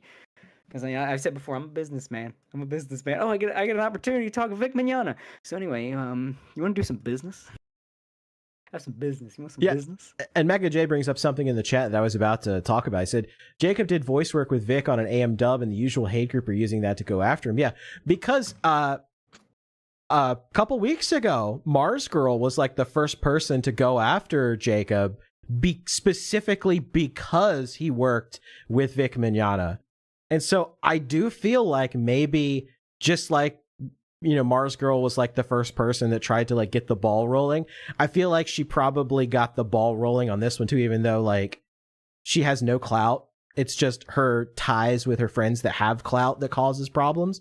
I feel like she's probably the spark once again that caused all this harassment of him. And I think you're going to hear more, because like they're trying to cloak it in terms of this fake crossing the picket lines or whatever. But I feel like they're going to make more of an issue about Vic as we continue, and I kind of already saw it from Mars Girl, but you know, she's screaming into the void so no one listens, but they might listen to some of her friends. Yeah, and I think even then, I think she's kind of losing those connections. When you release a 10-hour video that's literally just junk and trash, and then getting mad that your own allies are calling it junk and trash, it tends to happen. Yeah.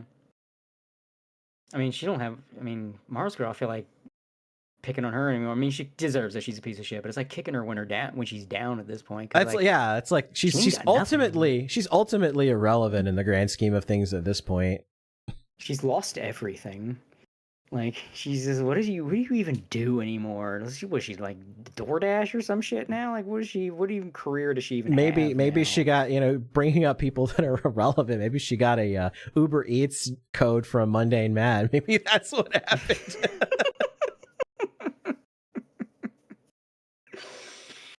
Don't piss away your goodwill, folks. Unless you want to work for Uber Eats. Yeah. Don't piss away your goodwill. Otherwise, you're putting the fries in the bag. Yeah, exactly. Yeah. I feel like that's what she's doing now, and then she's just trying to be important again with that fucking Vic, that 11 hour long. It was like 10, 11 hours video. long of just seething about Vic, and a lot of that information was just totally wrong. And there were aspects and there was like a common thread. It was just like her seething about his Christian values. Yeah. And that was pretty much it. It was just like, Vic is a Christian and therefore bad, and he's also even though Christian bad, also he's a harasser. Why is he a harasser? Because of these stories that have been roundly and soundly debunked by everybody. Am I going to provide sources for this information? No. Yeah, it's insane. She's insane, but she's done, so. But yeah, you know, if she wants to go into Blue Sky and bitch about my book, well, you know what? I don't plan on going to Blue Sky. So if you're going to advertise me to another platform, that's fantastic. I would welcome it. You got to make this happen now. You got to follow back up with him when you get that book written. Absolutely. There's one thing I believe very strongly in. It is giving the haters no oxygen, but farming them for money. And that's what Kirscha's so good at. Like, you know, all these people tried to attack her for various stupid reasons and tried to get her collaboration with Gamersubs canceled. And you know what happened instead? Kirscha instantly rocketed to the moon so much that they extended her sale of her cups and mousepad and all that stuff twice now. So it was originally slated to end on Friday. Now it ends on the 18th. How are we getting in on that Gamersub shit? We gotta get some Gamersubs. Well, I was actually thinking about it, but the problem is they've closed off bringing on new members, I assume, because the tariff situation has kind of destroyed everything for every store. So I think maybe once that calms down, there might be an anime boomers code for Gamersubs. I think that would be pretty dope. I don't know if we'd ever actually make enough money to get a cup, but a man can dream. And the best part is you could even draw the art on it. That would be even better. Yes, exactly. And that's just more advertisement. See, my businessman sense, the Mr. I can't say the Mr. Business coming out because we know Mr. Business, the connotation for Mr. Business. But I am a businessman, but I am not Mr. Business. There is a stark difference. No, Mr. Business is the one that comes up to you and commissions you. I'm nervous. I got a Mr. Business. Like I got a commission recently. I'm not gonna describe it too much, but I'm on the fence. Like it, because you know my rules. You know, no trolls, no porn, no fetish. Like, is this Is this one of those weird, like, not fetishes? Am I walking into a trap? Are you about to draw Like, a someone picture asked of a blonde woman that is in an aisle of a supermarket and she's quizzing and wondering or not whether to buy that loaf of Wonder Bread? Is this where this is going? Is this a Merle That's how logic? it feels. It feels. If it's not the Wonder Bread, but it feels like it's somebody asking for something very specific. That's like, it was like a clear fixation, and like there's an emphasis on the fixation, and I'm like, I'm rubbing my chin here, and I'm like, it could be just an autistic hyperfixation, but it also could be weird. It also could be Wonder Is this a Bread. trap? Yeah, I'm sitting there. Is this a trap? It's that kind of thing where it's like it's not sexual, but it's like the way they're presenting it feels fetishy. You know what I mean? It's like, okay, this isn't what it is, but it's like, I want you to draw someone in Nike sneakers, and I want a close-up of the Nike sneakers while someone, like, and then they're commenting, look at my Nike sneakers, while he's like, the Nike logo has, like, extra details on it. Like, it's that kind of thing. Like, why is there so much emphasis on this innocuous thing? Are you just a Nike loyalist?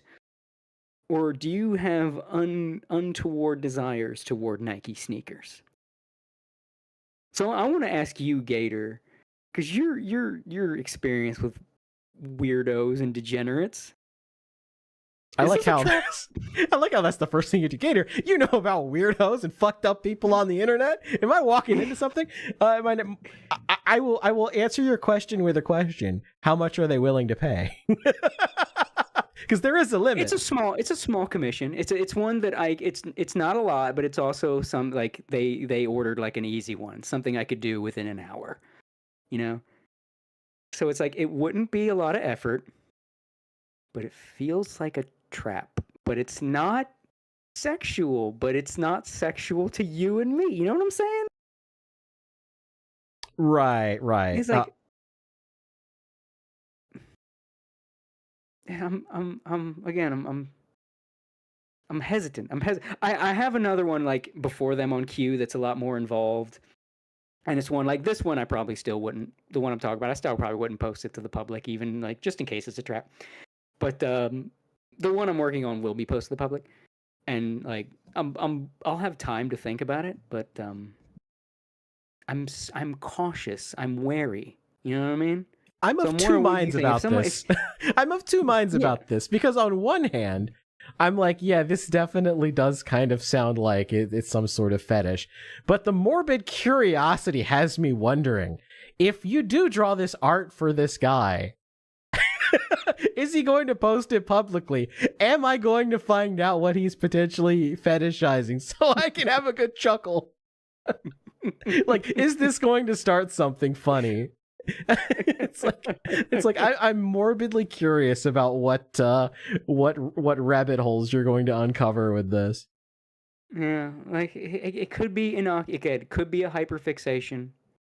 It could be more than that. It's skirting a line, and it's like, you know, it takes me back to being a manager, right? And it was like this could be someone is stealing something, but it could be innocuous. I feel like I gotta watch the cameras. Yeah, I feel like you gotta watch the cameras, but I feel like you still, out of morbid curiosity, if nothing else, you still just kind of like you let it go until you can prove otherwise. Just assume it's innocuous. But if he starts coming up with you for more art, that's, you know, and he's like the same thing. You know, he starts to, in elaborate details, describe how he wants a guy to see the moon and then transform into a diaper. That's when you draw the line. You say, nope. Funny story before we wrap up. I have a story like that, actually. Oh, God. I don't know if I've told in this podcast. So many years ago, I had a good thing going. I was doing character designs for a schizophrenic. So there was a guy that clearly had something wrong with him that said he was making some kind of, I don't know what it was, if it was a comic book, I don't know. But he clearly had a lot of daddy's money, and he was overpaying me to do character designs for him, right? So for a while, I was just drawing character. Yeah, so I was just drawing characters for this guy's insane. Like he told me trying to tell me the lore and what these characters' roles were supposed to be.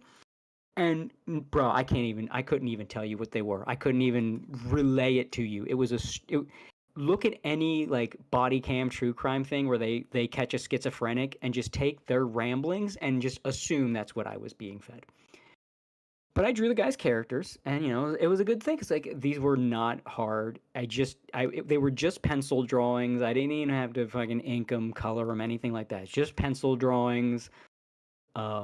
Just draw a character. The guy's descriptions were sometimes hilariously vague. Sometimes I had to keep bugging him because one time. Okay, so this is the character that it finally ended up being was basically a haunted child with a evil stand creature hovering around him, right?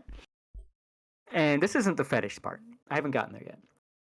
But and like supposed to be like, he's this kid and he's got an evil, eldritch creature around him. But the first description of this character that he fucking gave me was just, and I quote, "He has a cape."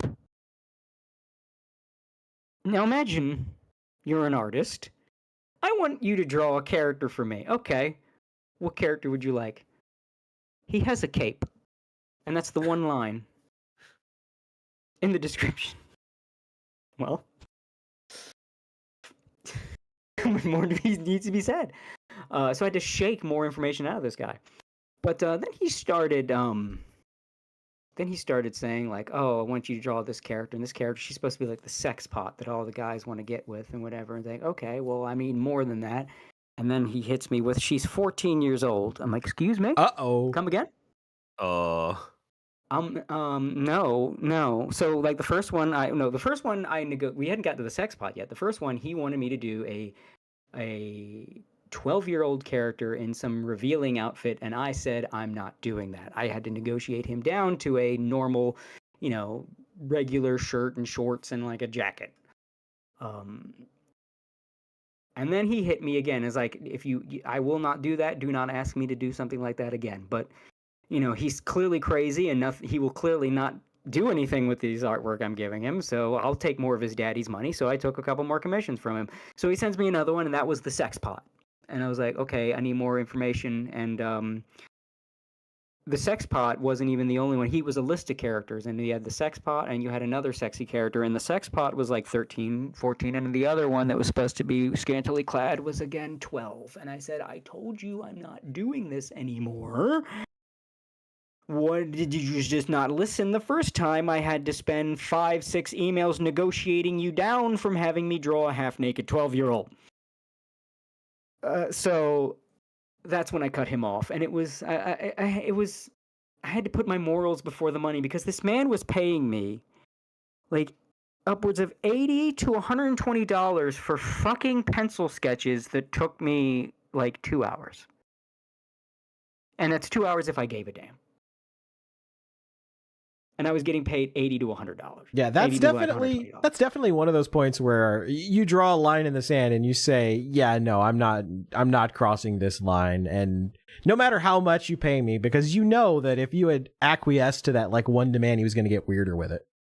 Yeah, absolutely. And again, it was so many emails back and forth with that first girl design. By the way, every girl design, he wanted me to be underage. By the way, he gave me no requests for a woman, just period, just a woman character. No, they were all underage, and that's why I was like, no, you're gonna have to find somebody else. We are officially done. I had to break up with him, and it was sad. It was like, the guy has to break up with a crazy bitch and then just gives him free sex all the time because she's a crazy bitch, and it was causing actual problems in his social life. Like, damn, though, I was getting that shit for free. Yeah, he probably did find someone else to draw that for him, and I mean, we'll probably never see it. He ain't gonna do anything with it. I'll be shocked if he's still alive. That guy was so crazy. If he ain't in some kind of home, he probably got himself killed. Like, he was crazy, man. I don't know.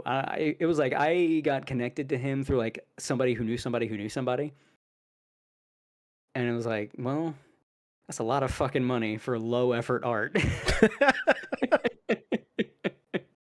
So, like, cool.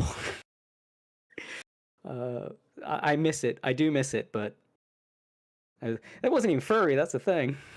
Like I hadn't even learned should have made it to furry do too. Yeah, I haven't done. I didn't even learn that style yet to do Cloud Scratcher. I feel like if I had gotten in that realm, that would have been even worse. Like it's just one schizophrenic. I don't know. I don't Mr. Business. I like money, but I like my soul too. I need that intact. I wish you were going to Am I getting Offkai that? because Sock's VTubing agency is going to be there, and I can't wait to actually meet Flork. He's such a cool dude. He seems it. I'd love to meet. I'd love to have him on the show. He seems like he'd be fun. That would be fun. It might be a little difficult because he's kind of a larger creator, but maybe someday we can swing it. We're gradually getting up there. So yeah, we'll get there. We'll get there eventually. We're actually doing shows instead of like last year where we took a little while off for. It's that thing about just shut up, just shut up for a little while when people are trying to cancel you. Sometimes you just got to do that, but mistakes into miracles. Anyway, we should call. Speaking of mistakes into miracles, I need to read the super chat. I'm a little behind because we started yapping a lot. Let's see. And a lot of these are Rai Ryobe, so I definitely want to highlight these because he sent a lot of them. Rai Ryobe for 279 Canadian says Niji is the bad company, Wachter is the Shadow Realm. Yeah, very, very, very true. Rai Ryobe for 1399 Canadian says, I'm guilty of this myself as I see Niji's practice in EN is bad due to miscommunication and lack of understanding. Working with international markets and ethics, Niji Japan is more stable in comparison. That is also very true. And Rai Ryobe says, true, Wachter did far worse, but no one talks about. Yeah, well, yeah, like we were talking about, the Wachter collapsed, and so, people don't really talk about it in terms of, lessons learned, more so that, it died. It died and it's gone. Wachter's trying to come back. I don't think they're going to be successful, but they're trying. Yeah, they rebranded as like, 9-something Anchor. It's kind of like it's like Idubbbz kind of come back as Content Cop. Like it's not gonna happen, dude. It's not gonna happen. Exactly. Yeah, like 910. 910 Anchor, something like that. Ryobe for 699 Canadian says, had Niji not done the black screen and then had the CEO Riku come out and do weird apology, which amounted to sorry for lack of 3D, made them incompetent. Yeah. There were a lot of critical errors that were made back to back to back that just took the situation with Silen's termination and amped it up to 11 and made it kind of the sort of central. How do I phrase this? It was kind of turned it into a sensation, pretty much. Yeah, it was the canon event of the VTubing industry. Yeah. And Elfire Eva popped in the chat. She sent $5 and said, great to catch the stream. I love Armchair Expert. Great to see him on. Hope you're all doing well this evening. We definitely are. It was a good episode. A lot of intriguing and thought-provoking conversations, which And hello, Eva, if you're still here. I think she's long fallen asleep by now. Yeah, she's probably long gone. Rai Ryobe for 13.99 Canadian says, Idle had nearly run into bankruptcy that dated back to summer 2023, summer 2024, as the company had grown too far and wide and they didn't know how costly it was to maintain it. The payments would be delayed. Yeah, there was a lot of indications. I'd heard from lots of different people that Idle was kind of struggling, and there were a lot of fans that were upset that things weren't being fulfilled and promises weren't being kept by the company, and even some of the VTubers had to actually raise a stink about it and be like, hey, where the heck are all these, Donathon awards and stuff like that? And, it definitely seemed like the entire company was heading for collapse had Brave not bought them out. And then Rai Bay for 13.99 Canadian says, off topic, but Gator, have you heard of or watched Side Scrollers? Yes, I love Side Scrollers. So it's run by the former owner of Screw Attack, and Kirsha often collabs with them, talking about anything, games, IRL, and more. I recommend it. Yeah, I love Side Scrollers. I've actually, I'm sort of acquaintances with people that have like been on his show and that are acquaintances of his. I would love to someday be on Side Scrollers. I don't know how feasible that is, but that would be a lot of fun. And Kirsha is somebody that like it would never happen, but I would love to have Kirsha on the podcast at some point and just talk. Her and Gundam are like two of the like I really want them. Gundam I think is feasible. Yeah, we can get Gundam, but I think we can get Kirsha. It's a dream. It would be a lot of fun. Go for it, man. We'll try. That's the whole point of like continuing to grow and continuing to put out regular content is just, you know, eventually like be able to like have people on and just like shoot the shit and talk about fun stuff. You know, not, you know, and that's kind of like the flow of the podcast is we just kind of like bring people on and we just kind of literally talk about anything. It's sort of like stream of consciousness, a bunch of dudes just like sitting around talking on the couch about like cool stuff they like and silly stuff that they saw and, you know, Pippa memes. Geek shit, nerd shit. Although Mostly Kirsha does not look at her DMs. No, she does not. But to be fair to her, she has like 4 million DMs too. It's I mean, like I said, most of the time we talk about VTubers because none going on in anime. What anime is there to watch? I don't even know what's coming out this season outside of Fire Force, and the only reason I know that is because there was so much butthurt about it. I was like, oh, people are screaming about fan service. Fire Force must have their new season. Yeah, there's not much exciting, really. It's like, oh, we could watch Devil May Cry. You want to watch Devil May Cry? Oh boy. That sounds exciting. We could get mad at Devil May Cry. That's what I want to do. Like nothing. I'm at this point thinking of like old anime to go back to.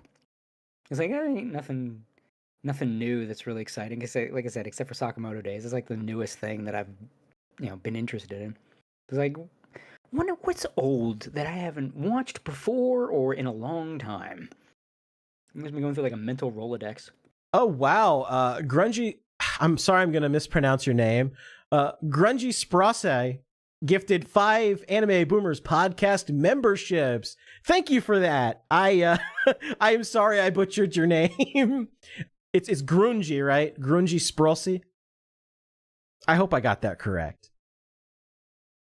New Gundam. Oh yeah, G-Cucks. I can't. How do they actually pronounce it? Because I can't stop calling it G-Cucks, and I don't want to call it that. But that's what it sounds like. It sounds like G-Cucks. Wasn't that Witch of Mercury or whatever it was? No. That was G-Witch. But yes. Heyo. Cucking was kind of the theme of that show, yes. It said no clue, I haven't watched it, I will after this, yeah. And he gifted a membership to Raslo, Gruff Money, Nerdy Texan Accountant, and let's see who else. Shrike and somebody else. Who else is she? Yeah, Toawa. On a Monday? Oh no. Look out. G-Quacks. That's what Mr. Zilla said, that it's G-Quacks. Gundam is something like I figure like I probably would like it, but it feels too impenetrable now. Maybe one day I'll be like, damn it, I'm watching Gundam. I'm getting into this shit. I'm adding this to my personality.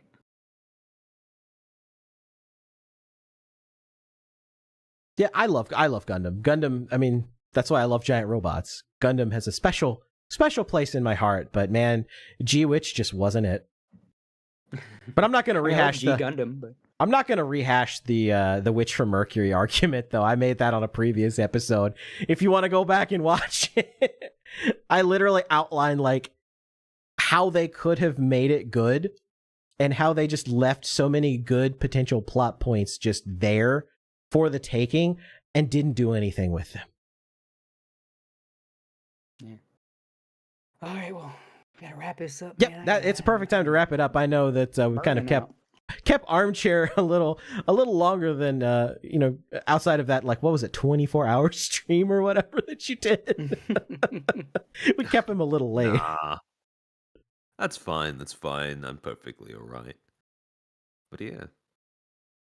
But yeah, I want to thank you guys for tuning in, especially Lumi and Akko for the raids. I'm trying to get the podcast more regular, and so far in 2025 we've been very successful at that. It's the rare moment where we've actually had 3 streams. We're going to have 3 streams in a row.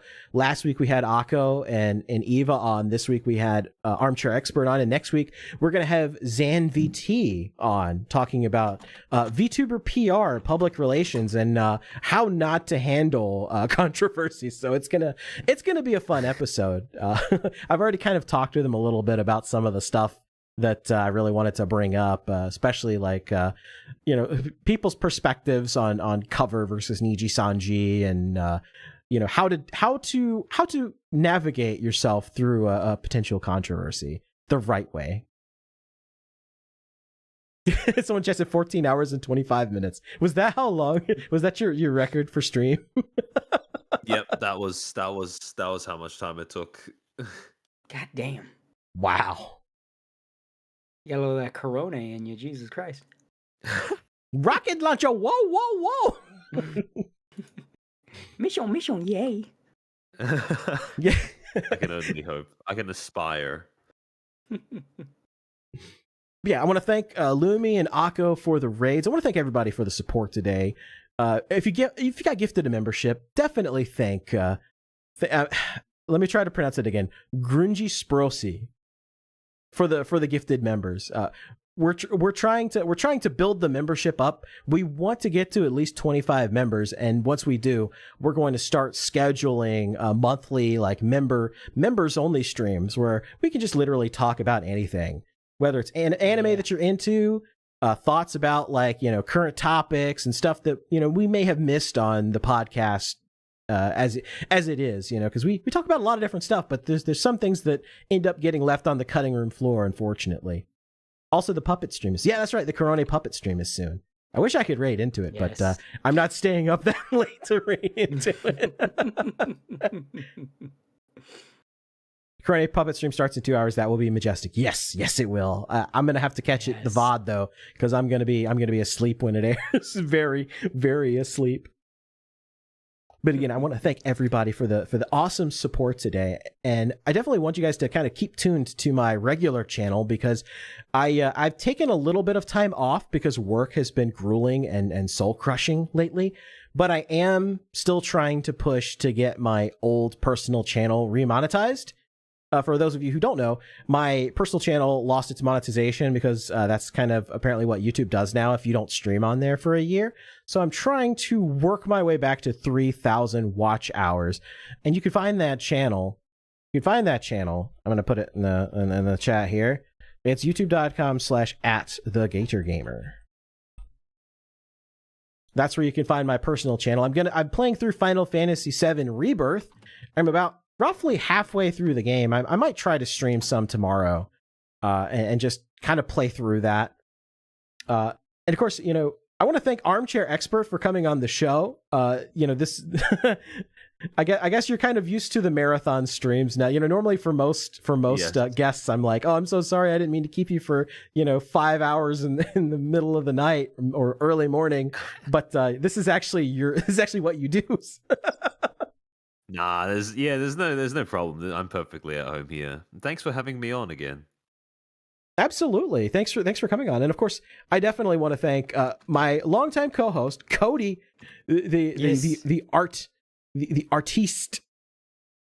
Yes. Buy my book when it comes out. And read my comic because it's out now. Yeah, Cody's comic is cloudscratcher.com. And if you're interested in commissioning Cody stuff that's not weird, you can go to his X account, x.com/buyerworks, and you can commission something cool from him. I like that chat. Yeah. Otsugator. That's probably taken by another Gator VTuber, but you know what? For tonight, I'll say, Otsugator. Thank you for the stream. Absolutely. And go play Killer Instinct. Yes, that is on the bucket list now to play Killer Instinct, and eventually we'll have that SNK stream. When I get my next paycheck, I'm going to buy one of those models. I'm going to buy one of those models, and that will be the punishment game. Yeah, that's the last thing we need, I think. And then, well, I mean, I have to write some of the things, but you have to find the copy pasta. For those that don't know, I'm going to be playing through the entirety of the King of Fighters franchise from the beginning to the end, and there's a punishment game attached to it where I can skip a game. However, there will be a punishment involved where I will have to pick a VTuber avatar, and then I will have to read a copy pasta, both of Cody's choice, if I choose to give up and skip. But if he can get through an entire arc, because KOF is broken into multiple story arcs, if he can get through an entire arc without skipping one game, I will have to don the VTuber girl avatar and read one of the embarrassing copy pastas or whatever of Gator's choosing. Yes, so either way, it's going to be hilarious when we do it. I really hope he gets the Pakora copy pasta. Oh dear God. Well, it's going to be a mix of like copy pastas and like things I've written specifically to fuck with Gator, because again, this is like, I have beaten all of these KOF games. So if he wants to skip one, like, oh, I can't, that boss is too hard, I can't beat Rugal. Well, if you're gonna be a little baby bitch boy, you're gonna be paraded like a little baby bitch boy in front of everybody. So like there'll be copy pastas and other embarrassing things. Like his pride is literally going to be on the line. Shadow Z in the chat says, "I'll pray for you, Gator. KOF is very hard to beat." Yes, but I have to get good at fighting games. This will make me good at fighting games, so I too can raid a Hollow Stars member's stream and beat them in their entire audience like Cody did. Yeah, we posted a clip of that, I believe, on the Yes, Anime we Boomers did. channel. Yes, we did. Of that, not just me talking about it, but the clips from the Flayon stream where I did jump in and. Exactly. I thought boomers were all good at fighting games. I'm good at specific ones, like Soul Calibur. I'm unstoppable. So I'm gonna get this man. I'm gonna groom him. I'm gonna get him playing KOF. I'm gonna play him Killer Instinct. I'll give him on the good ones. Like forget all the other shit. Look, I got you the Kino right here. I'm gonna get you some Killer Instinct. You're gonna play this shit like I can't believe I've never heard of it. I can't believe I never played. It's like I can't believe it either. It's amazing. And you're never gonna play anything else. You're gonna be just marathoning KI on all the fucking single player shit before you even touch multiplayer. And we're like grooming successful. Welcome to KI, my newest little kitten. Oh dear Lord. Or should I say K-Iton? Ugh, with the KI. I just vomited in my mouth a little bit. All right, and for those of you, I can't wait. For those of you that like listening to the audio version of this podcast, I know there's some of you out there. All of I say all, but I'm kind of behind and need to continue catching up with it. Our podcast can be found anywhere that podcasts can be found, and you can go to anchor.fm/animeboomers to listen directly. But you can find it on like Apple and Spotify and pretty much everywhere. If it has a podcast feature on it, our podcast is probably on there. Is it now? Yes. Yes, so you can listen back to past versions of the podcast where we've had on a lot of interesting guests that, both may come back on the podcast and, probably will not come back on the podcast. I'm wondering who won't. I remember. I don't think we'll have a return visit from Nick Ricada. Oh, yeah, just that's right. He was on the show. Yeah. Yeah, I don't think he'll be coming back. Yeah. But some people like I'd like to have Lofty back on again. ER, of course. I mean, ER's been on like twice. Technicals, Mumkey Jones, Easy Peasy. Oh yeah. Definitely want to get Mumkey back. I said before because I want to autism out about One Piece. I love One Piece, and I so often have to stop myself from and I feel like that is the podcast where okay, Cody, I'm letting. Well, who would be a fun guest to bring on about One Piece? Rima Evenstar, because Rima's been going through and watching One Piece, and her perspective is very fresh. Ooh, yeah, we got to do that. How far is she? You know what? Let me go look. Actually, let me see. Rima Evenstar. Let me go search her tweets and see where she's at in One Piece. I saw her the other day. She mentioned Frankie, so March 9th. She said, was on the fence about Frankie when he was first introduced to One Piece, as he was presented as a bad guy, but now he's legit one of my favorite characters. Bro's got so much heart. Just finished the Thriller Bark arc, and I swear the show's just getting better and better.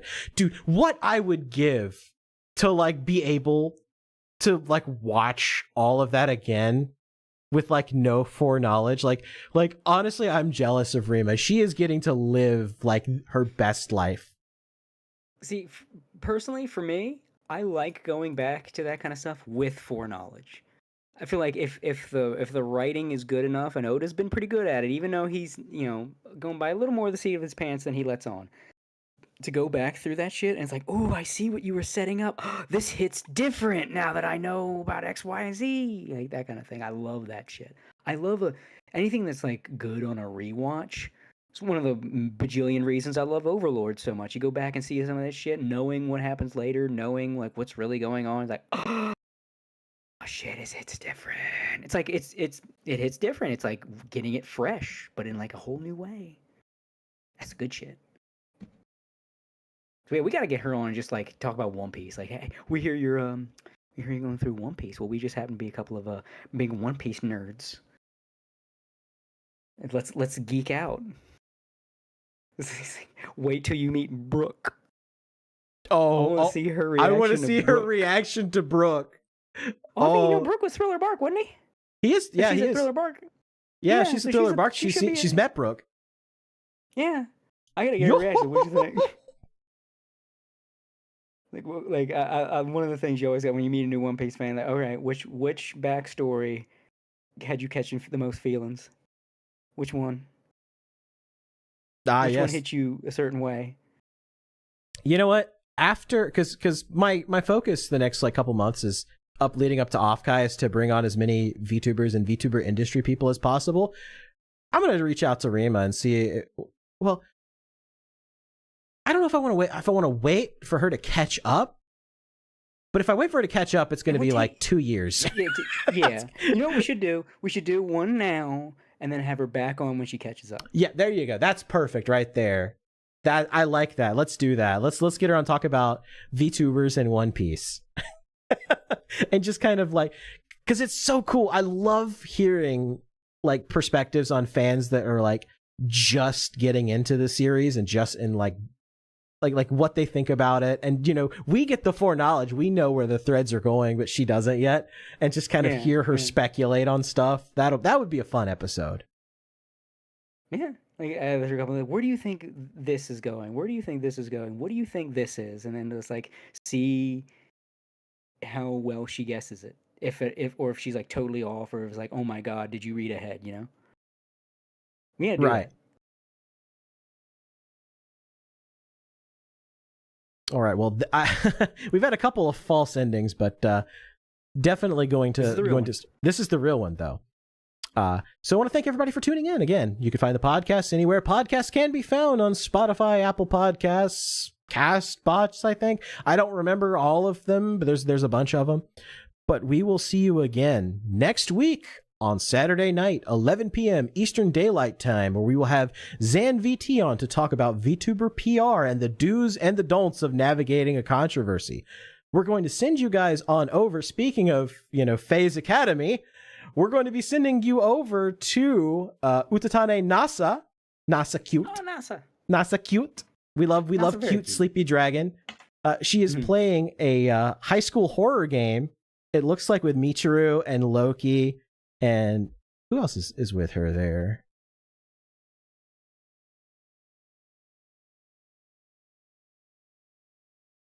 I can't tell because my screen is so small. Yeah, Nasa cute. That's right, Nasa cute. My screen is too small to be able to see it. But there is a third person there, and I can't tell. I can't tell because my screen's too small.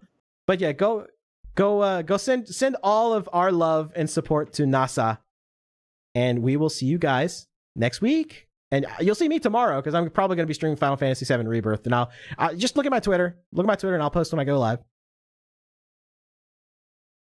All right, and that does it for us. If I can actually pull up the music, there we go. Right there. Okay. All right. All right.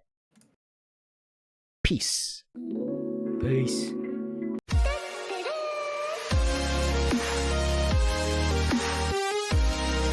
Oh, it's you. You is the other person. Okay. Thanks, chat. Nasa, Loki, you, and Michiru. Otsugator! Otsugator! I'm sure I'm stealing that from somebody, but Otsugator! Otsugator!